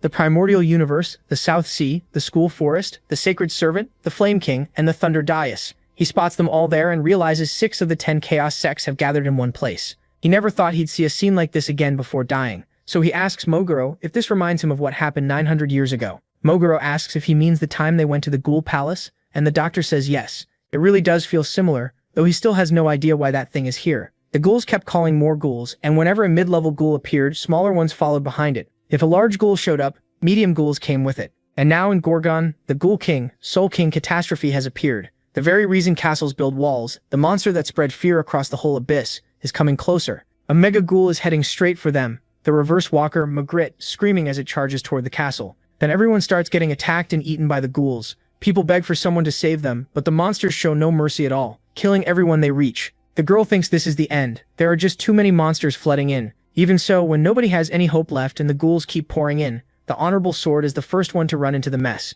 She feels relieved and begs him to help her, but he runs right past her. He apologizes, saying a ghoul that big is way beyond him. The girl is stunned, left totally helpless, and while he tries to escape, he gets hit too. Gakkeryong thinks this is a world where no choice changes anything. She wonders what kind of justice can even exist in a place like this. People keep dying one after another, and she realizes this world has no choices and no hope. But in the middle of all that chaos, one of the monsters is torn apart right in front of her. The one who shows up is Yang, cutting the monster down and telling the leader of the Sacred Servant sect to get herself together. Then Kamen and gang arrive too, killing monsters with the others and slowly turning things around. She can't understand why they're only buying time and winning should be impossible. She even wonders if Yang is charging in because he's an idiot. But looking closer, she sees he's trembling and clearly terrified. So what hope is pushing him to fight? Even so, he keeps standing firm. He admits this isn't easy and the others tell him to stop talking weakly because stronger enemies are still above them. Then Jae-won arrives to face the giant monster, and they say the one person who can fight it alone is finally here. As the monsters rush at the protagonist, he grabs one and rips its head off with his bare hand, without even drawing his sword. The others attack too, but he only watches the mass of flying rocks coming at him and says they shouldn't wreck other people's buildings like that. The stones try to smash into him, but Jae-won slips away cleanly. The moment he lands behind it, he gets ready to strike as the giant ghoul charges him. He dodges again and thinks this ability is seriously annoying. The monster never lets up, and Jae-won figures out that it uses telekinesis when he gets too close. If he creates distance, it fires that purple beam instead, so he has to get out of the way before it hits. The blast destroys everything behind him, and the monster starts charging another one right away. Jae-won gets more and more annoyed, then faces the next attack head-on. Down below, the old man keeps killing monsters, but he starts to weaken. He remembers the past. Just like back then, there's nothing humans can do against despair. This huge, they can do nothing. Then he sees a flash of light and he remembers the old Castellan saying, the people here need hope. An overwhelming kind of hope. That hope arrives with Jae-won, driving his sword into the mega ghoul. The old words come back to him again, hope that won't lose to anything. With one thrust, MC pins the monster to the ground. The shockwave from that strike terrifies everyone and almost sweeps them away. The doctor stares in shock and Jae-won, standing on top of that monster, thinks he really should have done this sooner. The doctor asks what he did, but Jae-won looks back and sees more ghouls rushing him. Kamen tries to cover him, while the doctor freezes watching him get surrounded from every side. Pinned in place for a moment, the protagonist thinks this is annoying. He breaks free, kills a few, moves to the side, and when he sees the next wave coming, he prepares another thrust. This time he wipes out every ghoul charging at him. The doctor can't believe it. Jae-won said he'd just keep thrusting, and that's exactly what he does, tearing through part of the wall and every ghoul in front of him. He really clears out the whole area. After that, things finally start to calm down. No one can believe it, least of all Mogu. He calls it reckless, and the doctor says Jae-won is always like this, but he's decided to protect that recklessness. So he understands now and says they'll stay with him. Then Kamen charges after the smaller ghouls that are left, and Yang doesn't hold back either, rushing another one. He even starts teasing the Flame King. The king snaps back, asking what he wants and telling him not to bother him because he's busy. Yang says he's kind of embarrassed to admit it, but he still feels like he has to tell someone. The king asks what he's rambling about while still cutting down ghouls, and Yang blurts out, "Doesn't he look insanely cool right now?" Nobody answers, and he begs someone to say something instead of leaving him hanging. The monsters keep coming, and Gang says his tired body is getting heavier and heavier. At this rate, they'll be finished. But before a monster can move, a rock flies into it, and a little girl is the one who threw it. The monster gets furious and lunges at her, so she shouts for someone to attack. Carlton Javier answers by throwing out his chains right onto the monster, saying they came to help. Gang says this is how it should be, and little by little they start turning the battle around. Even Mogiluk joins in. Jawan keeps watching and sees that things are finally going their way. Then he plants his sword in the ground and sends a thrust across the entire city. 10 days later, in Gorgon Castle, it's been that long since Magritte, one of the 3 great ghouls, was destroyed. The whole chaos world is buzzing with the news, and a reporter asks a blacksmith what the best change in Gorgon has been since that incident. The man thinks for a bit and says, "This place has become better to live in." The reporter asks, "Better how?" He explains that 6 of the 10 chaos sects have moved to Gorgon, which caused a huge rise in supplies, including beast horns. Because of that, the city is going through an economic boom like never before. But hearing him call this a great place to live, the reporter feels something is off, because everything is wrecked. He says the damage looks terrible, yet for some reason the mood here feels bright. The blacksmith says that's normal for a journalist who didn't witness the wave route. The wave route was the day a wave of darkness filled with ghouls was split in half by a single blade of light, and everyone who saw it felt strangely drawn in, charging down that path and fighting the ghouls. A lot of people died, and ever since then everyone keeps asking what exactly they saw that day. The blacksmith says all a fool like him can say is this: Gorgon became a better place to live. The reporter writes that down word for word. Then he feels the ground shake and asks what's going on. The blacksmith tells him to relax. This has been happening a lot lately, but the reporter quickly realizes a blast like that can only come from a fight between high-stage adapted spiritual power users. And now that he thinks about it, 6 of the 10 sects have their bases in Gorgon. He starts wondering if the sects have gone to war, but the blacksmith says you could say that, as more explosions keep going off and several people are launched out of the Colosseum. They're actually the sect leaders. The blacksmith says there are 5 of them today, while the reporter just stares in shock. Jae-won is the one who sent them all flying, and he's furious inside the arena, saying they still have a long way to go. And when Jin-Hong Lim hears what happened in Gorgon, he can hardly believe it. He hurls his cup at his subordinate's face and asks what the hell that means, telling him to say it again. The man repeats that the one behind the attack on Gorgon, the Mega Ghoul Magritte, is dead. Jin-Hong thinks that's impossible. A Mega Ghoul is as strong as a 9th stage adapter from the Great Lands. To fight one, you need power on the level of at least a lieutenant general. Even in Chaos, there are only 3 Mega Ghouls. So how did this happen? Jin-Hong Lim orders a full investigation right away, and his men move out at once.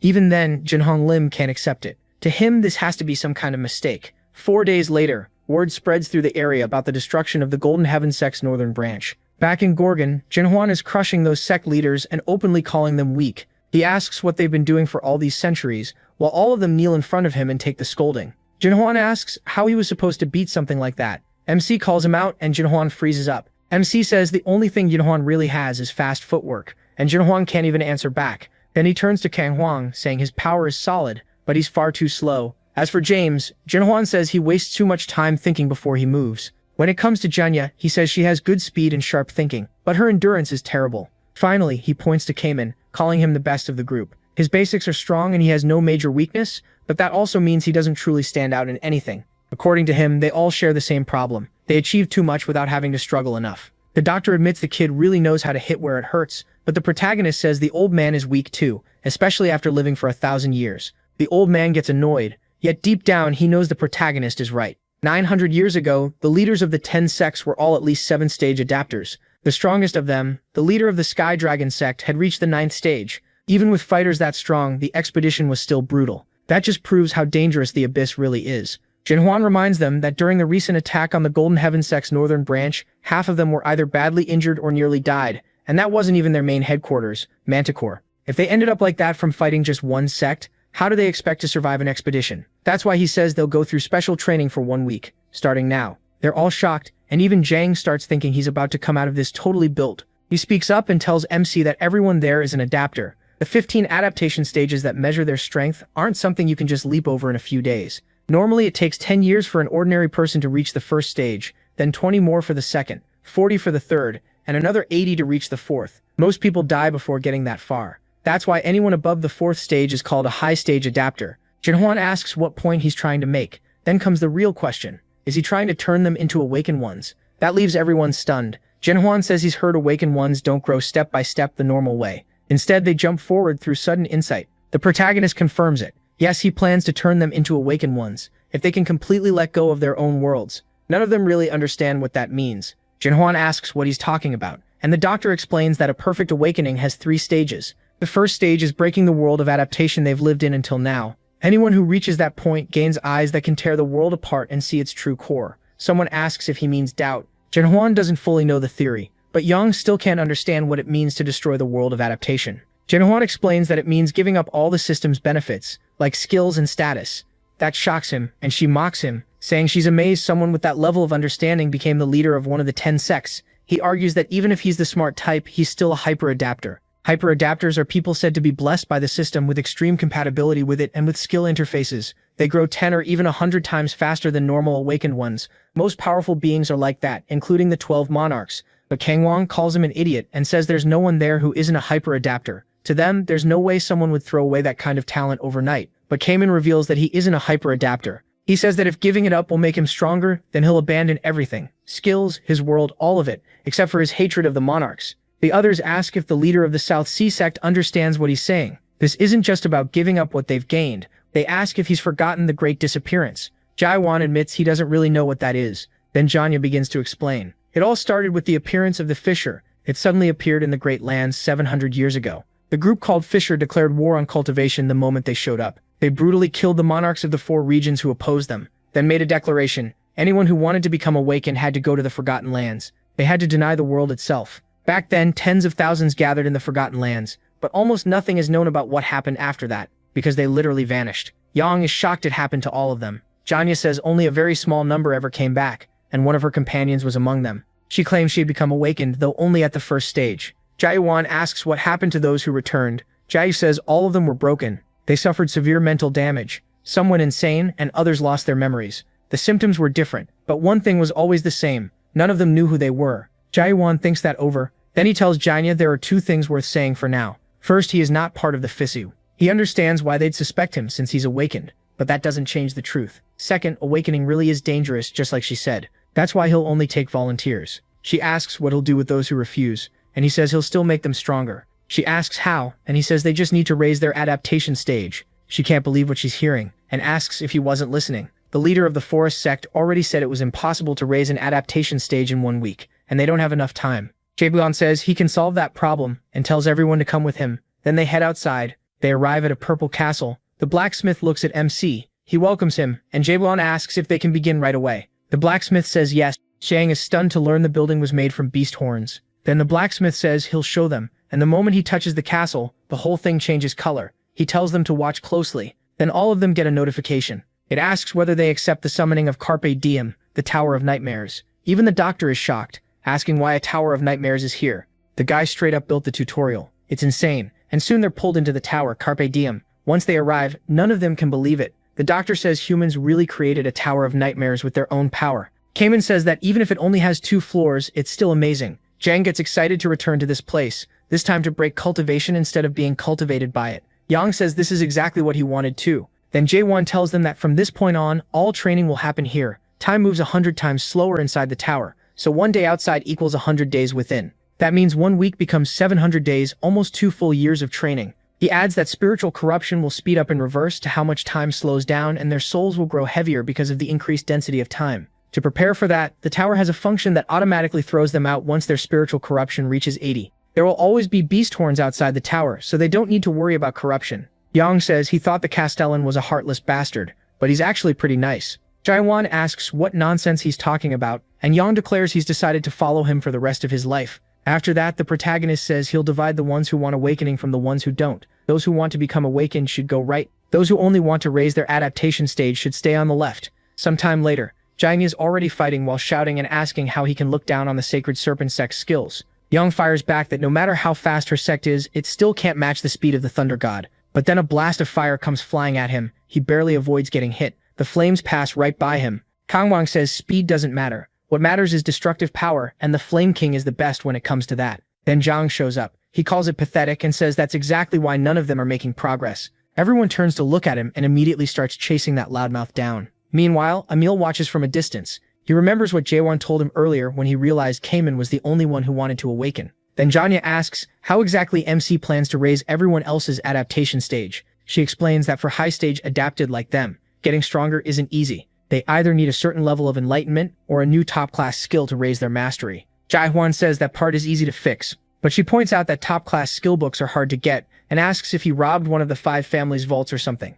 That comment accidentally hits a little too close to home for the one who actually did steal one. He says they don't need a skill book. Learning from a teacher is enough. She asks if that means he's going to teach them himself, but the protagonist says no, so she asks who will. Then she catches on to what he means, and he confirms it. From now on, they'll teach each other. Mugawoki says the idea is brilliant. Sect leaders with pride that big would never even think of learning from one another. Still, it doesn't go very smoothly. Each of them insists that they're the strongest one there, and of course that leads to trouble.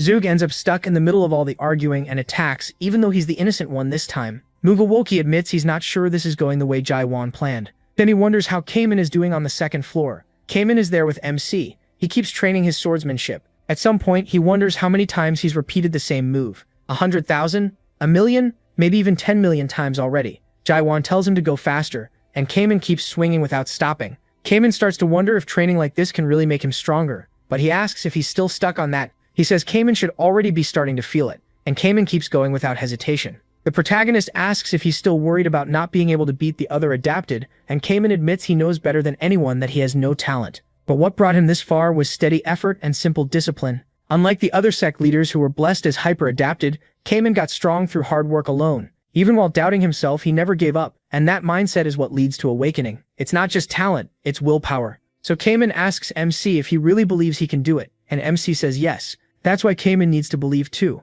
Hearing that, Kamen starts letting go. His doubts finally begin to break apart. Then he starts striking with more power. After some time, the same girl who fought Jaewon before stands on top of a tower, drinking and enjoying herself, when she notices something. The nightmare tower built by Manus Carpe Diem is right in front of her. She laughs at the idea that people who've lived for hundreds of years still think they can change anything, and calls them fools. She asks the person beside her if he agrees. It's the doctor. She calls him master. He looks at her and asks what she's planning. She says that's a sad thing to ask after they've finally met again after so long, and tells him to come back since everyone is waiting for him. But he says he already told them he won't return to those who threw away their humanity. She argues that they're fighting for humans, that they're the only ones truly doing that, only the Fisher. He denies it. They only use humans, and the Fisher already ended after the Great Disappearance. They lost their purpose long ago, and now only the name remains. The girl just starts laughing. Then she apologizes, saying she couldn't help herself. After all, laughter is the only normal response to hearing something like that from him, because he too was one of the people who planned that cursed Great Disappearance. He says that isn't what happened, and she replies that sure, maybe the outcome wasn't what he wanted. Even so, he didn't stop the Great Disappearance. All he did was watch it happen. Still, she says she's grateful, because the person she is now wouldn't exist without her master. Then she asks if he knows that some of the Fisher's children are trying to awaken with the method he taught them. Kids with no talent and no connections. They swing swords at each other hundreds and thousands of times. They keep doing it until they kill each other over and over. Only a tiny number survive and reach the billions. By then they lose their sense of life and death and start seeing the world in an inhuman way. That's when they gain the first keyword of awakening, deconstruction. The doctor draws his sword and says that was the wrong keyword. She says he's talking like this again, then asks what he could possibly know when he never even fully awakened. He thinks of his own world marked only by white, and she says his unique world is still the same as before. He was too afraid to risk his humanity, so he couldn't draw anything in the world he worked so hard to create. Then she says she was different. She became the leader of the Fisher's second squad, pulls out her weapon and attacks the doctor. Her weapon begins to fill the entire space. She reshapes that world around them, and he's clearly shocked by what he sees. He says he'd heard she became a squad leader, then asks if she reached the third stage of awakening.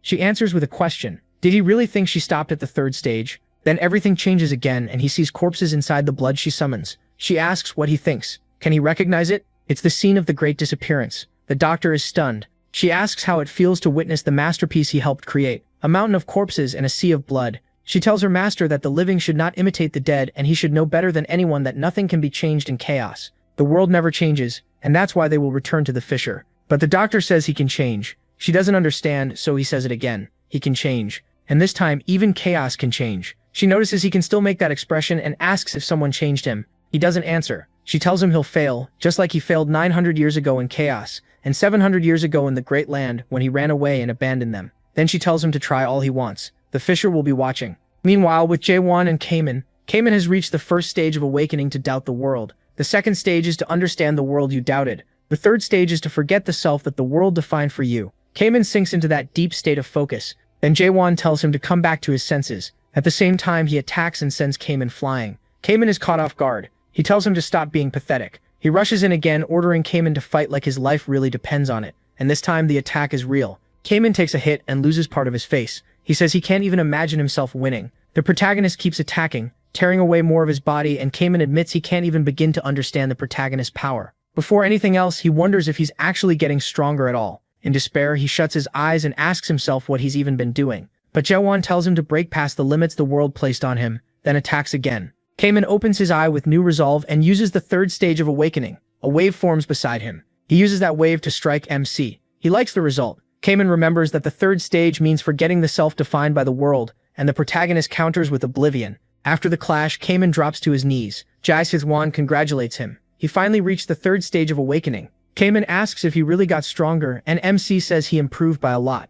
Even so, Kaemin realizes he must also be at the third stage. After seeing him endure that, Kaemin knows that no matter how many limits he breaks, he still can't even picture himself reaching his level. Sometime later, during a meeting inside Gorgon Castle, someone says the current expedition system is far too unstable. Another person asks if that means he refuses to recognize Jae-hoon as the expedition squad leader. He says Gorgon's one-sided decision to create the expedition squad goes against the Treaty of the Four Castles. Someone else reminds him that the treaty was dissolved long ago, so there's no point bringing it up now. This is a meeting of the three castles inside the conference room of Gorgon's inner fortress, but Nesion says he kept quiet until the squad was formed. So why is Zug speaking up now? Zug snaps back, telling Deus of Thunder to shut his mouth. Yorn cuts in and says they gathered because of the Golden Sky sect incident, asking everyone to calm down and return to the main topic. But one of them refuses and says they're settling this first. He says the Abyss Expedition squad leader should be chosen again through a fair process. This is the Lord of Gerudo, the cold-blooded golden monarch Galhoidong, an 8th stage adapted. Then the Lady of Dryad, the elegant Asia, says she can't say his request makes no sense. She asks where Jaewon is now, since he should have been told about this meeting. Yoren says yes, a notice was sent. They proposed the meeting of the three lords right after the protagonist left, before he had a chance to refuse, and the messenger already confirmed that Garuda's envoy had departed. All the members of the adapted team had already returned, but the lord leading the awakened team still hadn't come back. That's why Gorgon is falling behind. The one making the calls isn't even here. Galahyoiding says it's absurd to trust someone who hasn't even lived 50 years to build an Abyss expedition squad. Worse, he handed the leader's spot to that kid. He says maybe this is all part of some plan to throw the whole place into chaos through a rookie whose past nobody even knows. Then Jorgen steps forward. He puts a dagger to Galhoidong's throat and tells him to say that again. Galhoidong freezes and asks what he thinks he's doing. He demands to know if Jorgen is trying to threaten him by force. His guards get ready to fight, but Gang is already about to jump in too. Yom cuts in and says if they want to replace the squad leader, they'll have to get through them first. They have no plans to follow anyone else. Nobody expected that kind of loyalty, and it catches everyone off guard. Then in the arena, he asks if Yame is really going to keep sticking his nose in. Yame fires back, asking who's afraid here. Doesn't Galhoiding trust his own strength? Galhoiding says he'll let Yame strike first. Yame says that was already the plan. He appears behind him and launches an attack, but Galhoiding dodges with a simple step. Yame is stunned. The attack curves back, and Yame manages to get behind Galhoiding, but the man stays calm and admits the boy really is fast. Even so, his eyes keep tracking every move. When Yeom leaps up, Galhoidong is surprised. Yeom pushes him hard enough that he finally draws his blade, clearly wary of that attack. Galhoidong says what Deus of Thunder did is impressive. He can't believe someone who had only just entered the early level of a 7th stage adapted reached this point. He admits Yeom got stronger than expected. Still, Yeom won't overcome the gap. No matter how hard he tries, he can't beat the difference between their adaptation stages. Golden discs gather overhead as Galhoidong warns him that a 7th stage fighter can't beat an 8th stage adapted using the golden meteor wheel. He sends it crashing down at Yeom, saying the game is over. He batters the boy again and again. Gang starts to panic over what's happening to Deus of Thunder. Galhoidong shouts that the kid fought well and everyone just saw his defeat with their own eyes. Since he won, he declares that the expedition squad leader should be him. But Yeom asks why he's so eager to end the fight. After all, he's still standing just fine, and Gang is shocked. Yeom says he'll show him something fun, since Galhoidong seems bored from all the trash talk. Then he takes his stance. Gang mutters that Yeom just doesn't know when to quit. He says Yeom is too straightforward, and speed is the only thing he has. Yaum charges again, but this time he changes elements and uses the 18 blades of the Flame King, Kang Wang's technique in Yaum Yongyun style. The golden attacks start burning away. Gao Huidong is shocked to see the Flame King's technique. Yaum follows it with the 8 stealth formations, a Sog Myong technique, in Yaum Yongyun style. Now Gao Huidong realizes Yaum is even using the School Forest sect leader's moves. He asks how all those sect leaders could teach their own secret arts to someone else. Did they really throw away their pride? Yaum answers that pride doesn't make anyone stronger. Then he attacks and slips right past Gang. He only leaves a shallow cut, and Guy says he gets it. That's how Yaum wants this to go. When Yaum turns his back, Guy says he'll stop holding back. With the X on his chest showing, he summons all of his golden discs. Yaum can feel something dangerous coming. A giant disc forms above Guy's head. Everyone nearby starts yelling for the others to run as far away as they can. They all scramble to get out. Then Guy throws that wheel, the golden wheel of 10,000 Cs, straight at Yaum. It tears through everything in its path. Even Aisha looks scared. As the attack races toward Yaum, Guy mocks him, asking where the God of Thunder went, and tells him to try surviving this. But then he's stunned because Yaum cuts straight through that disc and rushes right at him. Yaum says the game is over. He tells the Castellan of Garuda he fought well, then uses Izuri's Heavenly Blade, the Shin Muge Uke technique in Yaum style. The strike goes right at him. Yaum only has to touch Guy's forehead and the hit lands hard. Before Yaum can go further, Mujuke steps in and stops the God of Thunder. He says that's far enough. Then he announces that the Castellan of Garuda lost the duel. It's over. Mujuke adds that he hopes Gay wasn't planning to use the Horn of Guardian Garuda, since that's a weapon of the Great Goals. He can tell Gay had to be pushed that far just to face the God of Thunder. Gay admits defeat and says Yaum did well. After that, the two step back. Mugo declares that Guy Ruodong lost to the God of Thunder and asks who wants to face him next. He even asks if Aisha Linkrop wants to be his opponent. Anyone who still wants to fight is free to come down. But then, Gao Kir Yang walks over to Guy. Mugi Uke asks what she thinks she's doing. She says it should be obvious she's switching sides. He asks what game she's playing, and even Kang demands an answer. Then she says she believes this side has the better chance to win. Just then, someone else arrives and says to Mugi Uke that he'll be his opponent. He says it's been a long time. It's the Monarch of Grace, Bang Shunyu, a 9th stage adapted. Yuri is stunned and asks why a monarch is here. So there really was a monarch behind the conference of the 3 castles. Mugi Uke can't believe Bang and Oshio dared come back to Chaos when he was once Chaos's sworn enemy, the same one who slaughtered countless souls and took the fruit 900 years ago. Bang tells him not to be foolish and invites Mugi Uke to come with him, saying the Iron Monarch misses him a lot. Mugi Uke can't believe Bang now serves the Steel Monarch. Bang says he does. His ruler treats martial artists well. He says the 5th region is almost like a little Morim. Hoyu is nearly finished and there's no way he'd ever accept someone like Mugi Uke. Then he asks if Mugi Uke is still clinging to old hate over the past. Hoyu forgave him easily, but maybe Mugi Uke isn't like that. He tells him not to act so cold to a fellow martial artist after everything they went through together. That only makes Mugi Uke angrier. He asks how Bang dares say that after betraying Morim. But Bang stops his attack with one hand even while Mugi Uke swings his sword. Bang says he's being too harsh. After all, this is their first reunion in 900 years. That just makes Mugi Uke even madder. He says even Adria of Garuda and the Sarsanotisa clan were dancing in Bang's palm this whole time. Bang calmly answers that he has no idea what Mugi Uke means. He says they only gave them a warning so they could make the smartest choice. And in the first place, the master of Gorgon Fortress and the others are just praising themselves. Bang calls it pathetic. Mugi Uke tells him to shut up. He keeps attacking while above them Adria just watches. Then someone else tells Adria not to fall for Bang's games. They say she's making the right choice. Still, she doesn't look convinced. She remembers talking with the Steel Monarch's envoy, Hae Yang. He told her the master of Gorgon Fortress is even more dangerous than the leader of the Forgotten Sky clan. He's trying to use the Abyss Expedition Squad to unite Chaos, and the Monarch sees him as an omen. An omen is the title given to beings who try to change Chaos. And whenever omens appear, hope appears in Chaos too, but that hope always turns into despair. So if they don't get rid of him, a massacre will happen there. Hae says that since she's lived 970 years, she should know very well what happened 900 years ago. Adria thinks she can't let that tragedy happen again. He asks her to work with them and says that 1 week later, the summit of the 3 fortresses will be held in Gorgon. Now in the present, she wonders if this really was the right choice. Bang asks Mugi Uke why they don't stop this already. He says Mugi Uke can't defeat him. Hasn't he figured that out yet? But Mugi Uke keeps attacking. He even uses the Heavenly Sword and Bang is actually surprised by that strike.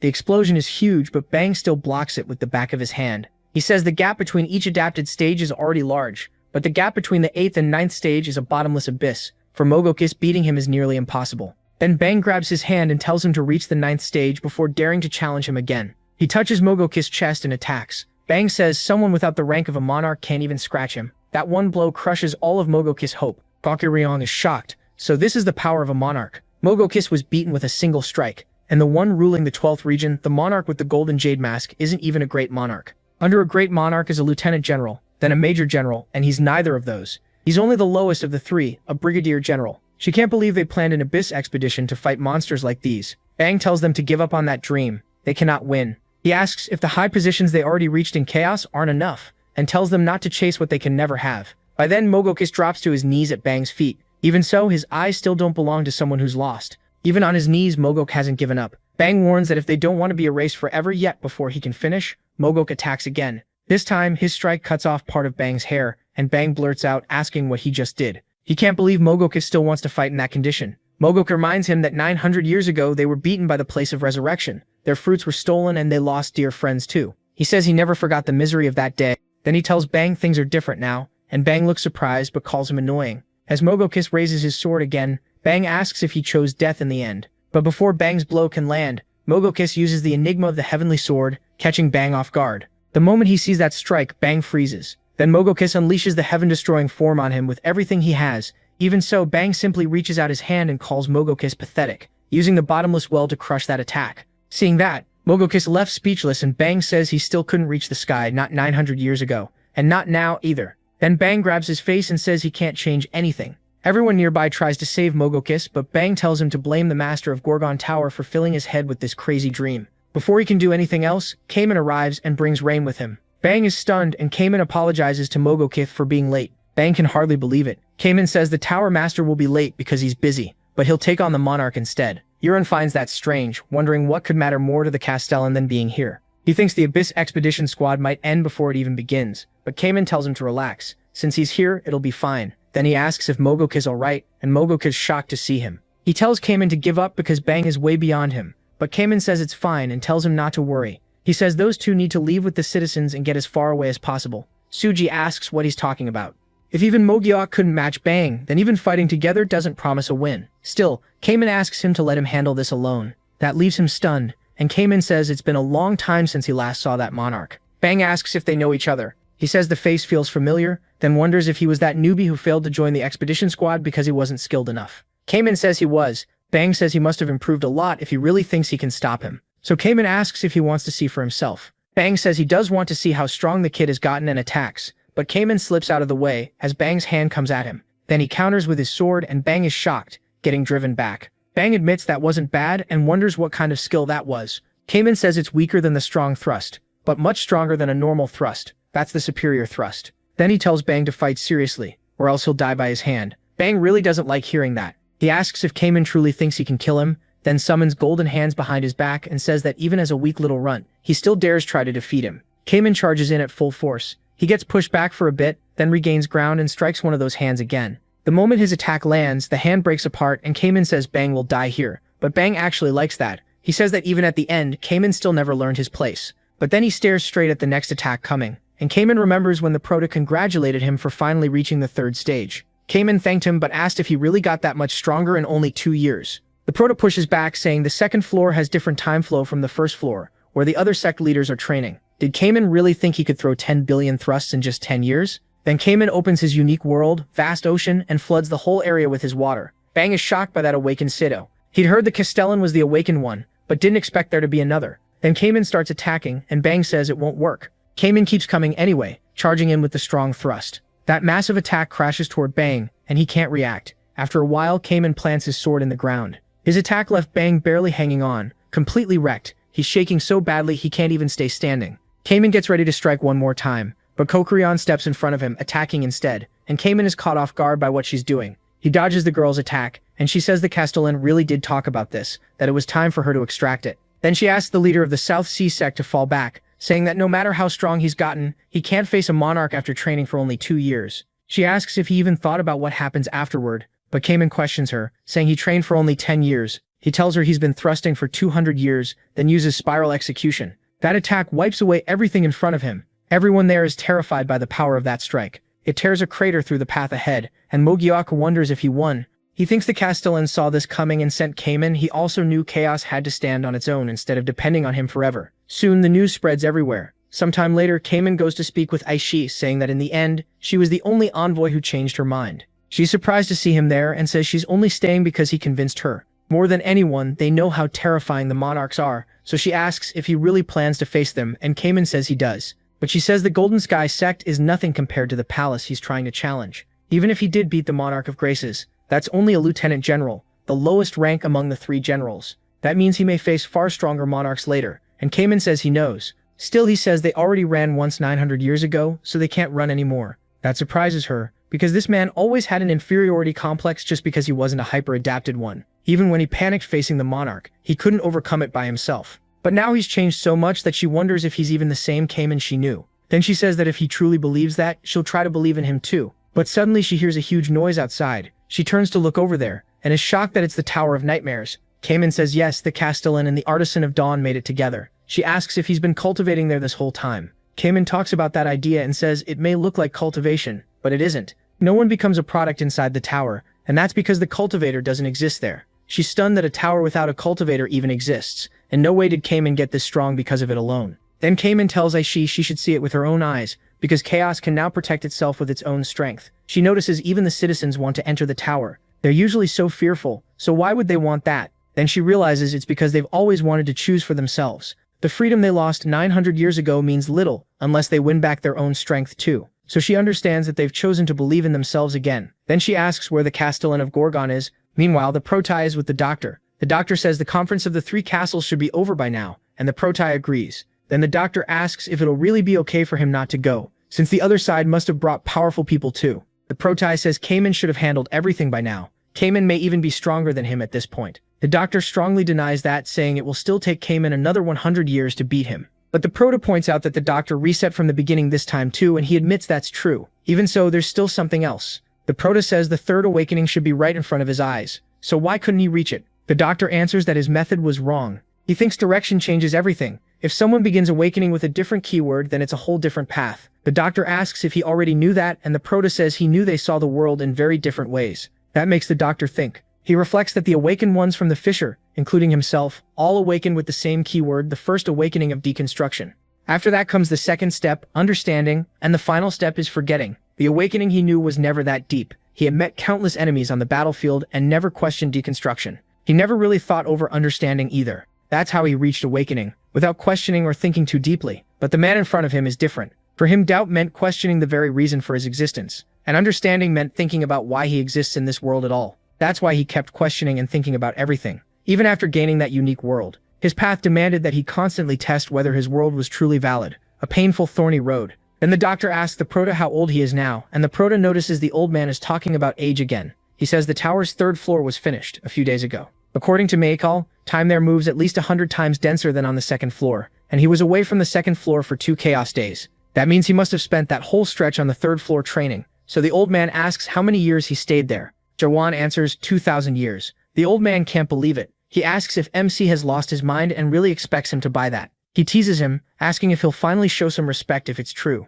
The old man says he has to be joking. He asks again how long the old man stayed, and the answer is that it wasn't nearly as long as he had hoped. Then he calls the old man out, but the doctor says that even if Jawan lived 1,000 or 2,000 years, he'd still be just a kid to him. The protagonist says the doctor never changes, even after living more than 200 years. Then the doctor asks if he's really heading to the Palace of Resurrection now, and the protagonist says yes. The doctor warns him the Palace of Resurrection won't be easy to deal with. He asks if it wouldn't be smarter to strike later, after they've gained more awakened fighters from Gorgon. MC asks if he really thinks the monarchs will just wait around. They'll move once the others gather more awakened people, so he wants to catch them off guard first. He's not planning to fight everyone inside the palace, just take out the key things there. The doctor quickly realizes Jahuan must be after the fruit, and one more thing too, the treasure of nightmares, the item that can turn the living into the dead, and also the narrow door. He heard that with the narrow door, someone can enter chaos while still alive. So if Jahuan takes all the fruit and destroys the door, the monarchs should lose their way into chaos. Sure, they could still go there by dying, but not many of them would be willing to do that.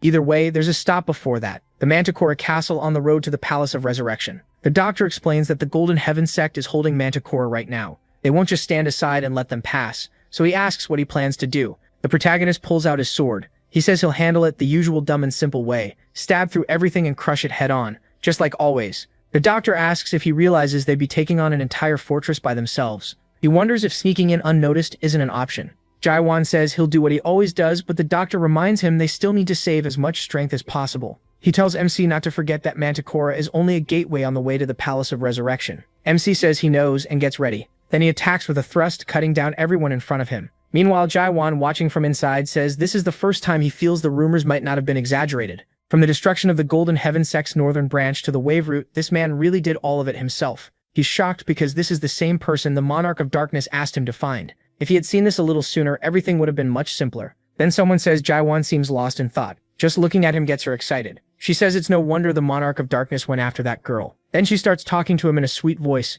The protagonist tells Saren this is chaos, and says she should save those trashy clothes for home. She fires back, telling him to look at his own rags before judging her outfit. She adds that martial artists always think any place they conquer is part of Morum. As she watches, she suddenly asks what kind of technique that is on the screen. Everything got blown away with one hit, and she thinks it's amazing. Jaiwan asks Saren if she came all this way just to bother him, but she says of course not. She came to tell him something interesting. He asks what it is, and she says the Monarch of Grace appeared in chaos. MC says he already heard. She goes on to say every force sent to Garoda before the takeover is dead. After looking into it, they realized it was the Monarch of Grace's doing, and it seems he took Garoda and Dryad in return for helping both castles. The treaty said the Supreme Monarch wouldn't interfere in chaos or anything like that, but that clearly means nothing now. First it was the Monarch of Darkness, and now even the Steel Monarch's people are stepping into chaos. It's basically turned into a proxy war between the monarchs of the Great Lands. Still, she smiles, and says she heard the Monarch of Grace got beaten to death. Jaiwan is stunned. He asks if he's really dead and who killed him. She says one of the 10 clan leaders did it, but he refuses to believe that. Even all of them together shouldn't have been able to win. Then she asks if he remembers that guy from Gorgon Castle's expedition team. It was one of them, the leader of the South Sea sect, who killed him. The protagonist thinks that's impossible. The South Sea sect leader shouldn't have that kind of power. Even if he had been hiding his strength, something that absurd shouldn't be possible. The Monarch of Grace is one of the Steel Monarch's sub-monarchs, part of the 12 supreme monarchs ruling the Great Lands. Anyone at that level is important, especially in the middle of a power war. The South Sea sect leader should know exactly what it means to make an enemy of someone like the Monarch of Grace. But while Jaiwan is thinking, she changes the topic and asks what he plans to do about the man he was supposed to find. Because of MC's failure, that target became a Castellan, and the Monarch of Darkness will be furious if he learns his prey is causing this much trouble. He says it's actually better this way. What he was looking for came to him on its own. He also saw the dead demon warriors, the monsters she made that can use the power of the dead. He figures that means they won't have any problem. Outside, the protagonist finishes off the enemies, but the doctor starts to feel something is off. There's no way the Golden Heaven sect could have faced all of chaos using troops at this level alone. Jaewan says that's not necessarily true. The doctor asks what he means, and then more men appear. He wonders who they are, and the doctor feels a horrible energy from them, like he's staring at death itself. One of them steps forward and asks Jaewan if he's the famous trailblazer everyone's been talking about lately. He says it's an honor to meet the man at the center of all those rumors. Then they land right in front of MC. The man notices the divine doctor is there too, so the doctor asks who he is, and why he talks like they know each other. The man asks if he's already forgotten him. He says he gathered the horns for the clinic and carried the patient too. Then the doctor finally remembers. It's Heinz, the just warrior. Heinz says he's relieved the doctor still remembers him. The doctor asks what a Gorgon guard like him is doing with the Golden Heaven sect. He says that sect doesn't deserve him and asks why he's standing with people like them. Heinz answers, asking if the doctor can really say that after knowing what he went through in Gorgon. The doctor is caught off guard by that and remembers what happened 100 years ago. Back then, Gorgon was at war with a sect called the Crimson Martial Sect, which no longer exists. On the battlefield, Heinz reported that the Crimson Martial Sect attacked while the others were away. 50 guards, including the captain of the southern outpost, were wiped out forever in that ambush. Only one person survived, just Heinz. Later, he went to the Divine Doctor and begged for help getting stronger. Since the doctor came from Morum, Heinz believed he had some way to make that happen. But the doctor asked the boy a question. He said he understood the grief and despair of the weak, but he slapped the boy's hand away and said he had seen countless people like him during his 1,000 years in chaos. He couldn't grant every wish. He said he was sorry. Heinz says he still remembers those words, that if he wanted strength, he should work hard. But then he asks if the doctor knows something. Working hard is a luxury only some people get. He pulls off his eye patch, shocking the doctor. Most people in chaos never even get the chance to work hard. He struggled to protect the justice he believed in all his life, then fought to shatter that belief, and reveals his ruined face. The doctor is stunned and asks what happened to his appearance. Heinz says the weak warrior of justice he once was, a second-stage adapter, died 100 years ago. Now he is Heinz, vice leader of the Golden Heaven sect. Then Heinz turns to Jefu and brings up the rumor that he only fights with thrusts. He invites him to play. Then he uses the 8 volcanic technique, a supreme art that tears arteries apart, attacking with that disgusting mass of mouths along with his weapon. Jefu charges straight in. He drives a thrust right through the middle of it, his sword striking the tip of Heinz's weapon. Heinz is startled by that force. He asks how that's even possible. Then another man tells the vice leader they need to attack together. All of them rush Jaiwan at once. He just watches them without moving. Meanwhile, Jin Hong Lim stares at the scene and demands to know what the hell is going on. Jin Hong can't believe how easily he's killing the demonic ghouls. Since he just reached monarch rank, he thinks maybe they can beat him if they all attack together. But he also knows a frontal attack would get tons of ghouls killed, and if they all die, their whole plan falls apart. So he calls out to Sir Wen Armelt, and she snaps at him asking what he wants and telling him to stop bothering her. She says she already did everything he asked, studied the spectral crystal, made the black cloud, and even created the ghouls. That leaves him stunned. Still, she says that in that case they'll make a trade, grabbing him and pulling him close. Meanwhile, they think about the Lord of Gorgon, the Legend of the Wave Root, and Heinz remembers the one called the Challenger of the Impossible.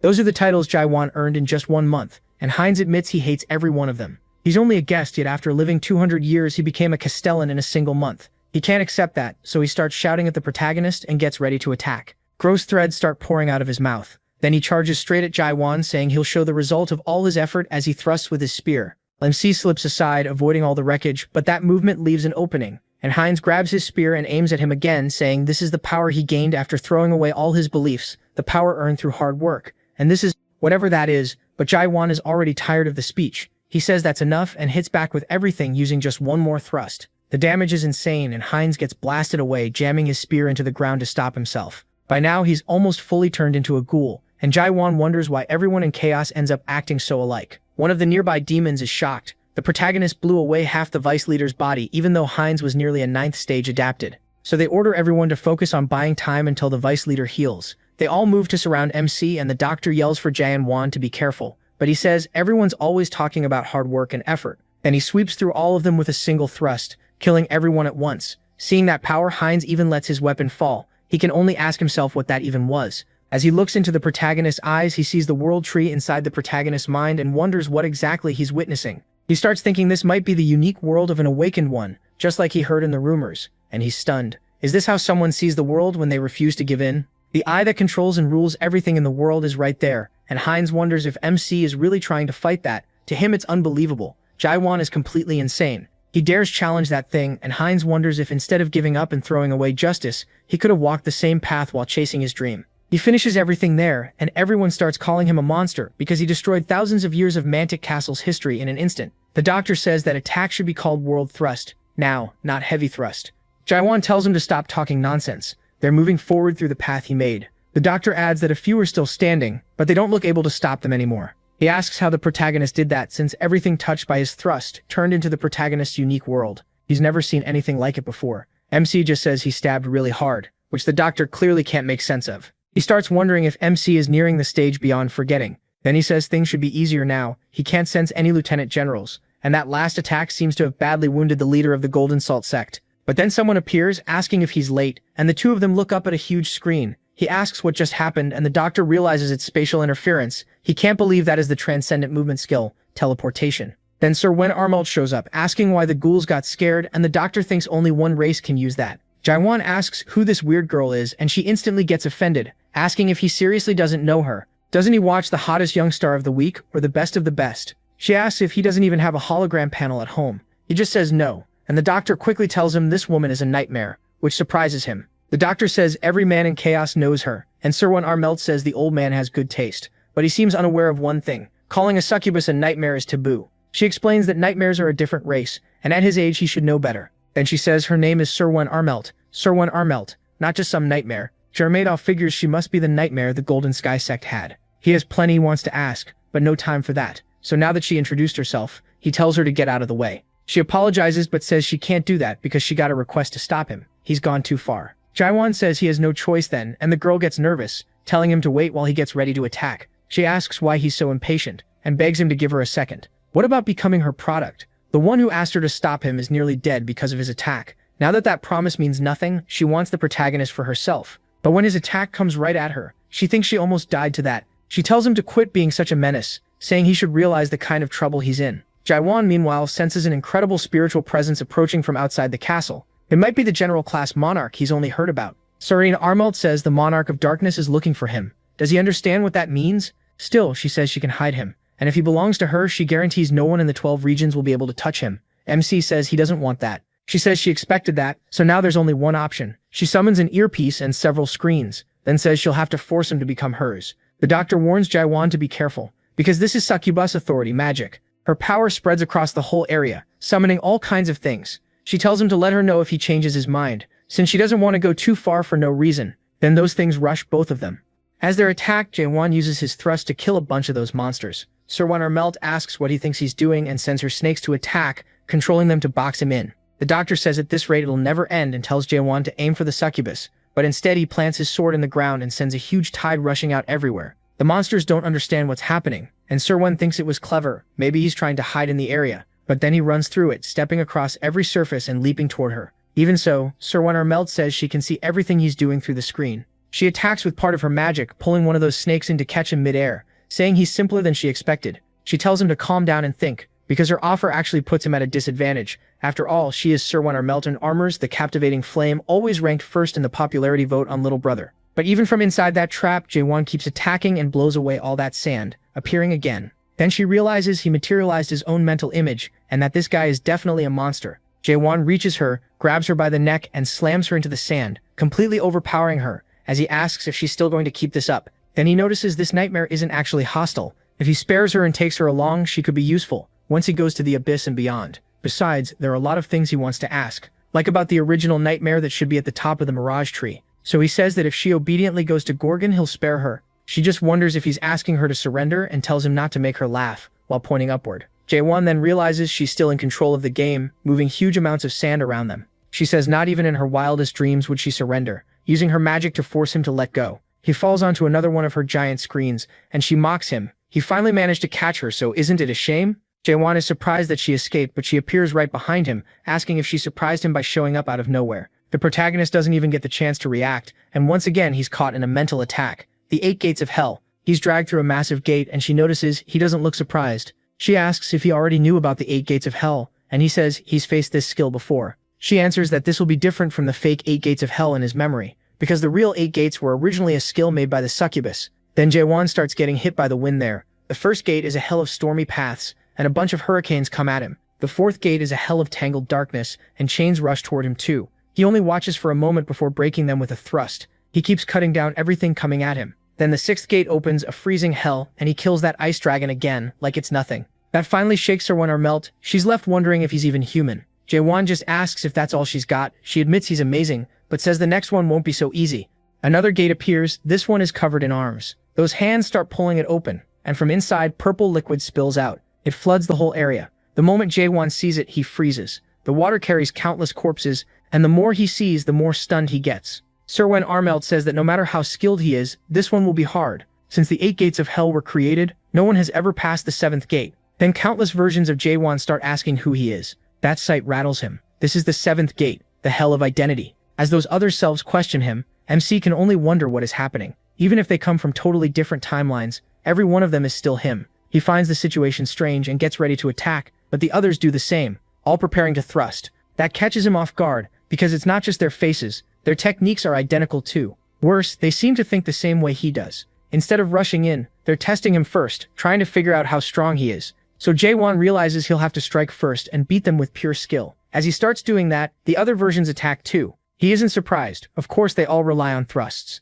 That's what most of them know best, and it's getting on his nerves. While he keeps cutting through them, he suddenly notices that he's the one getting hit. Then something changes. He wonders what this smoke is, but it isn't normal smoke. The instant someone appears behind him, he attacks right away. Another version of himself is split in half and drops right in front of him, staring him in the eyes, and then a voice tells him to stop. That strange smoke keeps spreading everywhere. Jaewon is stunned, and then he hears someone calling him. It's Corporal Him, followed by an apology. That pulls him back to his time in the army. He remembers that trauma while the man keeps saying he's sorry. The protagonist realizes these are his old memories, the ones from before the tower. The man tells him he really worked hard, and the protagonist should know that better than anyone. If he were in his place, he'd understand what he meant. After thanking him for everything, the man raises his weapon and puts the handle under his own neck. MC shouts at him, but it's already too late. He remembers that this man was his subordinate and advisor, broken by all the madness around him until one night he killed every superior and officer. Jaewon was the only one in the platoon who survived. From the platoon commander to the battalion commander,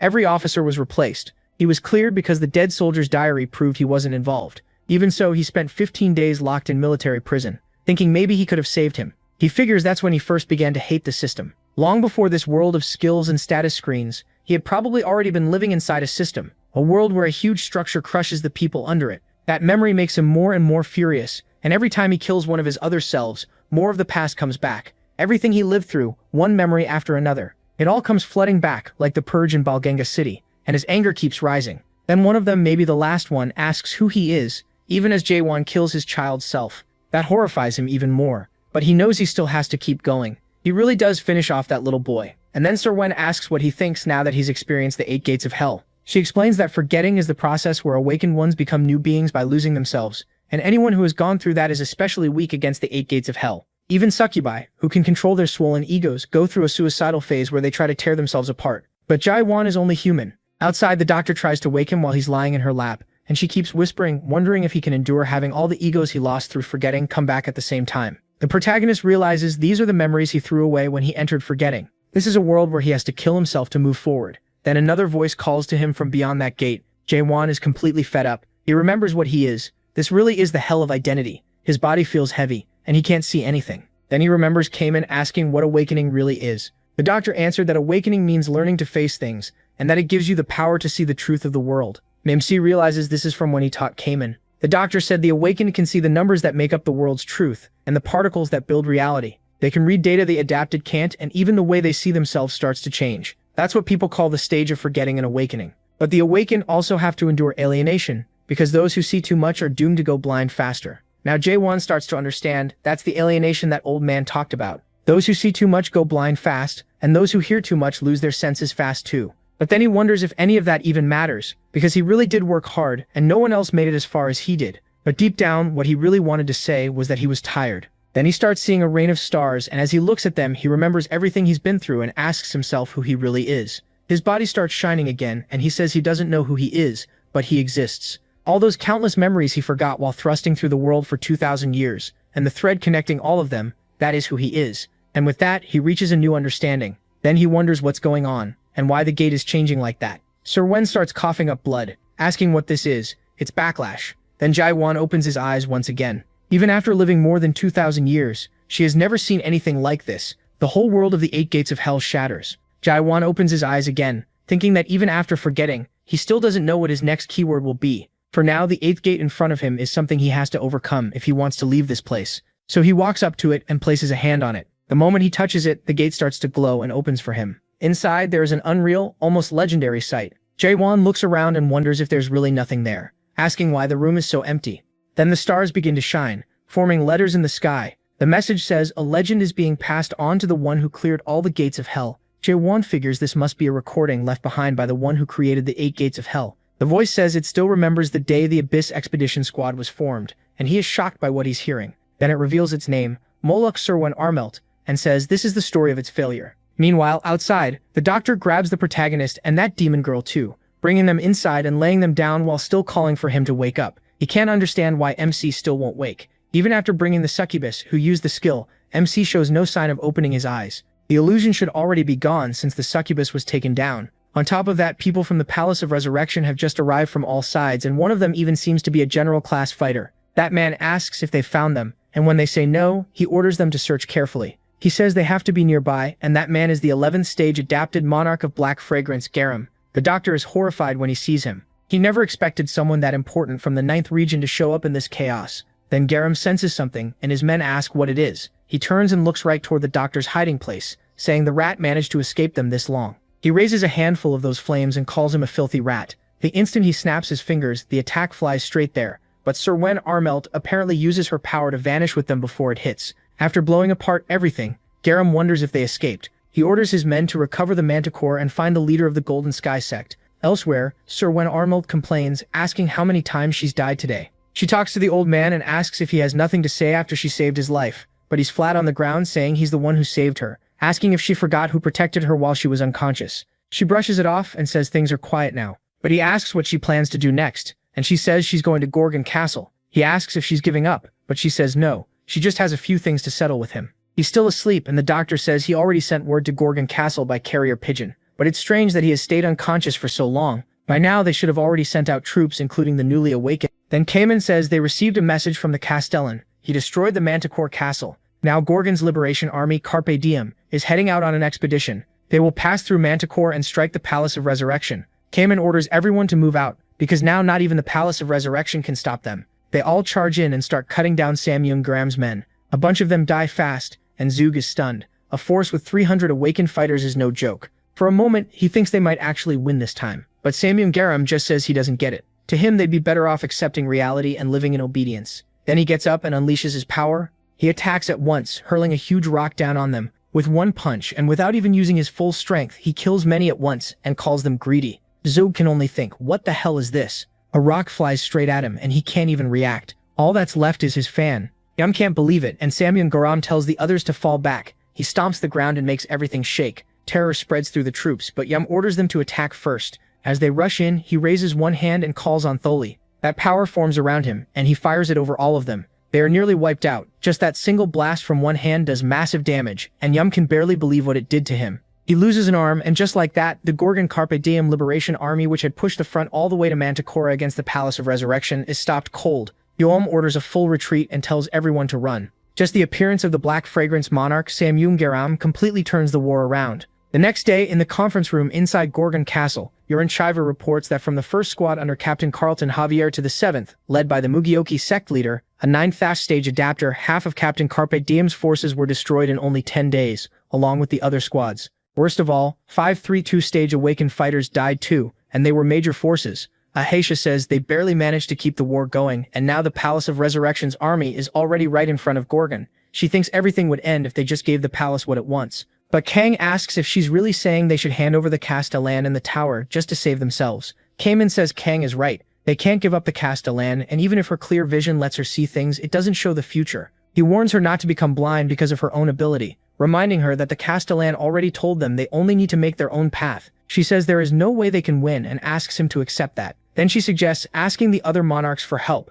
Yuren asks if she means the Steel Monarch, and she says yes. He points out that every monarch sent by the Palace of Resurrection is tied to Brill of the 9th region, and everyone knows Steel and Brill have hated each other for a long time. She asks if he forgot they killed the Monarch of Grace, who had been sent by Heichu, but he explains that, more exactly, that monarch isn't really dead. Anyone who enters chaos through the narrow gate returns to their original body after dying. Even so, Cayman says they still shouldn't accept help from other monarchs. She asks why, and he answers that chaos must be freed by chaos alone. Meanwhile, Sir Wen and the old man are still watching the protagonist, who is somehow still asleep. The old man jokes that the guy must be made of iron. While he keeps sleeping, the doctor starts yelling at Sir Wen, asking if she shouldn't wake him properly since she's the one who put him in this state. He can't believe an illusion kept him down for 10 whole days. She snaps back that he talks so much it's annoying, and asks if he isn't supposed to be a doctor. If he has that many complaints, why doesn't he fix it himself? He says he would have if he could.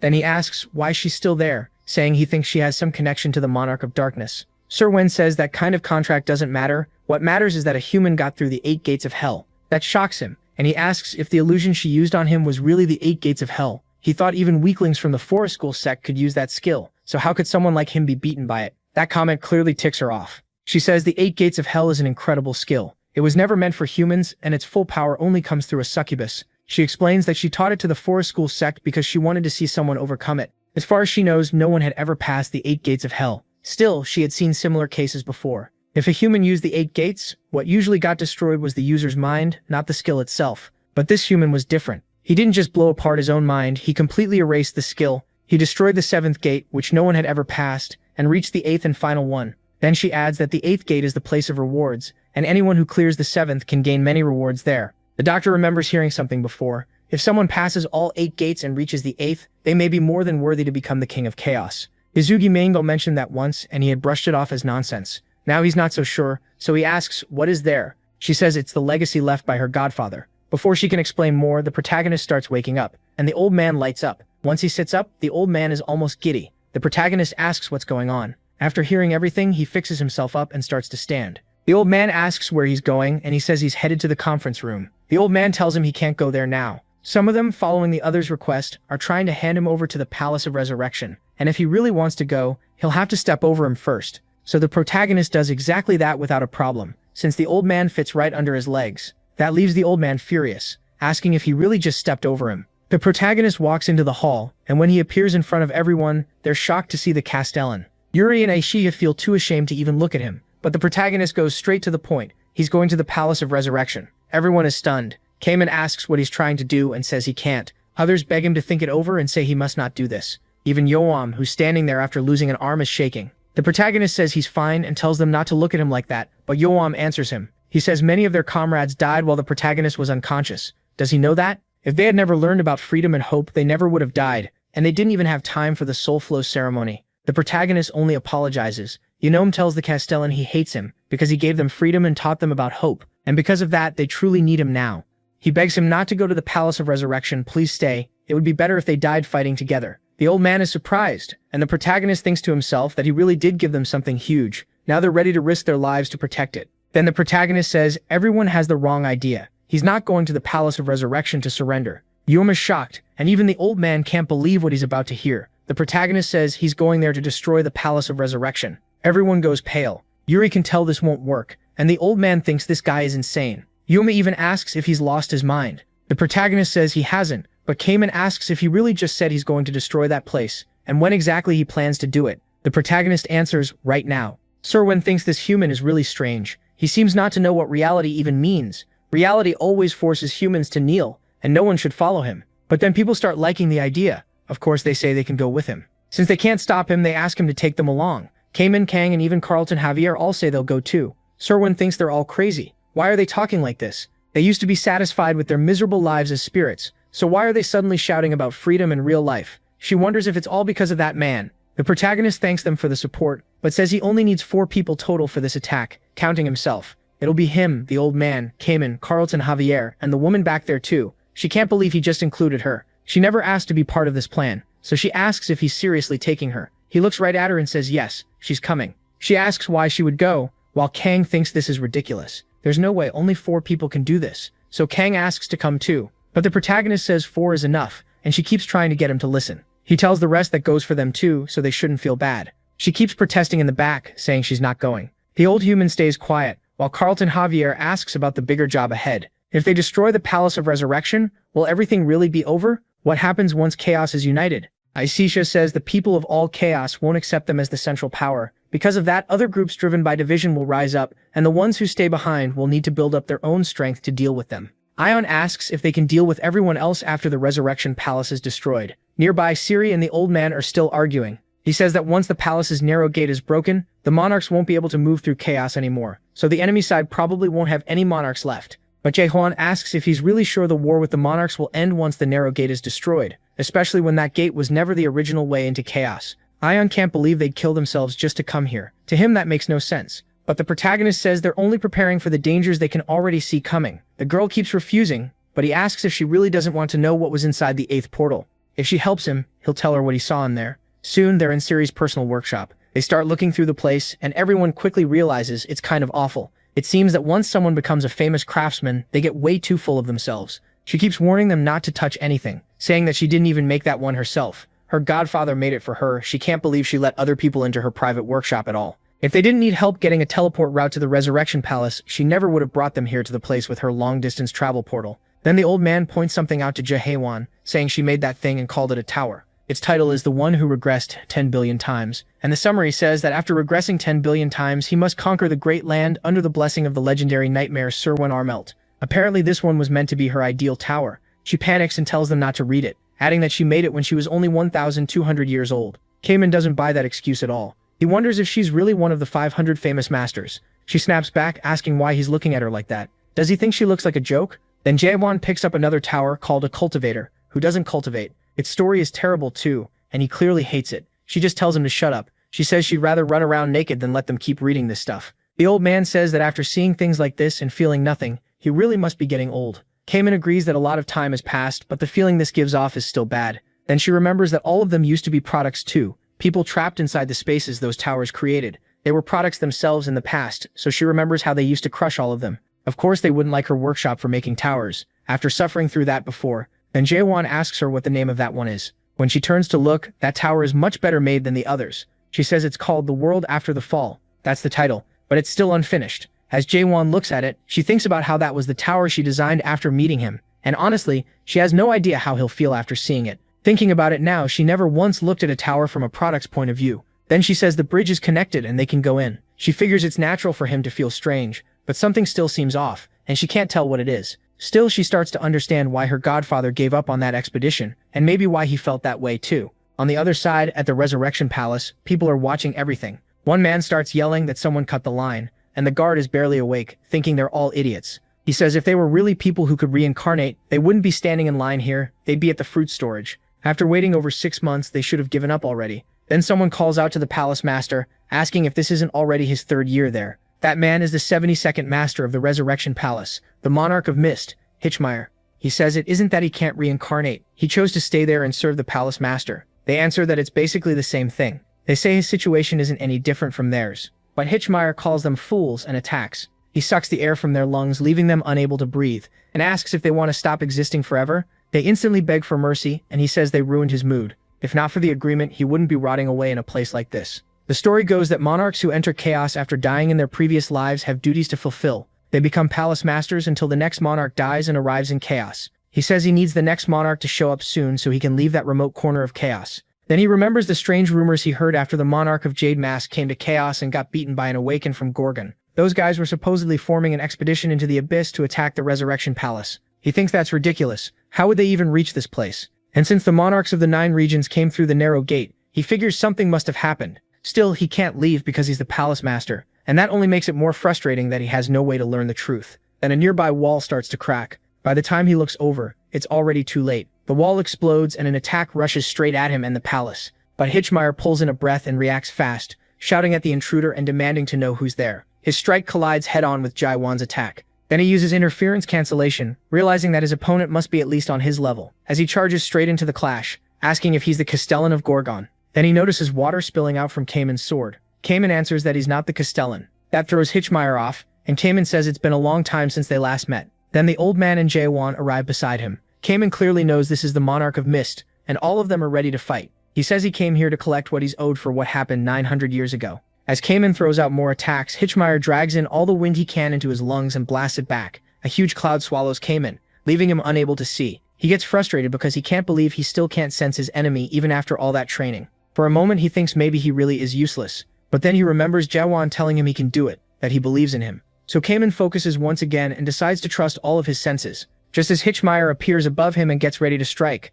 Cayman finds him first and hits back before he can move, forcing him away. Hitchmeyer gets hit hard, part of his abdomen blown away, and he's shocked Cayman managed to detect him. That only makes him even angrier. Cayman readies another attack, while Hitchmeyer starts cursing him for being a filthy, arrogant bastard. At the same time, Jaiwan speaks to the doctor, saying he'll take Saren with him and head for the Palace of Pleasure. Cayman can handle things here. Meanwhile, the girl in the back is annoyed because she can't even see the fight. He explains that the Palace of Pleasure is hidden by the fruit and the narrow gate, and it sits at the top of the Resurrection Palace. The energy coming from it feels wrong, so the doctor needs to be careful. He adds that he and Cayman will do everything they can to keep as many monarchs as possible from reaching the Palace of Pleasure. Meanwhile, inside the palace, everything starts shaking and the monarch of the Fire Wheel and the monarch of Seven Fears show up. Noticing the huge noise outside, Seven Fears looks ahead and spots the doctor there. He says he knows he's there, but the doctor has already drawn his sword and gets ready to attack, swinging at both of them. Seven Fears jumps away, while Fire Wheel ducks in panic. Seven Fears is shocked that the doctor came back,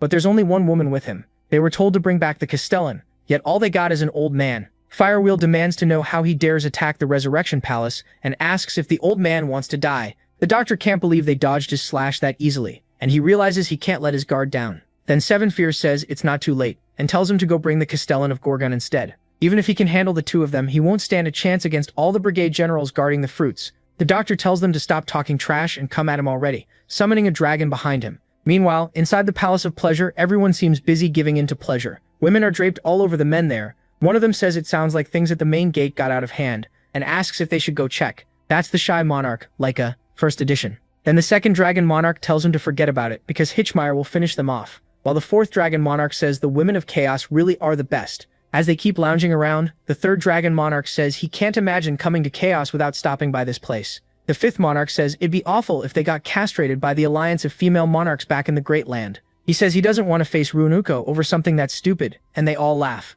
But then they wonder if the people of Chaos might take offense to this. One of them brags that they live in an amazing place, talking about the first Dragon Monarch. While they fool around, Laika First Edition starts feeling like something is off. He suggests checking what's happening outside, but the fifth Monarch says the Master of the Palace of Resurrection can handle it. He tells Laika to stop ruining the fun and enjoy himself for once. Laika pushes back, warning that if something really did go wrong, they'd all have to deal with the result. Even with a wine cup in hand, someone reminds him that the generals were ordered to protect the Palace of Resurrection. The fourth monarch gets annoyed, telling Laika to shut up and sit still. If he's so worried, he can go check by himself. Laika First Edition is clearly scared, but he still holds himself together, and the fourth monarch presses him, asking if he wants to fight them. Then all those idiots start ganging up on him. They look ready to kill Laika First Edition, but he keeps calm and says that isn't what he meant. He says he'll go alone. As he leaves, they laugh and call him a pathetic rat. Laika curses them under his breath, swearing that one day he'll get his revenge. Still burning with anger at them, the first monarch from inside releases killing intent at Laika First Edition. Terrified, Laika quickly says he'll just take a fast look and runs out of there.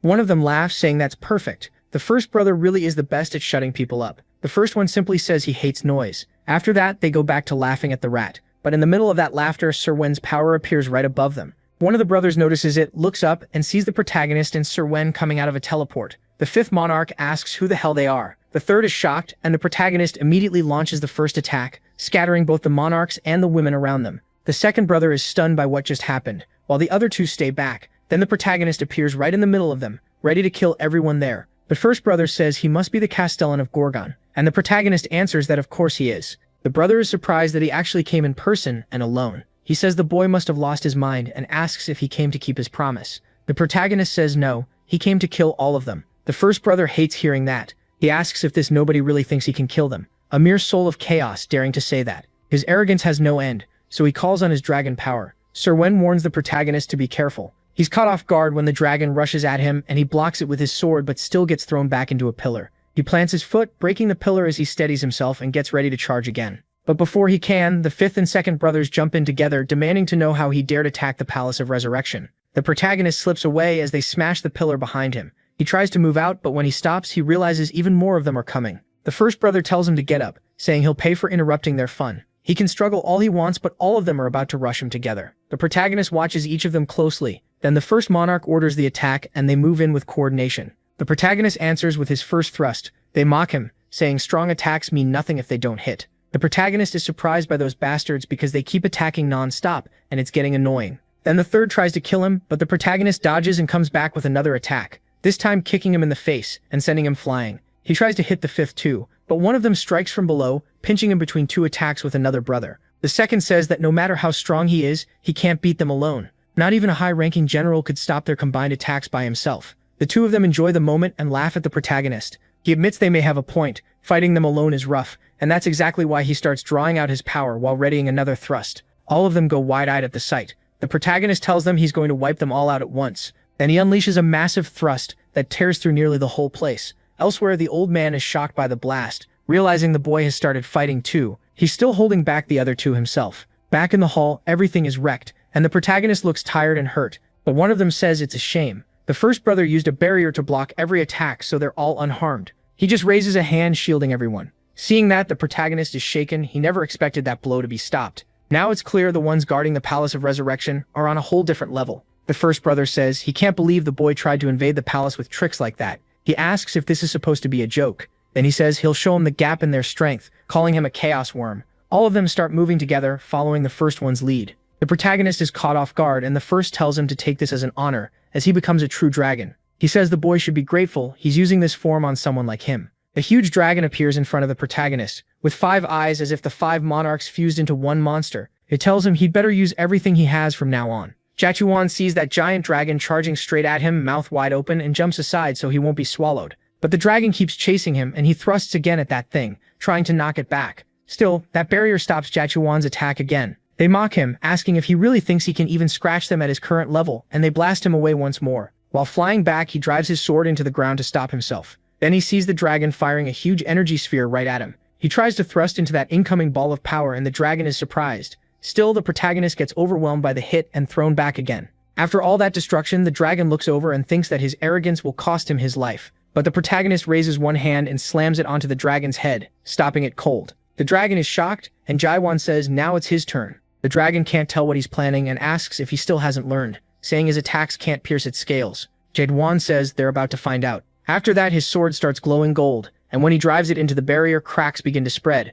The dragon realizes he's focusing everything on one point, and understands how dangerous that is. It starts thrashing around and calls MC a worm, asking if he really thinks it'll let him do whatever he wants. The dragon slams its head into the ground to crush him there, but then it notices it missed the boy. The protagonist is already above it, saying the dragon talks too much. By the time it looks up, it's too late. Jawan brings down a thrust from above. The impact tears everything apart, and even Cayman sees it from far away. He thinks the Castellan must have pulled it off. Cayman has also beaten Hitmeyer, who's lying on the ground covered in blood. The old man notices how quiet it suddenly got, and figures the boy won. He thinks trying to keep up with him is exhausting, and he also managed to beat those two monarchs. Inside, everything is destroyed and the dragon is down. The protagonist is still standing. One of the sirens says that when he claimed only 4 people would attack the Palace of Resurrection, she thought he was being reckless. Now she's shocked that he actually pulled it off. Then the first brother gets back up badly wrecked with part of his body destroyed, and keeps cursing Jaewon, swearing he'll make him regret this and never forget the humiliation. The other brothers are scattered in pieces on the ground, even one of his arms is lying there.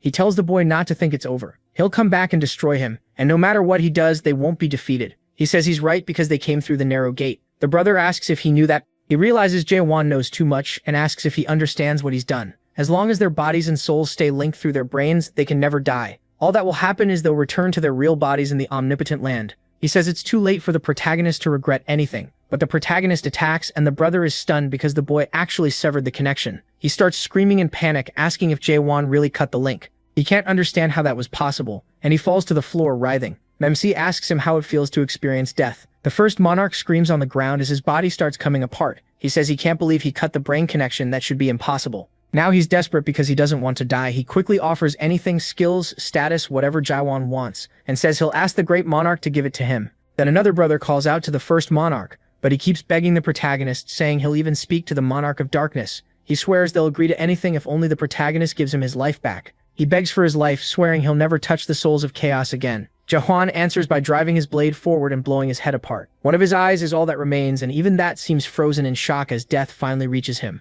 From hiding, Heike can barely believe it. One of the 5 monarchs and a dragon too just died. He had only come to check the main gate, then returned after hearing the noise. Now he's stunned that MC cut the brain link and wonders who this guy really is. Either way, he needs to tell the generals right away. But before he can move, the doctor appears behind him and asks who he is and why he's sneaking around like a rat. Heike starts screaming. The doctor cuts in and coolly asks what exactly he was about to report. Right after that, Cayman arrives and calls out to Jaewon. He says he came back after finishing his task, and the doctor complains in shock that he really had the nerve to boss an old man like him around. His back is killing him. The protagonist simply says Cayman and the old man did well. The doctor adds that they captured them alive just like he asked, even though they nearly died doing it, then dumps the prisoners on the floor. MC asks who the rat-face guy is, and the doctor says he caught him sneaking around the entrance. Then Sir Win Armel remembers him. He's a cowardly monarch who somehow got general-level spiritual power, but everyone hates him because of his pathetic skills. Even among brigade generals, he's the weakest. The doctor says that explains why he's so weak, but sets that aside and asks why he wanted them taken alive.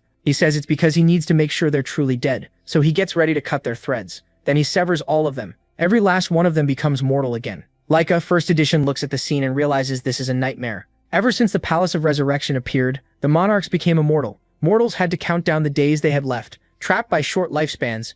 But the monarchs, blessed with endless life from the fruit, never had to worry about that. For 900 years, immortality made them forget what death even felt like. Now he's about to die by the protagonist's hand, and the fear he forgot long ago comes rushing back. To him, the protagonist looks like a demon. He begs to be spared, saying he never wanted to fight in the first place. MC hesitates, and Sir Wen asks what he's doing. Why isn't he killing him? The thing won't stop shaking, but Jae-Han says he'll let him go. He needs witnesses. Then he asks where the fruits are, and the coward instantly gives in, repeating the question about the fruits and asking if he will really let him live. Then he says they're up there. He points upward and explains they're stored inside a vault. That vault, called Reverse, was made by a famous craftsman. It keeps creating endless passwords, so opening it without help from the master of the Palace of Resurrection is nearly impossible, and that master just died. He says things would be different if they had a top-level craftsman with amazing skill. The woman beside them immediately tries to point at herself, but the protagonist and the old man refuse to accept help from that lunatic. He grumbles in confusion, saying he'll just pierce it with a thrust. It won't be easy, but that's the only option left.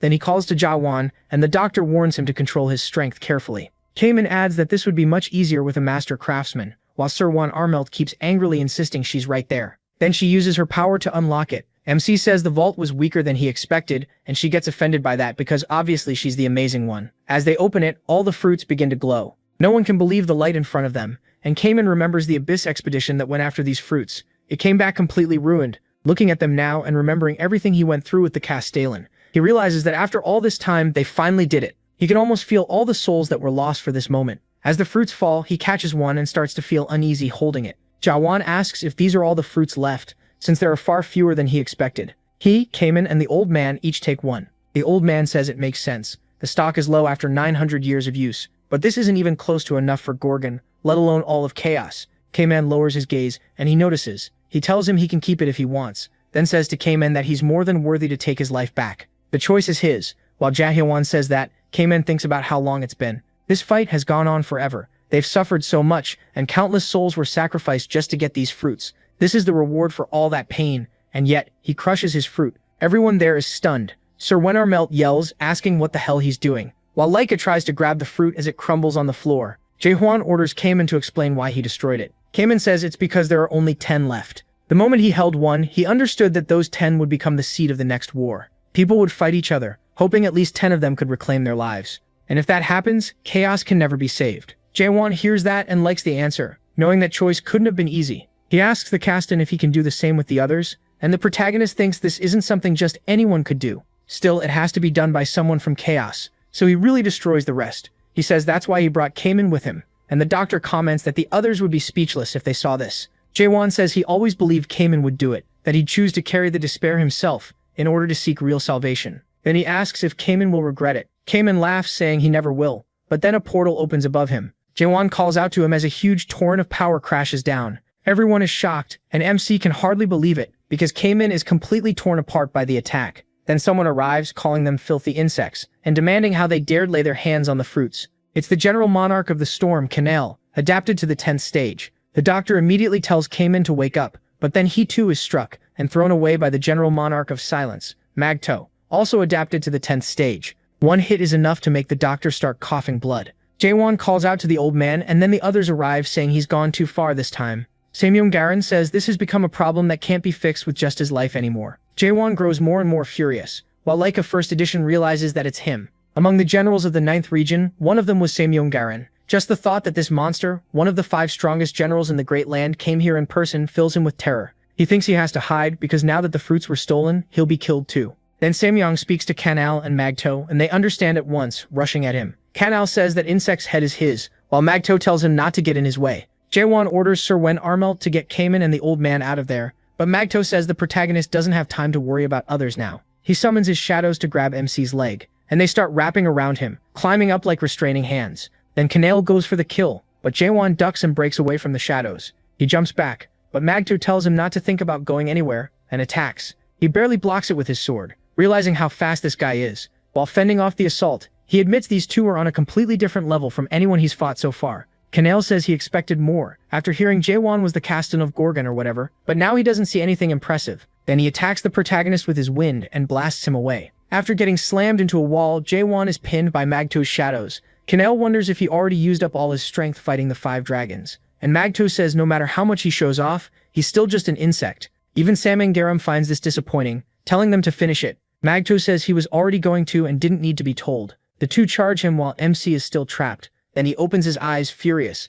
and curses all of them. In that moment, Jaehwan remembers when the doctor saw him destroy that whole place and called him a monster, saying he split apart the thousands-year history of Manticora in an instant. The doctor had even joked that it wasn't just a strong thrust, it was more like a world-breaking thrust. But then he warned him that he should try not to overuse those thrusts, because the Awakened can use spiritual power freely, but the cost is their mental power. So if he keeps throwing out a technique that strong again and again, he'll be the first one to collapse. Still, Jaehwan is fed up. These bastards are on the same level as the enemies he faced when he first reached Chaos, and he knows he has to get rid of them while they still underestimate his power. He decides to end this in one shot and pour out all his power as they rush him. The protagonist braces himself and starts drawing his sword. The blade begins to shine, then it turns red. He taps into the power of his own world. That strange eye appears before them. Then he unleashes 5 straight world stabs in a row. The attack tears through everyone. Canal and Magto are split in half and killed on the spot. Sir Wen can hardly believe it and gets thrown back. Seeing the others ripped apart, Samangaram is shocked that Jaehwan can put out that much power with pure physical strength. He calls it amazing and says it's been a long time since he's seen someone like this.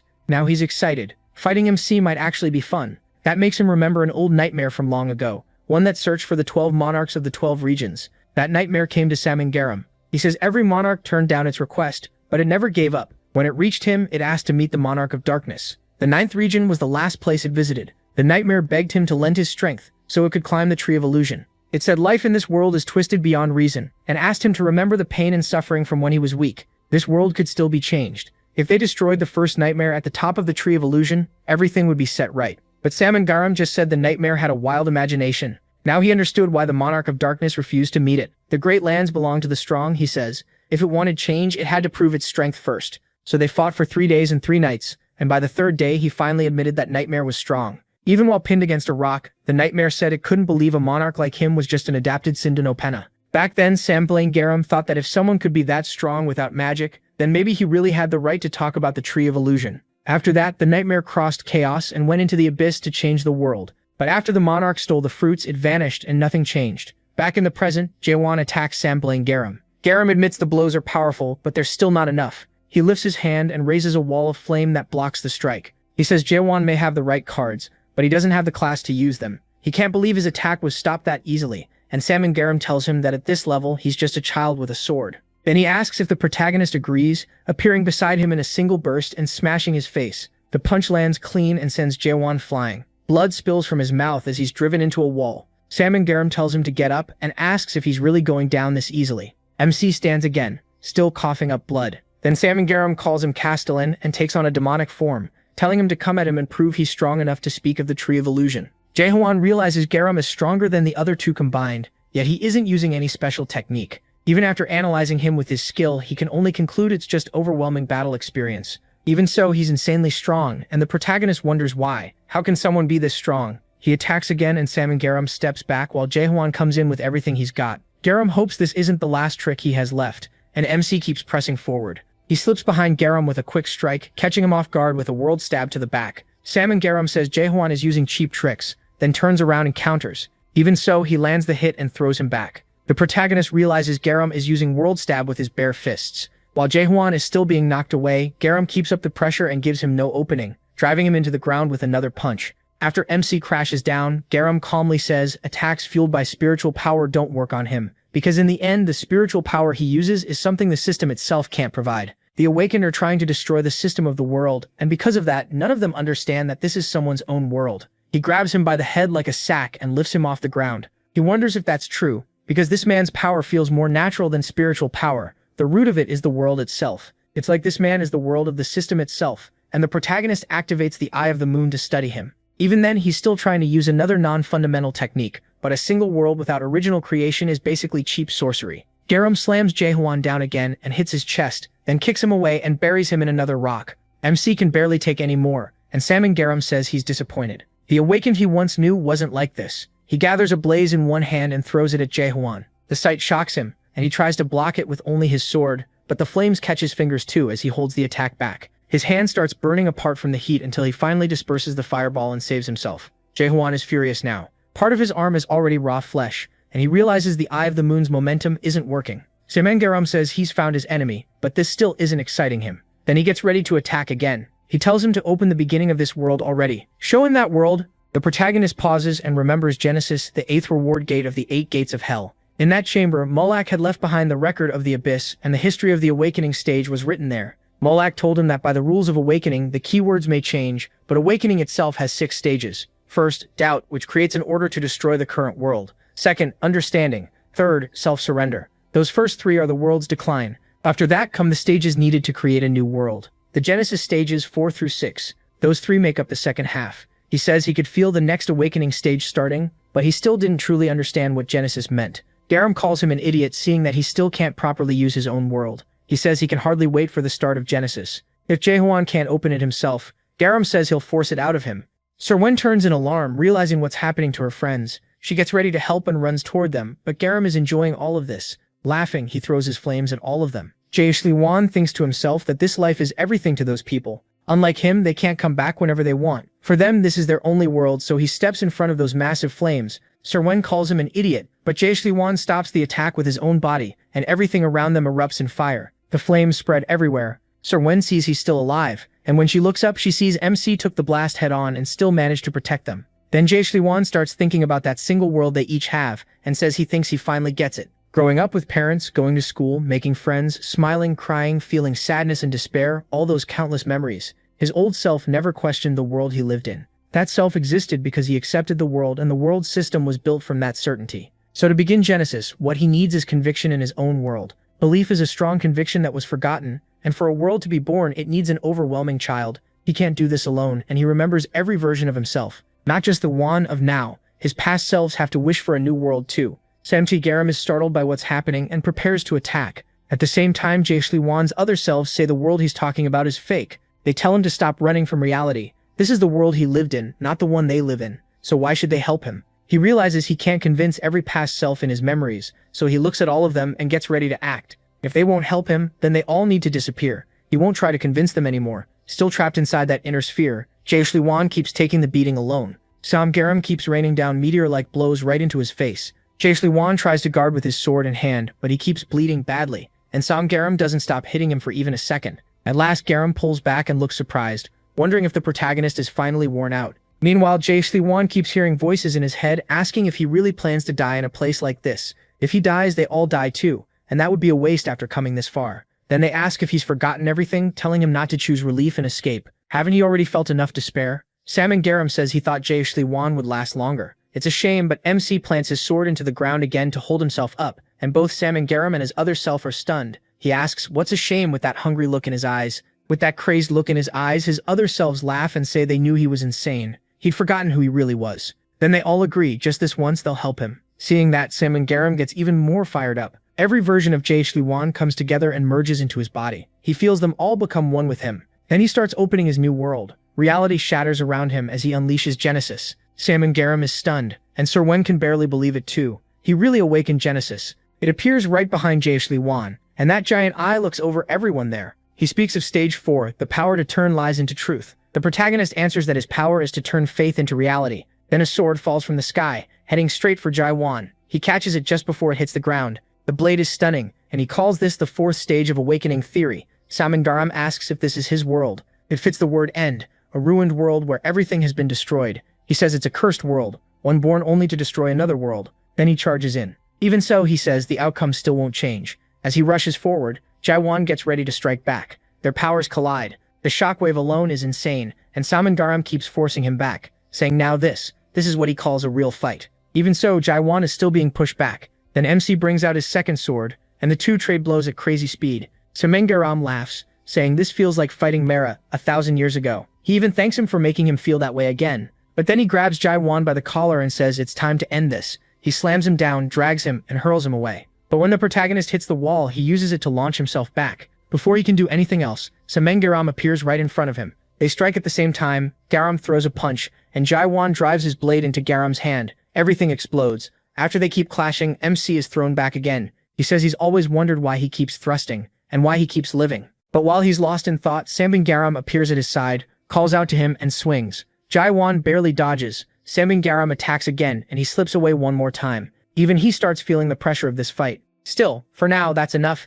He thrusts and thrusts and thrusts again, attacking, countering, and staying alive. In his mind, he sees himself as a child holding this same sword. It feels like going back to a time before he knew the rules of the world, when he simply loved to thrust with innocent joy. Then Sam Garam starts laughing at him as Jai Wan's injuries keep piling up. The guy goes wild, laughing like a maniac, but then he suddenly notices it and apologizes. The protagonist doesn't care much. If anything, he's grateful to meet such a ridiculous opponent, so he starts thrusting again. Sam Garam answers with more punches and says he wishes this moment could last a little longer. The two keep trading attacks without stopping. Their battle tears through the whole place until one of them finally starts to overpower the other. Sam Garam looks shocked, and Jai Wan asks if this is all the system has. Garam says not yet, getting even more excited. Then they clash again, and now they're finally fighting as equals. Everything around them starts breaking apart from that battle, and even Sir Wan herself gets caught up in the damage. After the whole place is nearly destroyed, Sam Garam says this is the first time he's had this much fun in 1,000 years. Finding an opponent like this in the chaos feels unreal, and he gets emotional.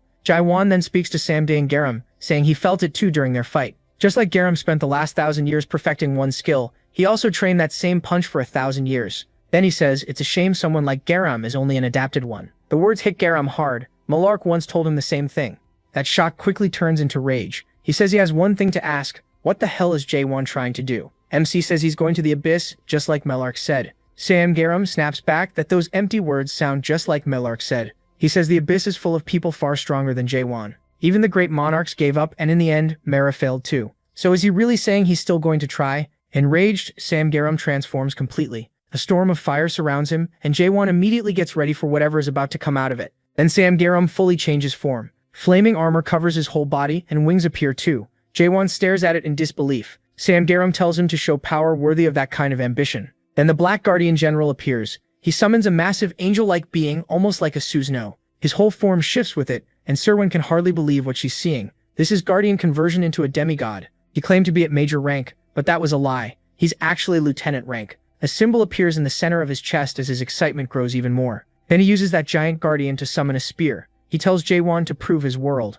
The giant takes the spear and gets ready to throw it, while Sam Garam laughs and gives the order to fire. The spear rushes at the protagonist, and he thinks about the guardian that protects the world's system. How could someone who loves that system summon something like this? Then he says he understood it the moment he saw the guardian and starts drawing on the power of his own world too. He pulls out both swords and says he lived to destroy that world. Sam Garam only gets more excited. Jaewon's swords begin to grow and fuse, becoming one massive blade. He says he'll put everything he has into this strike. Then he charges in with everything, facing Sam Garam head-on, and his thrust hits the very tip of that guardian spear. The impact tears everything apart, sweeping across the whole area and leaving huge destruction in its path. Serwin is nearly blown away. The old man actually is, and she grabs onto him while Jaewon keeps pushing with all his strength. Sam Garam says it's wonderful, but wonders if MC can really stop a guardian strike backed by hundreds of lives. He keeps pushing, trying to crush that thrust, but then he notices something. The spear is cracking. It starts to break apart as Jaewon pours even more power into his attack. The spear is completely destroyed, and that angel-like guardian twists into something demonic, screaming like a monster and showing rows of terrifying teeth. But his thrust goes straight through its head and erases the guardian entirely. Garam is stunned. The Black Guardian General was destroyed. Then Jaewon speaks to Sam Garam, who can only stare at him in fear. The protagonist simply raises his hand, and now he's the one with a giant Susanoo-like form. His is nothing but a huge sword with eyes. Calling out to Garam, he bids farewell to that weak demigod and brings the sword down. Garam only has time to look up, unable to react, as Jaewon unleashes his greatest thrust. Garam says it was a lovely fight, then faces it head-on and is completely obliterated. After that monstrous attack, Garam lies in the middle of the wreckage, his body half gone, wondering if he really lost. He says only now, in such a pathetic state, can he finally see clearly. It's the eye that watches over and rules this whole world. He looks toward the world tree controlling everything and says, this is the peak of the tree of illusion, the end of the abyss. It's the place where the first nightmare rests. He wonders if this is where MC needed to go. MC walks over to his broken body and looks down at him, but says no. Garam is still an enemy he has to defeat. Garam can hardly believe it, but says his world won't be welcomed in the abyss. That's the cruel truth people learn when they lose hope. No one wants to keep living after seeing madness like that. To him, that strange thing in the sky doesn't even look like a world. But if people who believe in Jaewon's world appear, they might find what everyone else lost. The problem is, to do that, they'll have to live in that world forever. Then he says, fine. The protagonist should cut his brain chain before his body returns to the almighty land. MC asks if he has any last words. Garam says that if he reaches the abyss safely, he should find Kynarik and tell him what happened. He also warns him to watch out for Malid. If Malid learns he awakened world creation, he won't leave him alone. Jaewon says he has one last question. Why didn't Garam kill him earlier? Before his awakening, Garam should have been able to do it easily. Garam thinks about it for a moment and says he wanted to become the support that helps someone else climb the tree of illusion. A world where life has no value or dignity isn't normal, and this world can still be changed. If they destroy the first nightmare at the top of the tree, of illusion, everything might change. But Garam no longer believes this world can change. Malid's last words stayed with him, and he kept wondering, was that really the answer of this world, or just his own? In the end, he says this will repay Molark's debt. He says it was a long fight. Then he tells Jaewon to finish it. The protagonist gets ready to strike. It is said that 917 years and 244 days after Molark's Abyss expedition failed, Chaos was finally freed from the Palace of Resurrection. And at last, MC kills Garam. The blow lands right in the center of his forehead. Later, when night falls, everyone is gathered for a toast. Yohwan walks over to Zuzmyeong and asks if he's still alive. He says he thought he had died since he wasn't at the last meeting. The man answers that there's no way he'd die that easily. He's one of the leaders of the 10 clans. Yohwan smiles, glad to see him alive. Then the man says he heard he defeated Samyung and Garam, and he confirms it. He adds that Garam was an amazing monarch in every way. The protagonist asks if Myung knows a lot about him. He says anyone from the Jegal clan would. Samyung was the one who drove the Jegal clan out of the Almighty Land and took their place among the 5 great clans, the same famous clan that produced the best strategist in the Almighty Land. So now that Jegalwan has gone after one of their people, the Samyung clan is bound to get involved. MC tells him not to worry so much, they won't be able to cross over. Samyung asks what he means, then suddenly realizes it. He can't believe he obtained the narrow gate, and he says that's right. Because of that, those bastards probably won't be able to enter Chaos for a while, since they need the narrow gate to come here alive. Even so, Samuel warns it's too early to relax. They can still come without it. Jae-Tawan says he gets the concern, but if someone still tries to come after him, even at the cost of their life, then they might be worth fighting. He leaves, hoping Samyu recovers soon, and when the protagonist closes the door, Samyu notes that he's still the same, hard to shake. As MC walks through the castle halls, he stops and looks up at the sky. He says it's been a while since he first came to Gorgon. So much has happened since then, and somehow he ended up becoming the fortress master. He admits he still hates doing that job, but it's been one busy stretch of days. He remembers everything, yet feels like he never really did much as fortress master, even though the role kept him constantly busy. Then someone comes up to him. Chung rushes in, yelling that he's only here because Cayman kept bugging him to drink together. Cayman fires back, asking when he ever said that, and says the old man was the one who wanted it. The old man asks if they're saying he's at an age where he only bothers people for fun, and Cayman asks if that isn't true. He admits that it is, and then they keep bickering, even arguing over who is older. Watching them, Jihuan starts to think maybe it's time for him to leave this place. He feels like he's starting to get too attached after spending so much time here. Sometime later, with Carlton Javier, Jihuan is asked if he's even listening. He asks where they left off. Carlton Javier says they were talking about the Nightmare Tower. Carpe diem. The protagonist is surprised that was the topic, and Carlton Javier points out that he clearly wasn't paying attention. He explains that the tower's time expansion is extremely high, and that catches Jae-hwan off guard. More and more people challenging the tower to awaken are suffering heavy side effects. MC thinks that makes sense. The first floor already runs at 100 times normal time, and such packed time can hurt the soul, since enduring hundreds of years like that isn't easy. Still, awakening isn't something anyone gets without great effort. So he tells Mikal to adjust the time expansion, and Carlton Javier understands. He says people don't awaken just by stabbing or swinging enough times, so they need to make sure everyone understands that. After setting up a regular system to train the awakened, they should also remove anyone who doesn't truly want awakening through training. It's not the only way to survive.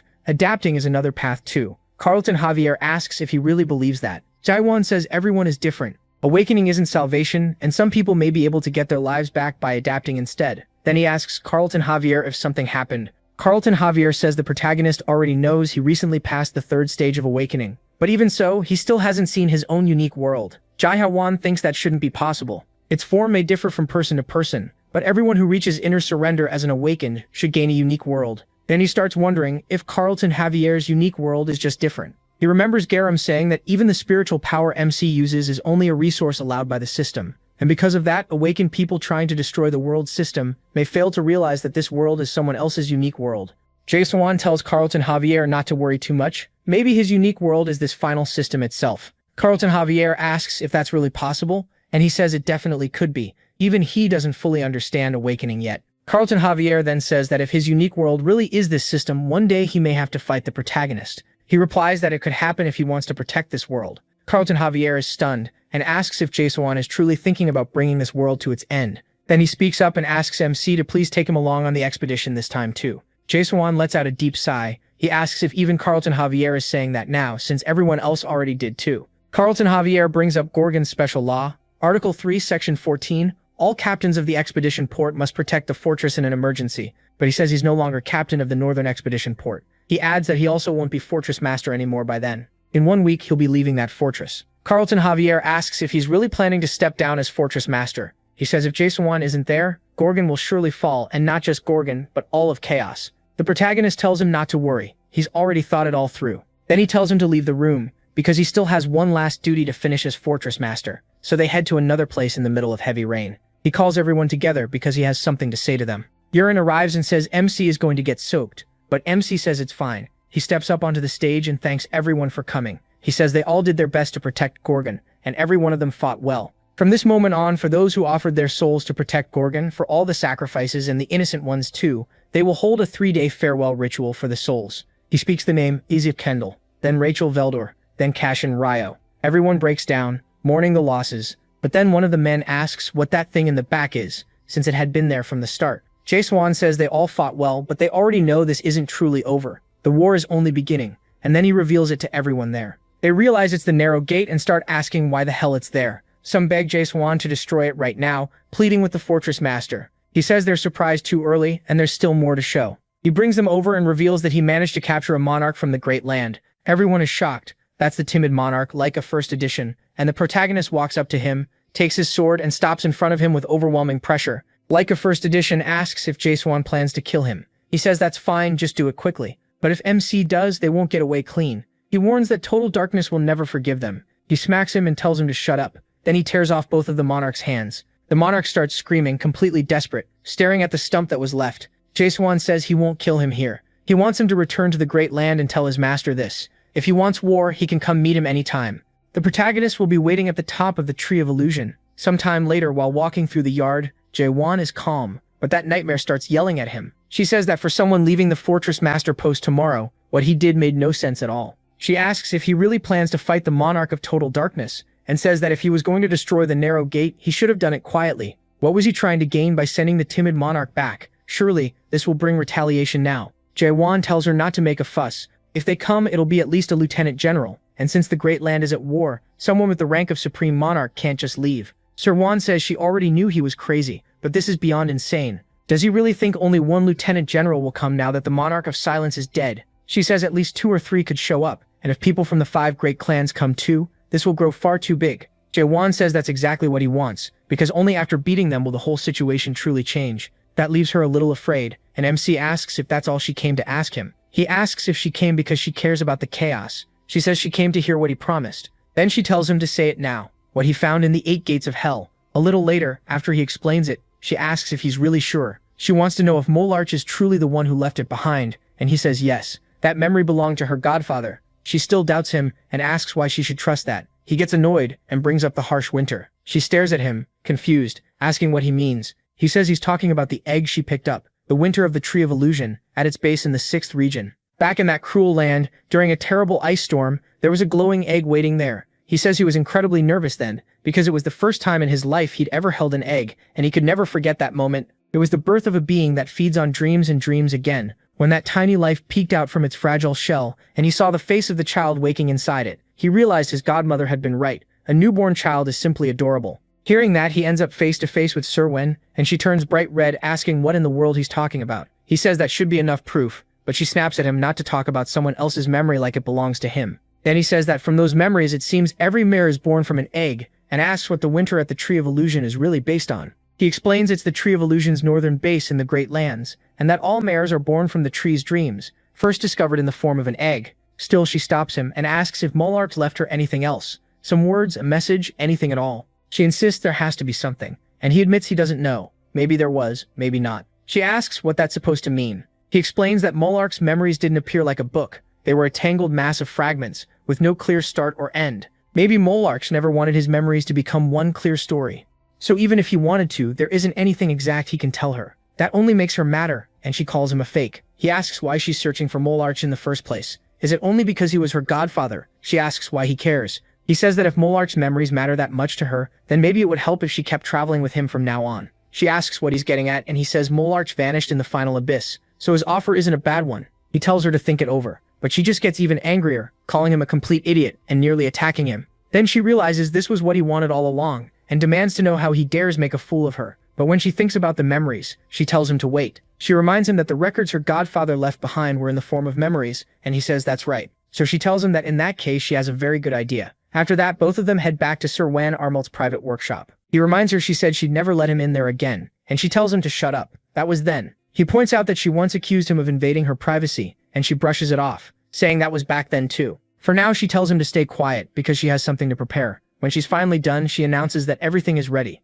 A mechanism opens in the ceiling, and something drops down. It looks like some kind of cat covered in strange devices, and she asks what he thinks, saying this tool will help with understanding. He immediately feels like this is going somewhere bad, and she explains that it connects to a person's soul and forcefully compresses the target's memories. Normally, understanding is something Maris who lost their spiritual senses use often. It condenses emotions, memories, and realizations, so they can experience them directly. Because of that, one use can give them ideas for a long time. She's trying it for the first time herself, so she isn't fully sure, but other Maris say the experience is intense, almost like ecstasy, some kind of extreme pleasure. She doesn't really believe them though. He says that either way she wants to see her godfather's memories through understanding, then asks if all he has to do is lie down there. She says yes and asks if he's ready, because she's starting now. Then that thing clamps onto the Prota completely. She lets out a slightly evil laugh and says she wants to see if he stays so calm once the understanding begins. Once it starts, he'll also feel terrible pain, though of course that's supposed to happen only to the target whose memories are being compressed. As she begins, streams of energy shoot toward the Prota,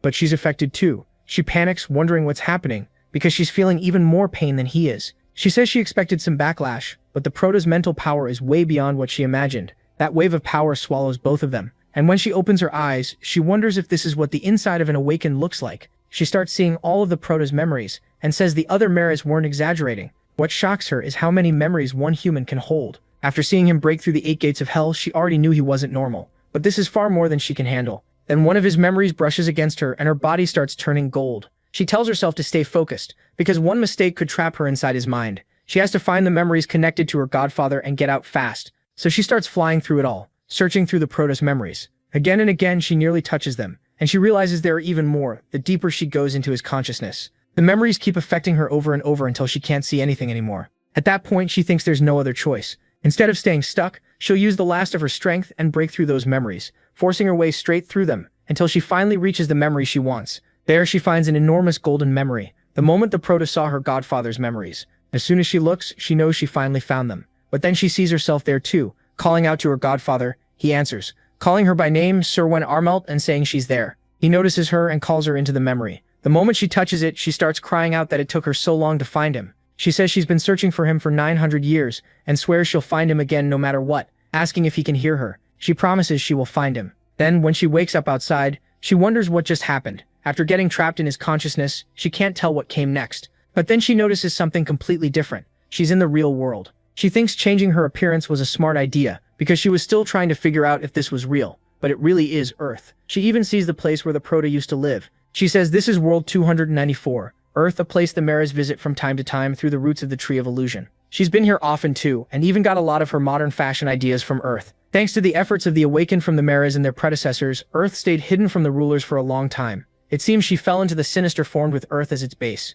She's shocked to learn the Prota is from Earth. Then she remembers her godfather explaining that inside every being is a subconscious realm called the Sinister, built from the target's hometown, and that all illusions in the world are made on that base. If she falls into the Sinister, there's only one way out. Inside that subconscious world, she has to find the guide, the only one who knows the path out. As she wonders where to find him, a boy suddenly runs toward her and rushes past, yelling for her to move. Other people are chasing after him, and she realizes she knows that child. Then one of the men who's been chasing him for a long time says it's time to give up, but the boy grabs an iron bar and gets ready to face both of them. One of the men says kids are nothing but trouble, but Sir Wen steps in and shouts for them to stop. She demands to know what they think they're doing to a child, and both men are shocked that someone actually interfered. The boy warns the girl that it's dangerous there and tells her to get back. The men say he refused to become an adult, and that refusing adulthood is a serious crime punishable by death. They ask what else they were supposed to do but hunt him down. She's stunned. They want to execute him. She's even more shocked that simply staying a child is treated like such a grave crime, and wonders if Earth ever had a law like that.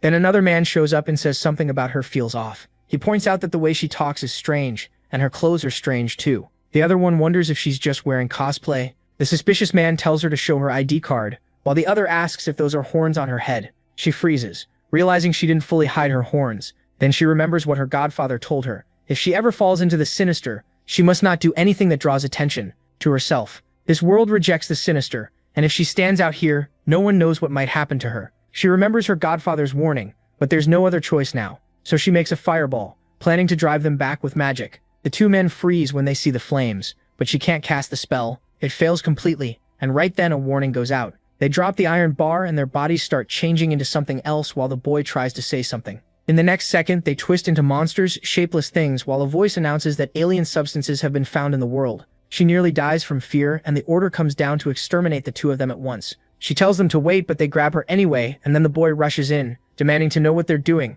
He smacks one in the head to make him let her go, but the one behind them gets ready to strike. The boy, though, tears his head off in one move. She drops to the ground, stunned by how fast it all happened. Still, she knows she was right. The only conscious being inside this subconscious, the guide, has to be that boy. That child is Geryon himself, the guide of his own sinister world. She says he really does walk around without fear, even in a dark alley like this. The boy shrugs and says that's just how you survive. Then he asks if she can survive here. She insists she can and asks if he really thinks she's that weak. He just tells her to follow him. Looking at his sharp eyes and that stubborn face, she realizes this must be what he looked like when he was young. And if a guide reflects the ego's mental age, then his mind is still completely that of a child. She already starts thinking she'll tease him about this forever. Once she gets back, then Geryon says what she guessed is true. She got swept in by the currents of memory. Sometimes memory fragments get lost and fall into this place. It's the first time a living being like her has come here, which is strange. Then he asks why she's staring at him like that, and she points out that everyone in this world is an adult, but he's the only child.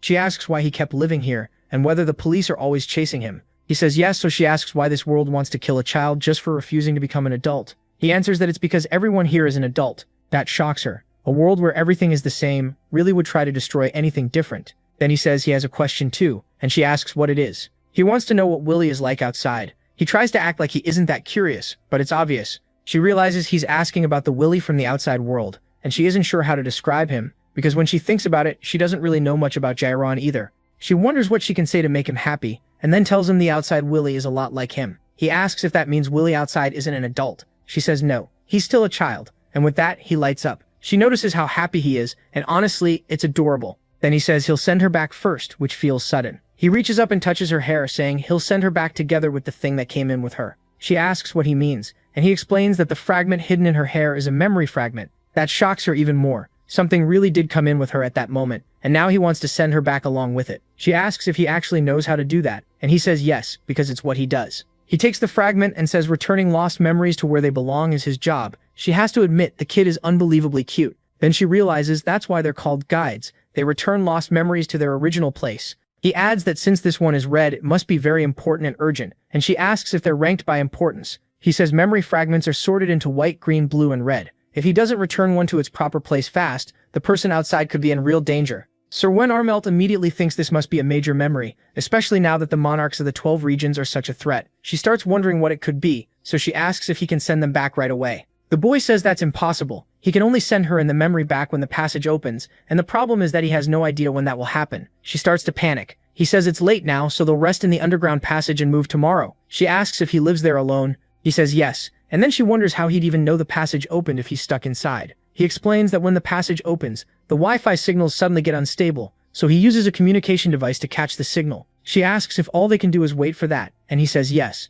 Then he adds that tomorrow morning they'll wake up early and go to the convenience store for something else. That surprises her, but he says that's where they get supplies for the day. Though honestly, it doesn't sound like he's buying anything. He starts talking about the tasty triangle kimbap and burgers there, and she realizes this is how he gets food every morning. So she asks if after that, they'll just wait for the passage in the morning, and he says yes. But then she asks if he's really okay living like this. She wants to say more but stops. Maybe he's trapped here because of a sea, and maybe this world became like this because of a tower of nightmares. All the pain and scars Jae-hwan went through, and his refusal to ever bow down even after such a hard journey left him like this. That's why he ended up creating a world like this. After they sit there in silence for a while, he says there hasn't been any signal for a whole week. Whenever that device catches one, he goes out himself to retrieve the memory fragment. But she asks what happens if the police chase him again like before. He says that's only when he's unlucky and it doesn't happen often. So she says that means all he does is return memories to where they belong. But he says he also looks at other memories. She doesn't quite get it, and he explains that not every memory gets returned.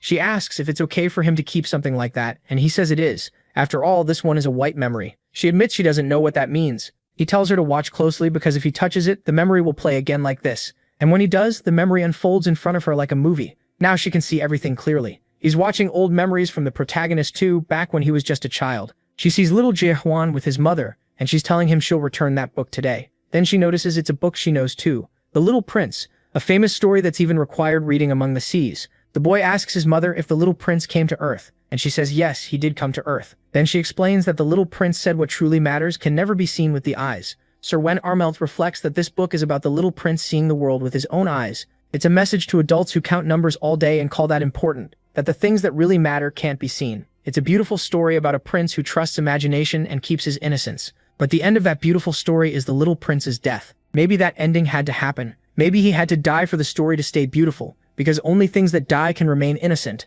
Then the boy asks what happens to the world the little prince left behind. What stays in that world? She answers that the world still has the little prince. He asks how, since isn't he dead? She says the truth is, the little prince never died, because he kept living on Earth. When Sir Wen sees the boy say that, she knows it was clearly a lie meant to comfort a child. But the little prince who refused to give up on the world is him. That story may not be realistic, but it became the power that still supports him. And the world born after he fought the system's oppression, even if it still lacks solid logic, deep world building, or a polished foundation, doesn't bow or submit to anyone. That world was born in the world after the end, and she starts to understand how this all works. She gets what's happening now, but still wonders why a memory like this is classified as white. White memories aren't supposed to matter much. Then she wonders what kind of memories he had to forget just to survive. Suddenly something appears on the boy's screen, and he realizes there's a portal. She asks where he's going. Did he get a signal? He says it started, and they need to get ready fast. She asks what started, but when she looks up, she sees it right behind her, a massive portal. He says it'll fully open soon, and seeing that huge crater, she freezes. The sky splits open, and she just stares. The boy says that opening is the path that will take them outside. As they rush toward it, everyone nearby notices, and those monsters start chasing them. Sir Wen sees they all reacted the moment the corridor opened, and the boy tries to run, but the monsters are already too close. She wonders if there are just too many, even while he keeps shielding her from them. He explains that the corridor is something unnatural in this place, so the creatures are coming to destroy it on instinct. Once it appears, it also won't stay open for long, so they have to reach the roof before it vanishes. But the monsters break through the door and grab the boy by the neck. Sir Wen lunges in to help, but even then he throws them off and drives his iron bar into one of their heads, then swings at the other. Watching this, she starts to realize the kid really is insanely tough. He snaps her out of it, asking why she's frozen there and telling her to get inside. Now, she asks if he really isn't scared even in a mess like this. Then she remembers he's that man's ego, so of course he isn't afraid. He'd probably just say these things are only numbers. So when more monsters block the way, the little protagonist charges straight at them. And she thinks he'd say they aren't even real, they're just rules made by the adults of this world. He keeps clearing a path while she runs after him, but she still can't see the exit and asks where the hell it is. He says it's just a little farther. Then she spots it and yells for him to hurry. He makes it to the top and a monster almost catches him, but he slips through the door. She slams it shut and he says he'll hold them back. He tells her to jump into the corridor now, but she asks what he's going to do. He says he'll handle himself and tells her not to worry, to go now, because the passage will start closing soon. But Sir Wan Armelt says she wants him to come with her. They need to leave together. He stares at her and asks what the hell she's talking about. She tells him that if she leaves alone, he'll be left behind by himself, so he has to come too. He hadn't even considered that. Still, he says he can't do it, and she asks why. He answers that this place is his world, and he has to stay here. He tells her to go alone and admits that he can't do this anymore. That answer leaves her angry and frustrated. In the end, she stops arguing, turns around and runs for the exit. But before she goes through the portal, the boy calls out with one last question. Does Will in the outside world have friends? Almost in tears, she turns back and tells him yes, he has lots of friends. The boy likes hearing that. He says he's glad, then lets go of the door and allows the monsters to rush in. He urges her to get in fast before it closes, while he fights them off. Seeing what he's doing, Sir Wen Armelt says that when she gets back, she'll tell him about this boy. And when he feels unbearable loneliness and thinks he can't go on anymore, she'll make sure he knows the version of the little prince he believed in wasn't wrong, because the little prince she saw never gave up on his world, no matter what. With that, she returns to where the memories were and sees she's back in the memory channel, at last. She says she'll have to give up her godfather's memories. She still doesn't know how time flows between reality and the sinister, and she can't afford to get lost there again. Even so, she feels like she gained something. When she returns, she thinks she'll be able to build a good tower. Now fully decided, she says she'll follow him on the expedition and slowly learn about her godfather through him instead. But then she remembers something. She never opened that memory. Even if it belongs to him, she figures it should be fine to look. And when she opens it, she sees something unbelievable. She wonders if that is her godfather and if this memory is tied to him. Then, in front of him, she sees something so horrifying it leaves her shaken. She thinks it's too much. That was the one and only Soul King Catastrophe, also called the Desert Fist of Chaotic Disaster, and the King of the Dead. Estimated power, impossible to measure. Description sealed inside the strange factory created by the masters born from chaos. Notes mention the descending death and the sword of the void. She wonders why this memory is read. It's true that you have to find the Soul King Catastrophe to reach the abyss, but you don't need to fight him, and really you can't fight him in chaos. Not even the monarchs can do that. So she starts to wonder if this could mean what she thinks it does, but she forces herself not to dwell on it. She has to get back to reality fast. Thinking he must not do that, she decides she has to stop it, no matter what, and then she finally returns. Meanwhile, the old man is standing in a seriously eerie place, saying 900 years have passed. Kamen gets excited that they've finally arrived, carrying the mermaid, while the protagonist says yes, this is the last entrance to the abyss that he found in Mulak's records about the abyss, the strange factory. Loren asks if he's going in right away, calling him Castellan, but the protagonist corrects him again. He isn't the Castellan anymore. Just in case, he tells them not to wait for him, and says he'll handle things himself. Loren says he knows that, but to him, he'll still always be the Castellan. The protagonist lets him call him whatever he wants. He says he's already warned them many times that not everyone can enter the abyss, yet more than 3,000 people still came with him. A lot were left behind too. Since an abyss expedition is a long-held dream in chaos, they won't listen even if he tries to stop them. It's a huge headache. And that woman he has to take with him threw herself into danger and still hasn't woken up. Still, he knows a Mary is very useful, so he can't just leave her there. Then, when they get close to the factory, the hangar starts opening. Carlton Javier wonders why it opened all of a sudden, but then they see something coming out, horned beasts. The protagonist already knew there was no way they'd be allowed in peacefully. The beasts come out full of killing intent and charge at everyone. Kamen tells everyone to stay calm and get ready to fight. Meanwhile, in the new region, at the former Palace of Absolute Darkness, the scene shifts there. The timid monarch, like a first edition, is kneeling and trembling in front of another man. He says that even though his soul was damaged when his arm was cut off in chaos, he still made it safely back to his body in the Great Land. But he's terrified of what this man will do to him for returning alone. Then the man asks if Samang Garam is gone, saying he knew this day would come eventually. He asks how his final moments were. Did he look happy? Standing there are the Ice Monarch Vargas and the white-haired monarch Masaha. And Laika First Edition says that he was. The man says, that's great. He goes on. The 5 dragon brothers at Great General level are dead too. On top of that, the 17th Great General Kanael, the 21st Great General Magito, and the 1st Great General, along with his bloodline family, the hidden Roma monarch, Samyang Samang Garam, are all dead. Laika First Edition can already feel his heart pounding. All of them died, yet he, a mere brigadier general, survived. He tries to explain himself, but the man tells him to raise his head. The look in his eyes is terrifying. Laika First Edition feels crushing pressure. That man is clearly strong, but compared to him, Laika is weaker by several levels. The gap between them is enormous. This is the true ruler, the strategist monarch of Black Shadows, Samyong Hyong. Hyong orders the timid monarch to look, and he obeys at once. He says that a few days ago he traveled to the route because he simply wanted to leave that sick land behind. He went there with high expectations, since that world had been hidden by the Maros, and it truly lived up to its name. Laika First Edition can't help asking what he's suddenly talking about. He suddenly says he brought something back from there, and if Laika is interested, he can come live with him. Acting like a little dog, Laika says that would be an honor, realizing Hyong is indirectly saying he won't blame him. Hyong confirms it. From the start, this wasn't a situation where Laika could have done anything anyway. Who could have guessed that a mere product would be that strong? Then Hyong leads him to another area and asks if it isn't amazing, showing him a picture with a cup on it. Laika First Edition says he has great taste and that he's never seen a painting like this before, talking about its amazing possibilities, but inside he thinks the man clearly has no eye for real art. Hyong says this artwork isn't special because it's a painting. Laika First Edition asks what it is, and Hyong asks if he knows what's drawn there. Laika says it looks like a cup used for drinking tea. Hyong replies that more exactly, it's an object like a teacup. Then he asks if Laika can read what is written at the bottom of the artwork. Laika First Edition apologizes and says he can't, so Hyong tells him it says, this is not a teacup. He says the artist clearly drew a teacup and then claimed it isn't one. Isn't that incredible? How could someone think like that? He asks if Laika truly sees that drawing as a teacup, and Laika First Edition says yes, but Holmes says no, this isn't a teacup, it's only a drawing that looks like one. He grabs Laika First Edition by the face and stares him down hard. Then he asks if that's not strange. People still call it a teacup, even though it's just a picture and nobody can touch it or drink from it. Even so, everyone says it is a teacup. Holm asks if that isn't weird. Laika First Edition quickly agrees, saying, yeah, it really is strange. Holm goes on saying, this idea doesn't stop with that one drawing. There are countless teacups in the world and none of them look exactly the same. Still, people call all of them teacups. Thinking about that again and again led him to one question. What is a real teacup and does something like that even exist? Laika First Edition starts to get it. A thing can be a teacup and not a teacup at the same time. He realizes the painting is asking about the true essence of existence, though he still wonders why any of this matters.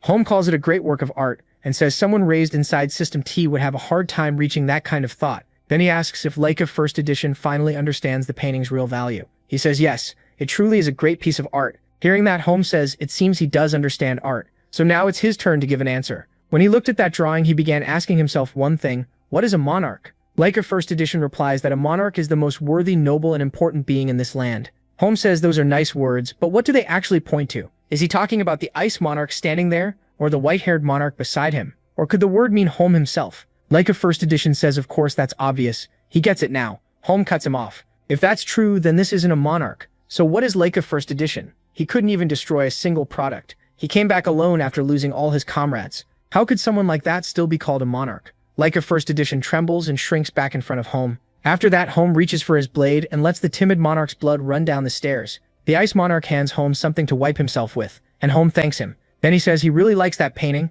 and asks what the other monarch thinks. The answer, it's truly amazing. So Holm says he should give it a name. Since that thing isn't a monarch, he laughs and asks where they are now. The ice monarch says they should be near the strange factory. Holm realizes they're almost at the abyss. That means it's time to get ready for battle. He orders the 5th and 6th Lieutenant Generals to be called. They need to teach that bastard his prince's lesson in humility. As he heads into a room, Holm thinks to himself about World 296. Earth is a planet he likes more and more. He likes many of its memories, but one in particular stays with him. He looks ahead, wearing a faintly nostalgic expression at someone bound in chains. He says that's also why he came here this time. It's because of that. His eyes stay on the person hanging in the middle of the gate. Then he notices someone standing before him who looks a lot like the protagonist. Holm brings up the saying about having the courage to die, calling it a fine phrase. Now he wants to test whether that person also has the courage to stop him. Just then, the ice monarch calls out to Holm. Home asks if he wasn't told not to bother him when he's alone. The Ice Monarch apologizes but says there's something he needs to ask. The narrow gate has been closed, just like Home said.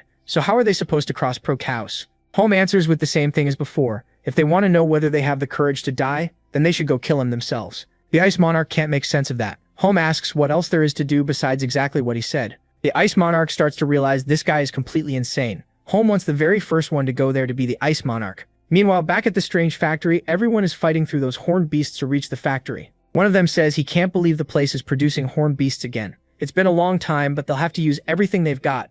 The stronger fighters handle the beasts without much trouble, but others die along the way. The protagonist, though, wipes out a huge number of beasts with a single thrust, and nobody can believe it. Cayman says that no matter how many times he sees it, it's always amazing. The old man agrees, it's real power. Even Cayman goes quiet after seeing that, but the old man says he's been acting strange for a while. He asks if Cayman is upset because he couldn't go with the expedition group, then tells him not to worry. He doesn't know about the others, but the protagonist would definitely have taken him along. Meanwhile, the protagonist is really cutting down everything in front of him with total ease, using his horn-eating sword. He says no matter how many horns it eats, the weapon still isn't recovering fast enough. He figures that's because of how badly it was damaged in the last fight. If it weren't a spirit weapon that can heal itself, it might be better to just make a new sword. Based on what Michael said, spirit weapons go through 3 major evolutions. Each one brings a huge boost in power or ability, but his sword still doesn't seem to be changing. Then another beast, a giant horned beast, shows up, shocking everyone in the battle. The thing glares at them from inside, giving off a terrifying aura. Yu himself asks what in the world just appeared.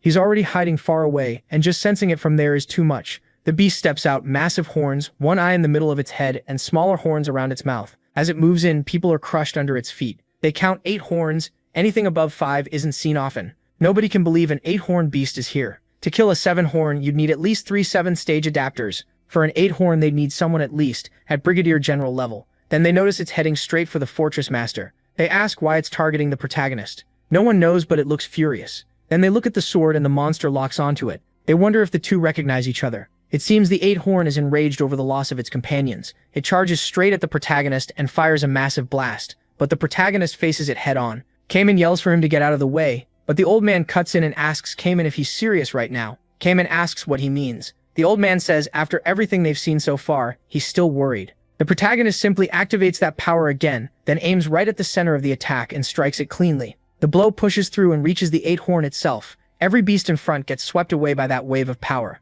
Cayman can barely keep his footing from the force of it, and realizes the protagonist has gotten even stronger than before. He wonders if this is the power of the Genesis Awakening he unlocked. There isn't even flesh left on the bones of the beasts in front of him, and the 8-horn dies in a single hit. The protagonist thanks it for the horns, and is about to let the sword eat when someone suddenly shouts to bring down Mikhail Garnett. Everyone nearby is startled. The protagonist turns around and the whole group is shocked by what appeared. The old man, though, seems to know them already. He had been expecting them. One of the newcomers mocks Mikhail Garnett for getting arrogant just because he brought down one product. He says they are the peak of the chaos, horned beasts.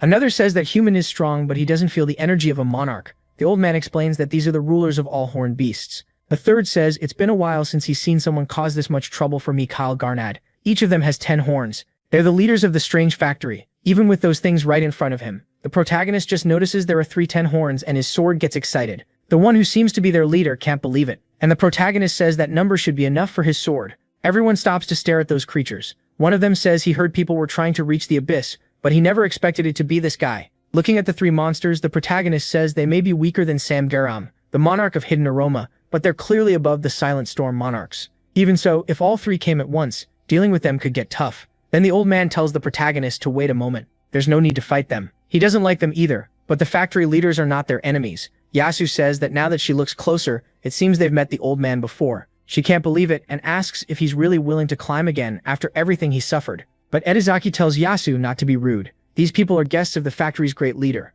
Then he tells the protagonist to come inside because the great leader of the factory is waiting for him. They finally head inside. Carlton Javier is amazed. He never thought the horned beasts were made like this. The old man then points out that the 8-horned beast Jaiwan beat is already being repaired there. That puts him at ease. Thanks to the old man's stubbornness, he and Carlton Javier got in too. He had bluntly threatened the 3 leaders, telling them to let everyone enter before he made a move. Then Juniaki walks over, greets the protagonist, and asks his name. Jiridiwan introduces himself and starts explaining that Mikhail Garnett is a very valuable product. He tells MC not to destroy it, since they only make one every 10 years. It takes that long because it's hard to create. Hearing that, MC says there must not be many wild 8-horned beasts around. He brings up fighting the dead great demons, and they explain that was during the palace invasion. Carlton Javier says they never imagined they'd meet the famous apostles of the gods on their trip to the abyss, which surprises him. They already know who he is. Carlton Javier asks about the great god of machines, wondering if they are apostles of the gods. Yaz mocks the fools of chaos for having sharp ears, and Edizak cuts in to say they're already here for a reason. He tells them the great leader's room is right ahead.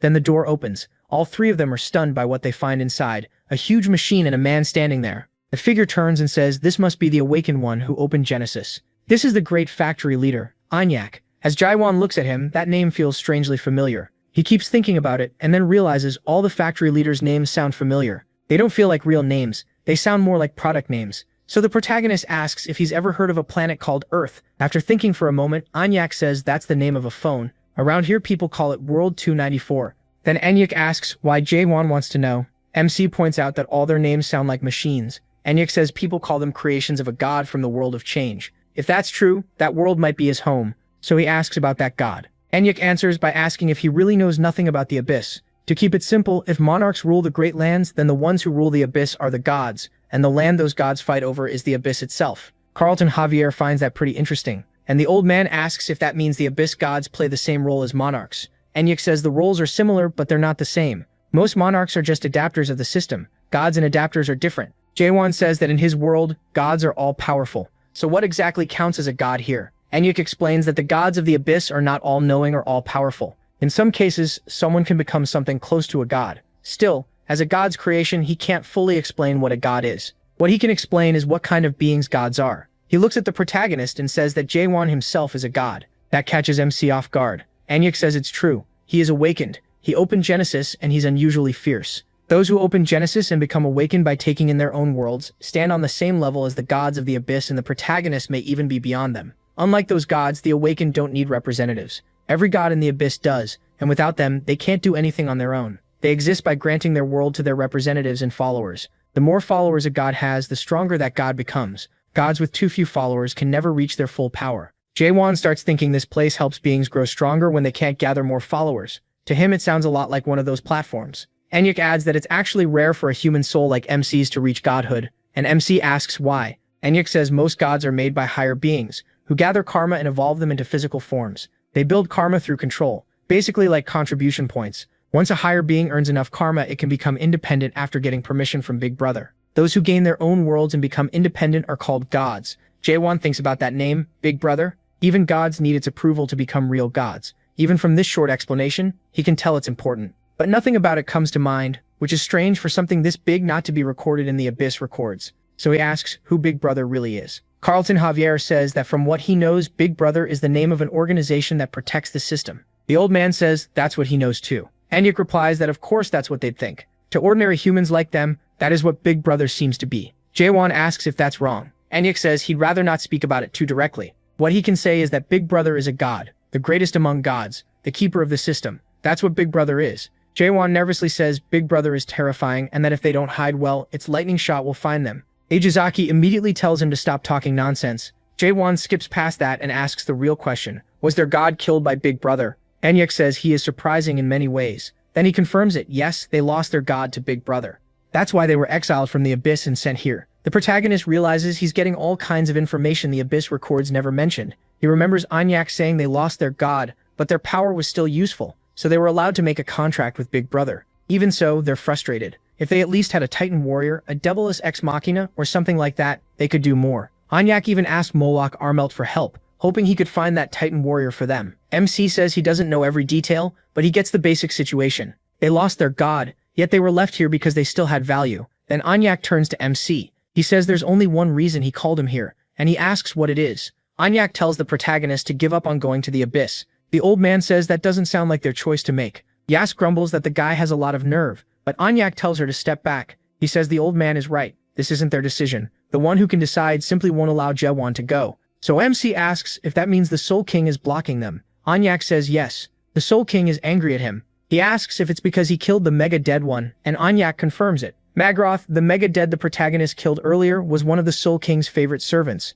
So to sum it up, first, only the Soul King can open the entrance to the abyss. Second, the Soul King is mad at a kid for killing his servant. And third, because he's upset, he won't open the gate to the abyss. Jaiwan asks if that's a fair summary. Anyak says the wording is a little rude, but yes, that's basically correct. MC tells them to open the gate anyway. Anyak says he clearly doesn't understand the situation, but he says he understands just fine. He'll settle it himself, face to face, so they should open the gate. Anyak answers that he can't do that no matter how he says it. The protagonist asks if that's really how it is. Then he turns hostile, and Yaz says they should have done this from the start. The old man sighs, noticing it ended up the same way as always. Anyak says they have no choice. Then Jawan brings up the Deus Ex Machina, which shocks Anyak. MC says that if they open the gate, he'll find the Titan warrior they lost in the abyss. Anyak stares at him and asks how the hell he knows about that. He says he doesn't need to explain the details, he just wants them to open the portal, and he even shows them a kind of screen. That finally convinces Anyak. He brings out the key, and Jawan is pleased. Things worked out so easily. After the protagonist passes through the portal with Anyak beside him, Anyak says MC really did make it this far after all. He admits he's never met a human like him. Jawan says he's been hearing that a lot lately. Anyak asks if he truly thinks he can persuade the Soul King. He just says nobody knows until they try. Anyak says he hopes it works. The protagonist thanks him, but then Anyak mentions that MC seems to have a god stigma, yet he's not using it. He asks if he's talking about that mark, and Anyak says yes. He explains that this stigma is one of the gifts he and the apostles gave to humans. Originally, they gave it along with a 7-horned beast to act as a guardian. He doesn't know whether that horned beast was destroyed when the stigma was passed to the protagonist, but it's gone now. From this point on, whenever the protagonist uses the stigma, horned beast won't attack him. And if he meets other apostles hiding in the abyss, the stigma should help him earn their trust. Jae-Fian says he'll remember that and keeps moving. They head toward the place where the Soul King is. Anyak says MC will have to walk alone from there. As he looks at that bridge, he thanks Anyak for guiding him and says he'll be back soon. Anyak tells him not to forget, he has 1 hour to return. If he doesn't come back by then, Anyak will force the portal shut no matter what happens. Jae-Fian says he understands. He adds that he won't waste time in there, so Anyak shouldn't worry. Then he keeps walking across the bridge. As he moves on, he remembers what Anyak said about trying to persuade the Soul King. Truthfully, Jaewon isn't fully sure this time, but after getting Mulake's records of the Abyss, he already made his plan to solve all of this, and to destroy this world. This is the path he has to take. When he reaches the door of the king, he realizes this is the Palace of the Dead, and the gate is made from the horns of horned beasts. That's how they sealed the dead away. The protagonist figures it must have taken a huge effort to build something this massive, and when the gate opens, he feels the crushing force from the other side. The Soul King asks if he came all this way to offer up his own life, speaking straight to Jaeyuan. The pressure almost throws him back from that power, and he's stunned. So this is the true strength of the original Soul King. Just hearing his voice feels like MC's body might rip apart. The king demands to know how he dared kill his servant and try to step into the Palace of the Dead. He only asks him to listen, saying he came to make a deal. The Soul King questions that at once, asking how an inferior soul that can't even enter the palace dares talk about making a deal with him. To him, Jae Hwan is insanely arrogant, but the protagonist addresses him directly as Soul King Catastrophe, the King of Chaos, the first awakened. He says that while he was once a god, now he's been lowered to a mere king, and asks how the strongest god in the abyss ended up as nothing more than a gatekeeper. Is that really all someone that strong can do? That only makes the Soul King even angrier. Jaewon presses harder, asking if he doesn't want revenge on the bastard who exiled him from the abyss and locked him up here. Then he repeats himself one last time. He came to make a deal. At that, the crushing pressure suddenly vanishes. The king says MC is far more arrogant than he first thought. Still, he tells Jahir First Edition Wan that he'll listen, saying he better have something valuable enough to back up that arrogance. Only then will he be allowed to leave alive. This guy is no joke. If he wants to stand against him head-on, he'll need to grow a lot more. Even so, he says he knows about the promise made between Moloch Armel and the king 900 years ago. The Soul King asks how he knows that, and the protagonist says he's here to take over that promise. The king asks if he understands what that means, and MC says yes. He tells Soul King Catastrophe that he'll lead him to the end of the abyss. Meanwhile, back at the factory, everyone is waiting calmly for Jaewon. When Serwin Armelt wakes up, the others are surprised she slept that long. She asks where they are, then realizes they're right in front of the strange factory, and almost panics. The girl is shocked and demands to know where Jahir First Edition 1 is, saying she has to talk to him right now because she needs to stop him. But Jahir Chalver asks why she's suddenly acting like this and tells her he already went inside. Then they notice firefly-like lights drifting around and the air suddenly feels hotter. One of them warns the others not to touch them carelessly. But Wonjong says touching them probably won't hurt. They're just fireflies. But the moment he touches one, everyone is shocked because it explodes. That fire spreads through many of the dead, burning them with those flames, and even the factory starts breaking apart. Serwin Armelt is terrified by what she sees, watching people get burned alive by that thing. Then they realize those attackers are the monarchs and everyone starts wondering why they're here. Wan calls for Jaewon to come out, mocking him as the annoying fortress master, saying they came to fight just like he wanted. The moment everyone sees these monsters arrive, fear starts spreading fast. Ron orders them to kill everyone except the adapters above. Second stage and the slaughter begins. That white flame devours bodies everywhere. One of them says he doesn't care what happens to the others, they just have to kill J1. He orders them not to let anyone counterattack. According to the lieutenant, that one belongs to the emerald insect family, the poisonous monarch no Klimiang Xiangdu. Yuren Shiver and the others get surrounded by a giant centipede, and Jiangdu says that bastard killed his family, the one sent into chaos, and now they'll pay for crossing the emerald insect family. He talks about starting a war against chaos to avenge Samyang Garam, but says there's no way that bastard Samyang Ran would move just for that reason alone. Nishimoto says to Samyang Semeng Yuha that he's sure Ran is plotting something, and warns everyone to be careful about what those bastards from the 9th region are doing. The others agree. Nishimoto calls it pathetic because judging by the level of these abyss fighters, he can already guess the Fortress Master's level. He doesn't believe nearly 100 monarchs came just for one product. He says that because of Ron's words, he ended up experiencing death again after 3,000 long years.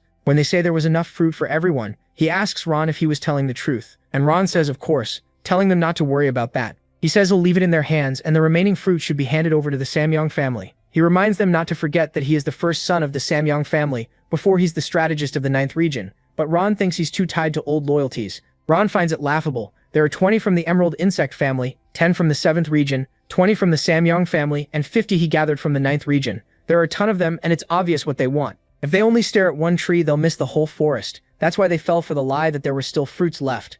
Since Ron came there in person, they believe there was no way he could be lying. He almost felt bad about it. Even so, he tells them not to get too angry. Lies are only lies when promises aren't kept. And even if they don't reach the end of the abyss, there are many other ways to get fruit. He brings up the 7 higher-ranked gods who rule the abyss. That's because they'll get fruit through a deal with those 7 great gods. Normally, deals like that shouldn't even be possible, since those 7, the strongest beings in the abyss, lack nothing. But there is one thing even they want, and that is the awakened. For gods who need hosts to exist, nothing is more valuable than awakened beings, people who can easily accept a new world. And thanks to that bastard, many awakened that the gods desire have arrived here. Then Ron speaks to Vargas. When he leads his troops to find the product, Ron says the others still haven't realized it. But once they learn the true value of the product in the tower, the 7th region and the Emerald Insect family will definitely try to steal it. So they need to grab that bastard first, before that happens. Vargas leaves at once. Ron says the tower was built to protect chaos, and because of that, all of chaos was made inside the Grand Tower of Nightmares. Using the tower he created, they'll enslave more awakened, use them to monopolize the fruits and make deals with the gods of the abyss. With all those fruits stored up, he plans to turn the 9th region into a new palace of resurrection. With a monopoly on the fruits, he can change everything. The 9th region will become the only place in the Holy Land with monarchs who do not fear death, and even enemy monarchs will surrender and join him. Then the Holy Land will be ruled by the Dark 9th region. But while Ron is bragging about all that, someone attacks him, and he feels that strike tearing through him. He tries to look ahead to see what's happening, wondering how someone down there dared to do that. Cayman keeps attacking while shouting for everyone to stay together and not split up. Until the Fortress Master finishes his business, they cannot let these bastards into the factory. Ron gets angry seeing everyone resist and says it's time to crush these bugs. Xiongdu curses at them too, calling them stubborn, and orders them to bring him the humans named Jai and Huan. He sends his insects at everyone, while Ron gets ready to charge into the whole group, landing right near them and startling everyone. Even Xiongdu doesn't look too happy about Ron stepping in. Ron says that now that he looks closely, that big idiot is here too, the fool who betrayed the Stage of Darkness because of her selfish wishes.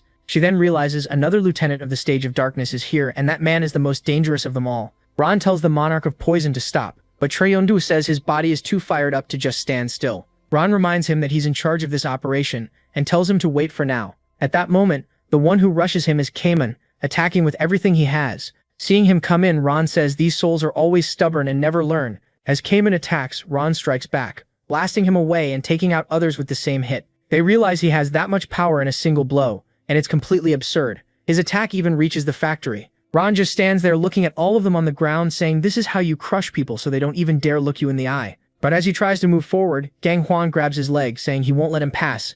Ron says they really are tough, and admits it's nice to see them still trying to get back up. Then he lifts his foot and stomps down. Gang Huan's hand is crushed under his foot, blown apart into pieces that scatter everywhere, and Ron starts laughing. He says it'll be even more fun to stomp the rest of them too. Inside the factory, the people there feel the impact, and the old man wonders what that shock was. At first, he thinks the humans started causing trouble again because they can't stay still, but Zedzak quickly realizes this doesn't feel like they're doing. Unmark tells Jarnak to check what's happening outside. Jarnak uses his power to look out there. Then he reports that outside there are terrifying people there, subordinates of the monarchs. He warns that the humans are in danger. The old man instantly understands what's going on. He and Carlton Javier rush out at once. Enoch calls after them and tells them to wait, but Carlton Javier wonders if those could be the monarchs. The old man says the kid guessed right. He figured they'd run into the monarchs before reaching the abyss. He wonders if they somehow made another narrow portal, but that shouldn't be possible. It would take months. Then it hits him. Those bastards really risked their lives and crossed over. He asks himself if they're trying to wipe out chaos for good so it can never rise again,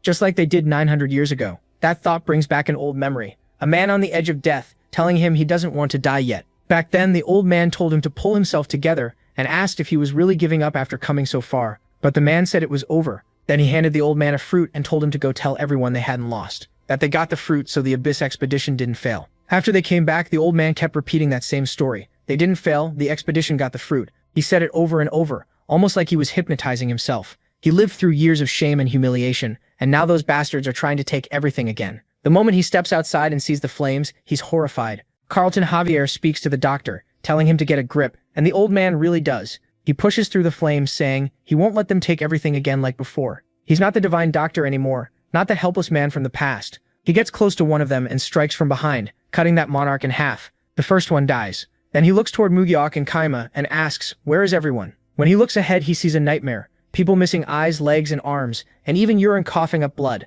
Standing in front of all of them is Ron himself, the one doing this. Kaima isn't the only one still standing after taking that beating. Ron recognizes the divine doctor and sounds pleased, saying it's lucky there's still one useful awakened around. He says nobody told him where JR1 was, so he was getting annoyed, but this guy showed up at the perfect time. Ron says he personally likes souls with strong will, but he can't waste any more time, so he'll make an example out of this man and kill him. The doctor begs him not to. Kaima keeps standing there thinking about the fortress master as Ron's sword comes straight at him.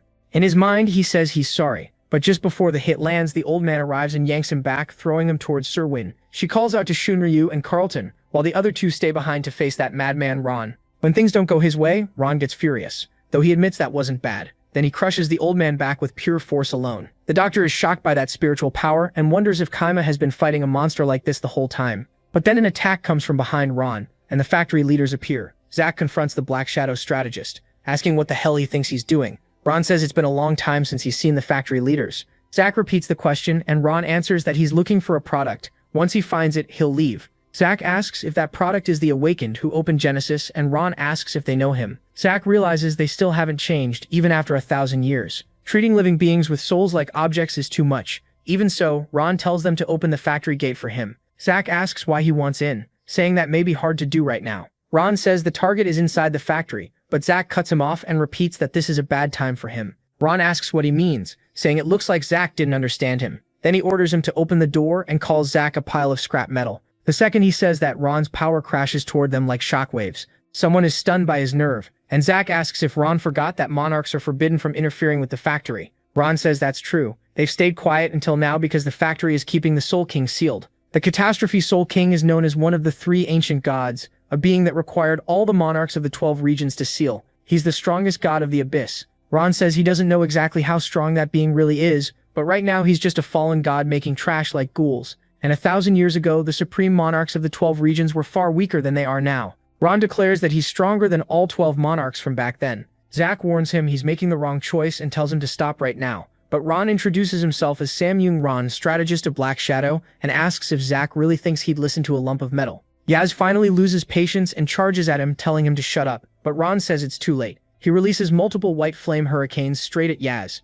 Then something comes out from inside. A lion-like beast covered in horns bursts out and lunges at Yaz. She's shocked when she sees it, and it slams into her head-on. The old man asks what the hell that thing is, while someone else asks if he's the divine doctor and what their situation is now. After seeing all this, that person asks if he still thinks they have any chance to win. The old man notices what happened to Anyang and realizes he can't see anymore, so he says that if Anyang had actually seen this madness, he doubts he'd even ask that, because beating a monster like this feels impossible. Fear starts taking over. Then he remembers his disciple asking if he's going to run away again.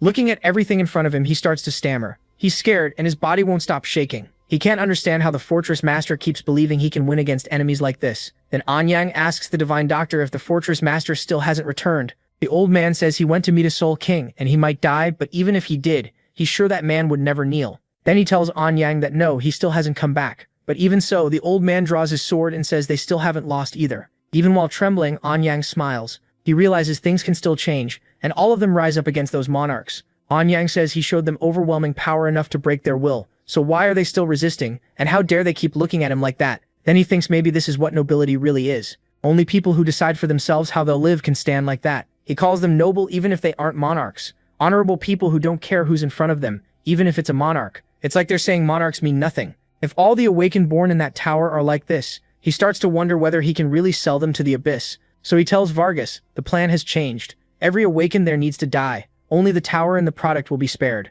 They're ending this now, and he orders that giant Biju to fire a Biju Dama at them. Seeing that much power, they have no way to stop it. But then a beam crashes into the Biju's blast, wipes it out completely, and takes the beast with it. Everyone is terrified by the kill shot. Sir Wen Armelt starts shouting to Ron, and he realizes who's arrived. It's the protagonist, the very product he came for. The protagonist returns looking completely different, with parts of his body rotting, and says he's sorry for being late. Everyone is overjoyed to see him there. He thanks them all and tells them to get as far back as they can. Ron asks if he's really the master of Fortress Gorgon, and the protagonist says yes. But Ron can't believe this ragged guy is really Gorgon's master. He's shocked they came all this way for someone like him. He senses filthy energy coming from him and wonders if it's a leftover trace of the Soul King. If the Soul King lets someone like this leave, then maybe that king has already become useless. Ron can't believe Chaos put so much trust in a beggar like him. None of the monarchs can believe they came all this way over someone like that. Then the 5th lieutenant of the monarch region of Black Clouds, Megata, says they've all been made fools of. But Yorha calls out to Ron and asks if it was really necessary for all of them to come here over a boy like that.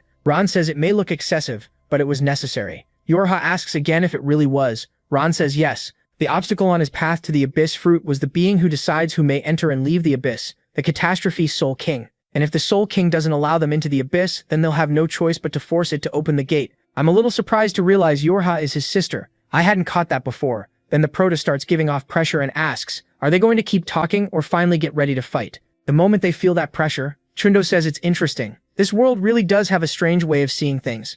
Megata wonders if that giant eye is how he's looking at the first nightmare, but Sir Wen says no and asks if it represents Big Brother instead. Yorha cuts in saying it's too shallow. No matter how unusual it looks, it's still an empty world. The old man wonders what the Proto is planning. Because he's not strong enough to face the lieutenants yet, he keeps thinking the Proto must have someone else in mind. Rum says it's a rare worldview, but it's still far below the people from the Rift. Then he asks the Proto if that's really all he's got. The Proto says of course not, and moves to attack. He changes his sword and slashes straight at Rum's face, but Sir Wen calls it pathetic. She asks if that's all he can do after making such a dramatic entrance, then knocks his sword aside and forces him back. Lai speaks up and says there's no need for everyone to fight. He asks Hoon if he can handle this alone. Hoon says no, he'll do it himself. Sir Wen is surprised and asks if he's really going to fight. Hoon says he needs to clean up his own mess. Then Chundo steps forward and says he'll go too. But Hoon scoffs, wondering how that old man from the Emerald Insect clan dares to interfere. There's no need for that. He seals himself and the Proto inside a separate cube and says it'll be just the two of them. That will be enough. Chundo asks Hoon what he's doing, saying his clan has unfinished business with the Proto too. Hoon tells him to go rest, and Chundo keeps shouting from outside. The Proto asks what Hoon is trying to do, and Hoon says this is a favor he's giving to someone whose courage he knows. A one-on-one fight is enough for him. He hates when others meddle in his battles. Now that he's set the stage, he tells the Proto to do his best and face him, even if he's sure it won't matter. The Proto says this was the last foolish thing Hoon ever did. Hoon realizes the Proto had something hidden up his sleeve, but the Proto gets close enough to strike. Hoon says that's still nowhere near enough. In the last 6 months, he's seen dozens of people awaken. Most were only stage 3, but a few managed to reach stage 4. While saying that, he starts counterattacking and the Proto blocks. Then Hoon says that out of every stage 4 awakened person he's seen, the Proto is easily the weakest. He throws him back. Jelohuan notices how strong Hoon is. Semengaram is nothing compared to him. That shocks him, because Semengaram was supposed to be as strong as a lieutenant. They're clearly using power from the same system, but Hoon is on a totally different level. Half-hearted attacks won't work on him, so the Proto makes his sword grow even bigger, and Hoon says he heard the Proto open Genesis and reach materialization. This time, he's giving off a decent amount of power. Hoon summons his lion again, and says he hopes this won't be as boring as the attacks from before. The Proto focuses completely and thrusts upward at him. The dragon tries to stop the blow, but Hoon is startled, and outside the cube that burst of power leaks through. The old man is shocked by what the boy just unleashed. The others get excited, saying that attack was pretty flashy. Seeing it, Hoon admits the Proto definitely had enough power to beat Semengaram, but he's dead wrong if he thinks they're on the same level.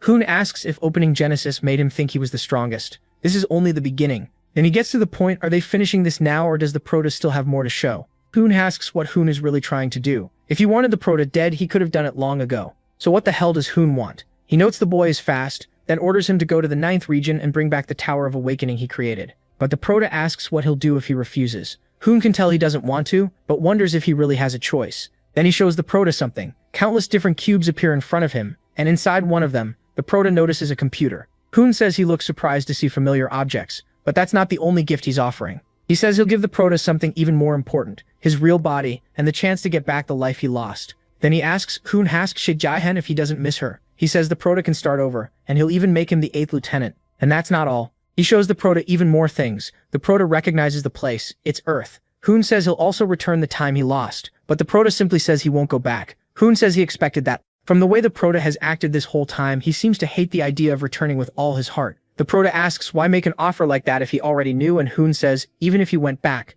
the nightmare he lived through wouldn't disappear. So what good is returning to the past? Going back still wouldn't erase his wounds, and maybe it shouldn't. Those scars are what made him who he is. They're already part of him. Hoon wonders if that's why he keeps choosing the present instead of going back. Then he says yes, but what he wants isn't the Proto's past. He wants the present the Proto lost. That's what he's imagining now. He asks if this place really is the present the Proto wants. The Proto says no. He's sure this place isn't his present. The time he deserves, the present stolen from him against his will, is over there. He remembers his mother, and those memories are shown to him, bringing back his childhood with her. That makes the Proto furious. Hoon says the present he lost and the people he loves are all there. If he becomes the lieutenant of the 9th region, he can return whenever he wants. He tells him to think carefully about which side is better for him. The Proto asks, is that so? Then he pulls out his sword, and Hoon asks what he thinks he's doing. The Proto says again that he won't go back. He's going to climb. Hoon asks if he doesn't want to see the people he loves. Is he really going to throw away the present he's been searching for this whole time? His aura crashes down on the Proto, and hearing that word trash, the Proto thinks about what Hoon said. Maybe he has a point. Does he miss them? Of course he does. There are people he wants to see. He's human, so how could he not feel that way? But past, future, or present, none of that means anything in this world. He attacks Hoon again, this time with even more power. Everyone outside can feel it, and the cube itself starts losing its color from the impact. The Proto says that, like Hoon said, he might be happy for a while if he returned to Earth. But what's the point? Sooner or later, they would cultivate that place too. Hoon says that's obvious. Cultivation is the law of this world. He attacks again and knocks the Proto back. The Proto thinks this is a world where using others as cultivation is treated like a normal way of life. Maybe that isn't one person's fault. It's not Cayman's fault that he keeps forgetting he used to be a product. It's not Sir Wen's fault either. She was born in the tower and raised to think that way. Maybe it's not even the fault of the angels or demons who carry out cultivation. If anyone should be blamed, it's the one who never saw this way of thinking is wrong. The only thing truly guilty is this world. That's why he has to destroy it. Hoon says that's childish logic, but in the end, everything the Proto loves is part of this world. Is he saying he'll destroy all of it with his own hands? Hoon says the thing called the system can't be touched or destroyed. The system is nature itself. Then he attacks the Proto with pure fire. The Proto realizes he can't beat Hoon alone. He has far too little time to strengthen his world or become stronger. But the only reason he can even fight like this now is because of what he brought with him. If he can't win with his own power, he'll borrow power from something greater. So he eats that crystal. As that power crashes into him, the Proto's hit and a massive firestorm bursts out of the cube. Everyone outside is shaken, and the old man asks what exactly is happening in there. Inside, Hoon thinks the Protoss is an idiot, but maybe it would have been better if he'd come with them. Since he entered chaos while still alive, his brain current is still connected, and if he dies, his soul will probably return to his original physical body. Even with the damage to his soul, Hoon has no choice but to send him back to the Holy Land. But then Jaewon gives off a completely different kind of power. Inside the flames, he opens his eyes again. He blasts Hoon with a huge wave of force, and it fills the whole square. Hoon can only stare, asking what this is. That energy starts eating away at him too, and he screams. His skin is being torn apart, and he panics, asking what kind of power this is and what just happened. Outside, the old man is stunned. He knows this should be impossible. That's exactly why Jaewon never fully consumed the horn, even though it held impure energy. Still, doing this will cost him. The old man wonders what the hell the kid is trying to do. Back inside, ghouls begin to appear. He lets out a strange laugh while more ghouls are summoned before him. Sinem blurts out, asking what the hell that thing is. Everyone outside is shaken by the power the Fortress Master is releasing, and Jaewon is swallowed by it. He turns into part catastrophe, becoming half ghoul. He immediately says it's been a while since he's seen those worms. The gods start talking among themselves. At first they think it's an earthquake, but then another says no, it feels like chaos. Fear spreads as they realize this energy belongs to one of the three ancient gods, and they wonder if he has really appeared. How could that be possible? They start asking if the seal was broken. One of those gods is in his own domain, and he senses that energy and thinks of chaos, the place where his best friend already is. Back there with Jaewon, Hoon is shaking all over, trying to understand what's happening, as he stares at the crowd of ghouls in front of him. Then it hits him. The Soul King, who was sealed by the 12 regional monarchs, is standing right there. That was clearly written in the Akashic records. That's why he thought bringing 100 monarchs would be overkill. Now he wonders if those records were wrong, because this thing is on a level where even the monarch of total darkness wouldn't guarantee victory. That means they need every possible method just to escape. So Hone speaks to the Soul King, saying they don't want to fight. They only want the product he has. The Soul King asks if he means this boy, then says that won't happen. Still, he adds that he promised his older brother he would not interfere in the affairs of chaos. But then the Soul King gets furious. He demands to know how Hone dares say that name in front of him, and his rage crashes down on him. Hone drops to his knees from the pressure alone. He quickly apologizes, but says that as far as he knows, that's why the Soul King never chose a representative. The Soul King answers that this boy is not his representative. Jawan is trying to protect his own world,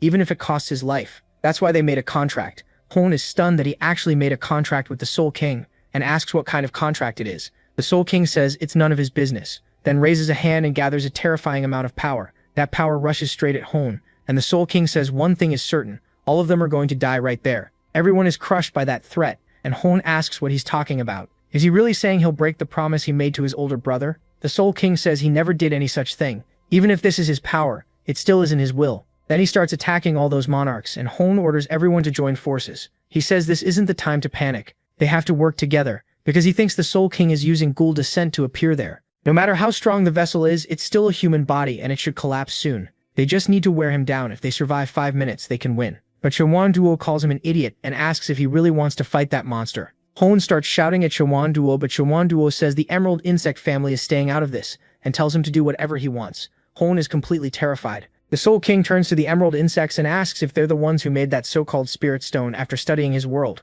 He says they are truly foolish for trying to copy a god, asks if they think they can leave this place alive, and splits one of them in half with a single wave of his hand. He says that one isn't even worthy of becoming a ghoul, and none of them are leaving alive. Then they all get swept away by the massive surge Jawan is causing. Hone is horrified by that power, and the Soul King tells them to burn this into their minds. Look at the disaster they brought on themselves. Hone can only wonder how things turned out like this.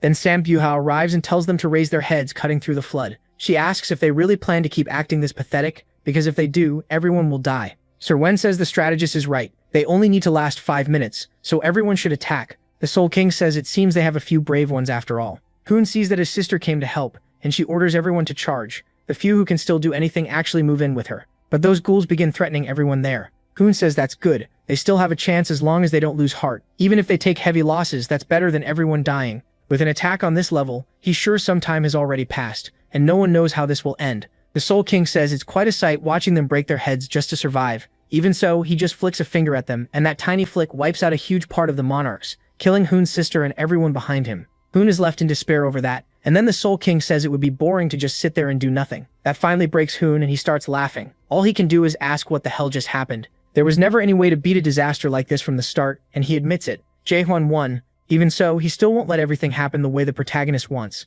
The Soul King says it's been a long time since he had this much fun. As Hoon looks at him, the Soul King blows apart the middle of Hoon's body with a punch thrown from where he sits, saying this has already become too boring. After everything settles down, Hoon lies face first in the water. Jaehwan watches, and wonders if this is really how strong the Soul King is. Even though that power came through his soul, it still doesn't feel real. The first awakened one, the Soul King, goes beyond merely destroying part of a world. He rules over the world itself. This is clearly the final stage MC has been chasing, and to reach it, he'd probably have to fight for the rest of his life. Even so, if the Soul King was sealed by the older brother, he wonders just how strong he needs to become. The Soul King says the protagonist's body is too weak and can't even last 5 minutes. The protagonist asks how many more times he can borrow his power. The answer, only 3 times through ghoul descent, if he's not his representative. Since he's already summoned him once, that leaves 2. But then he thinks that because MC will need to call on him when he meets the older brother, it's more accurate to say he can only summon him 1 more time. After using that power, his soul will hit its limit, and the ghoulification process will begin soon. Since he chose this path, he has to endure it, and the Soul King hopes he keeps his promise to the very end.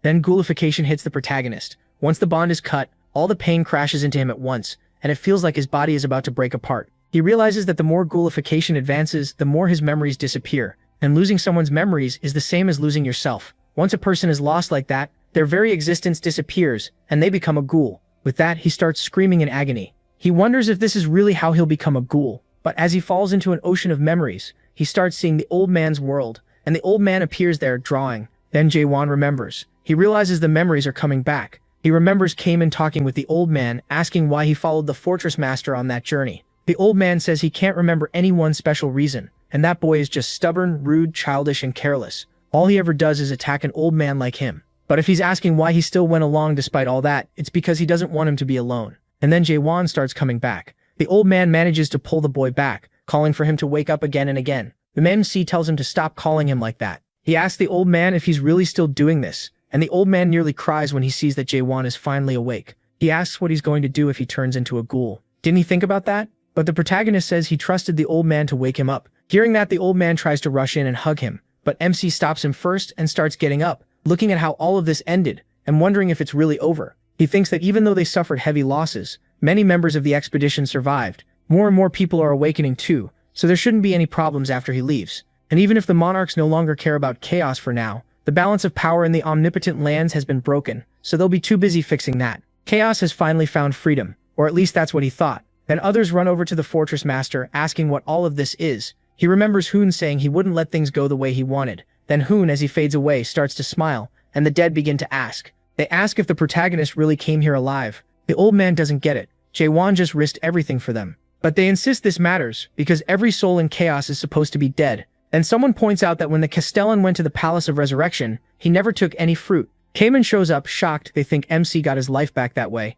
He realizes what they really want is their old lives back. One of them asks how else to explain what just happened, but Cayman says he never ate the fruit, and Yurin tells everyone to calm down. Still, someone demands to know what happened to all the fruits. Then they raise the real fear. What if the Castellan they've all followed is actually alive? Yurin can tell this is bad. No one is calming down, and all that pressure finally makes them snap. After watching the Castellan perform miracle after miracle, they followed him believing they could get their lives back. They never cared about changing the world the way he did. So now the fact that he's alive and that none of this was explained makes them rush Jae-won, demanding answers. All their old questions turn against him, and this chaos is exactly what Ronald wanted. He thinks the Castellan looks pathetic now. Even if they're being stirred up by confusion, that skill only works when doubt is already there. So their hidden mistrust becomes fuel, making their emotions explode. And if that's true, then they never really trusted him. They keep pressing Jae-won. What happened to the fruits, and why did he lie to them for so long? Ronald thinks the protagonist may have ruined his plan, but in the end, the protagonist's own plan fell apart too.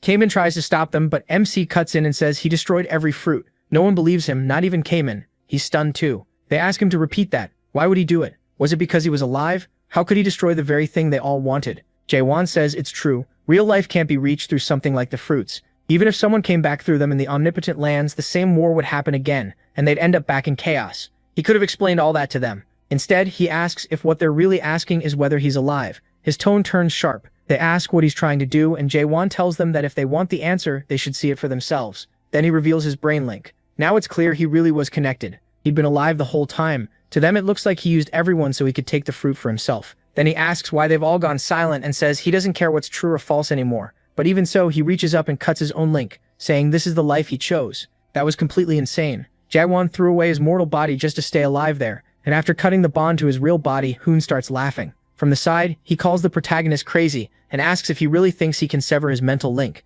He keeps mocking him, and everyone is shocked. Hoon is still alive. Then Hoon says Jae-won really is something else. He smiles as he fades away, while everyone left behind just stands there stunned. MC, though, walks past them. They ask where he's going, and he says he's heading to the abyss. Carlton even calls out to him, but the old man moves to Jae-won's side. Then Yurin herself thinks that ever since he first appeared in chaos, he had always been alone, and now is no different, so she bows before him. No one says a word, but everyone understands that many kings will be born in chaos from here on. Even so, to the people of chaos, there is only one true king. The last king Chaos acknowledged, and now he is leaving chaos. Sometime later, someone we haven't seen in a long while returns and wonders if this is really the chaos she remembers. Mino-han sees that everything has changed so much. She says that on the first day of the third month after he left chaos, she woke up. From there, she began hearing about all the changes that had happened. An alliance was made between the king of humans, the leader of the mysterious factory, and the lone king. Chaos was unified, and the new chaos built a fortress where the mysterious factory used to stand. That fortress was named Carpe Diem.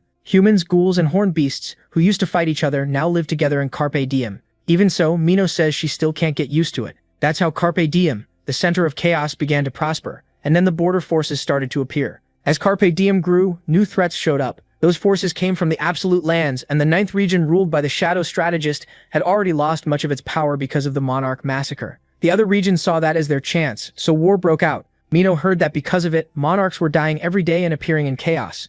Luckily, Chaos still had the Tower of Awakening left behind by Jae-won, and they used it to create many awakened fighters to battle the monarchs. Of course, the great generals who are stronger than 10th stage adapted were still hard to deal with. So the leaders of the factory came up with a bold plan. When a monarch-level adapted dies, the place they're summoned is different from everyone else. They used to return at the Palace of Resurrection, but the factory leaders changed that destination. The new place was inside Carpe Diem. Mino thought that sounded ridiculous at first, but after hearing the reason, she was convinced. When those monarchs regained consciousness there, their first reaction was to wonder where they were, asking if the Palace of Resurrection was really gone. Then they realized they've appeared in a terrible spot, right in front of Soul King Catastrophe. Who would have guessed the Lone King would be the first thing they saw after reviving? Anyway, Chaos had rejected change for thousands of years, but Jaewon changed it completely. Mino thinks about that because when she woke up, she was holding a return stone. She heard that on the day the protagonist visited the mysterious factory, he also came to see her and placed it in her hand. That makes her wonder why he saved Chaos, because he never seemed like someone who liked people,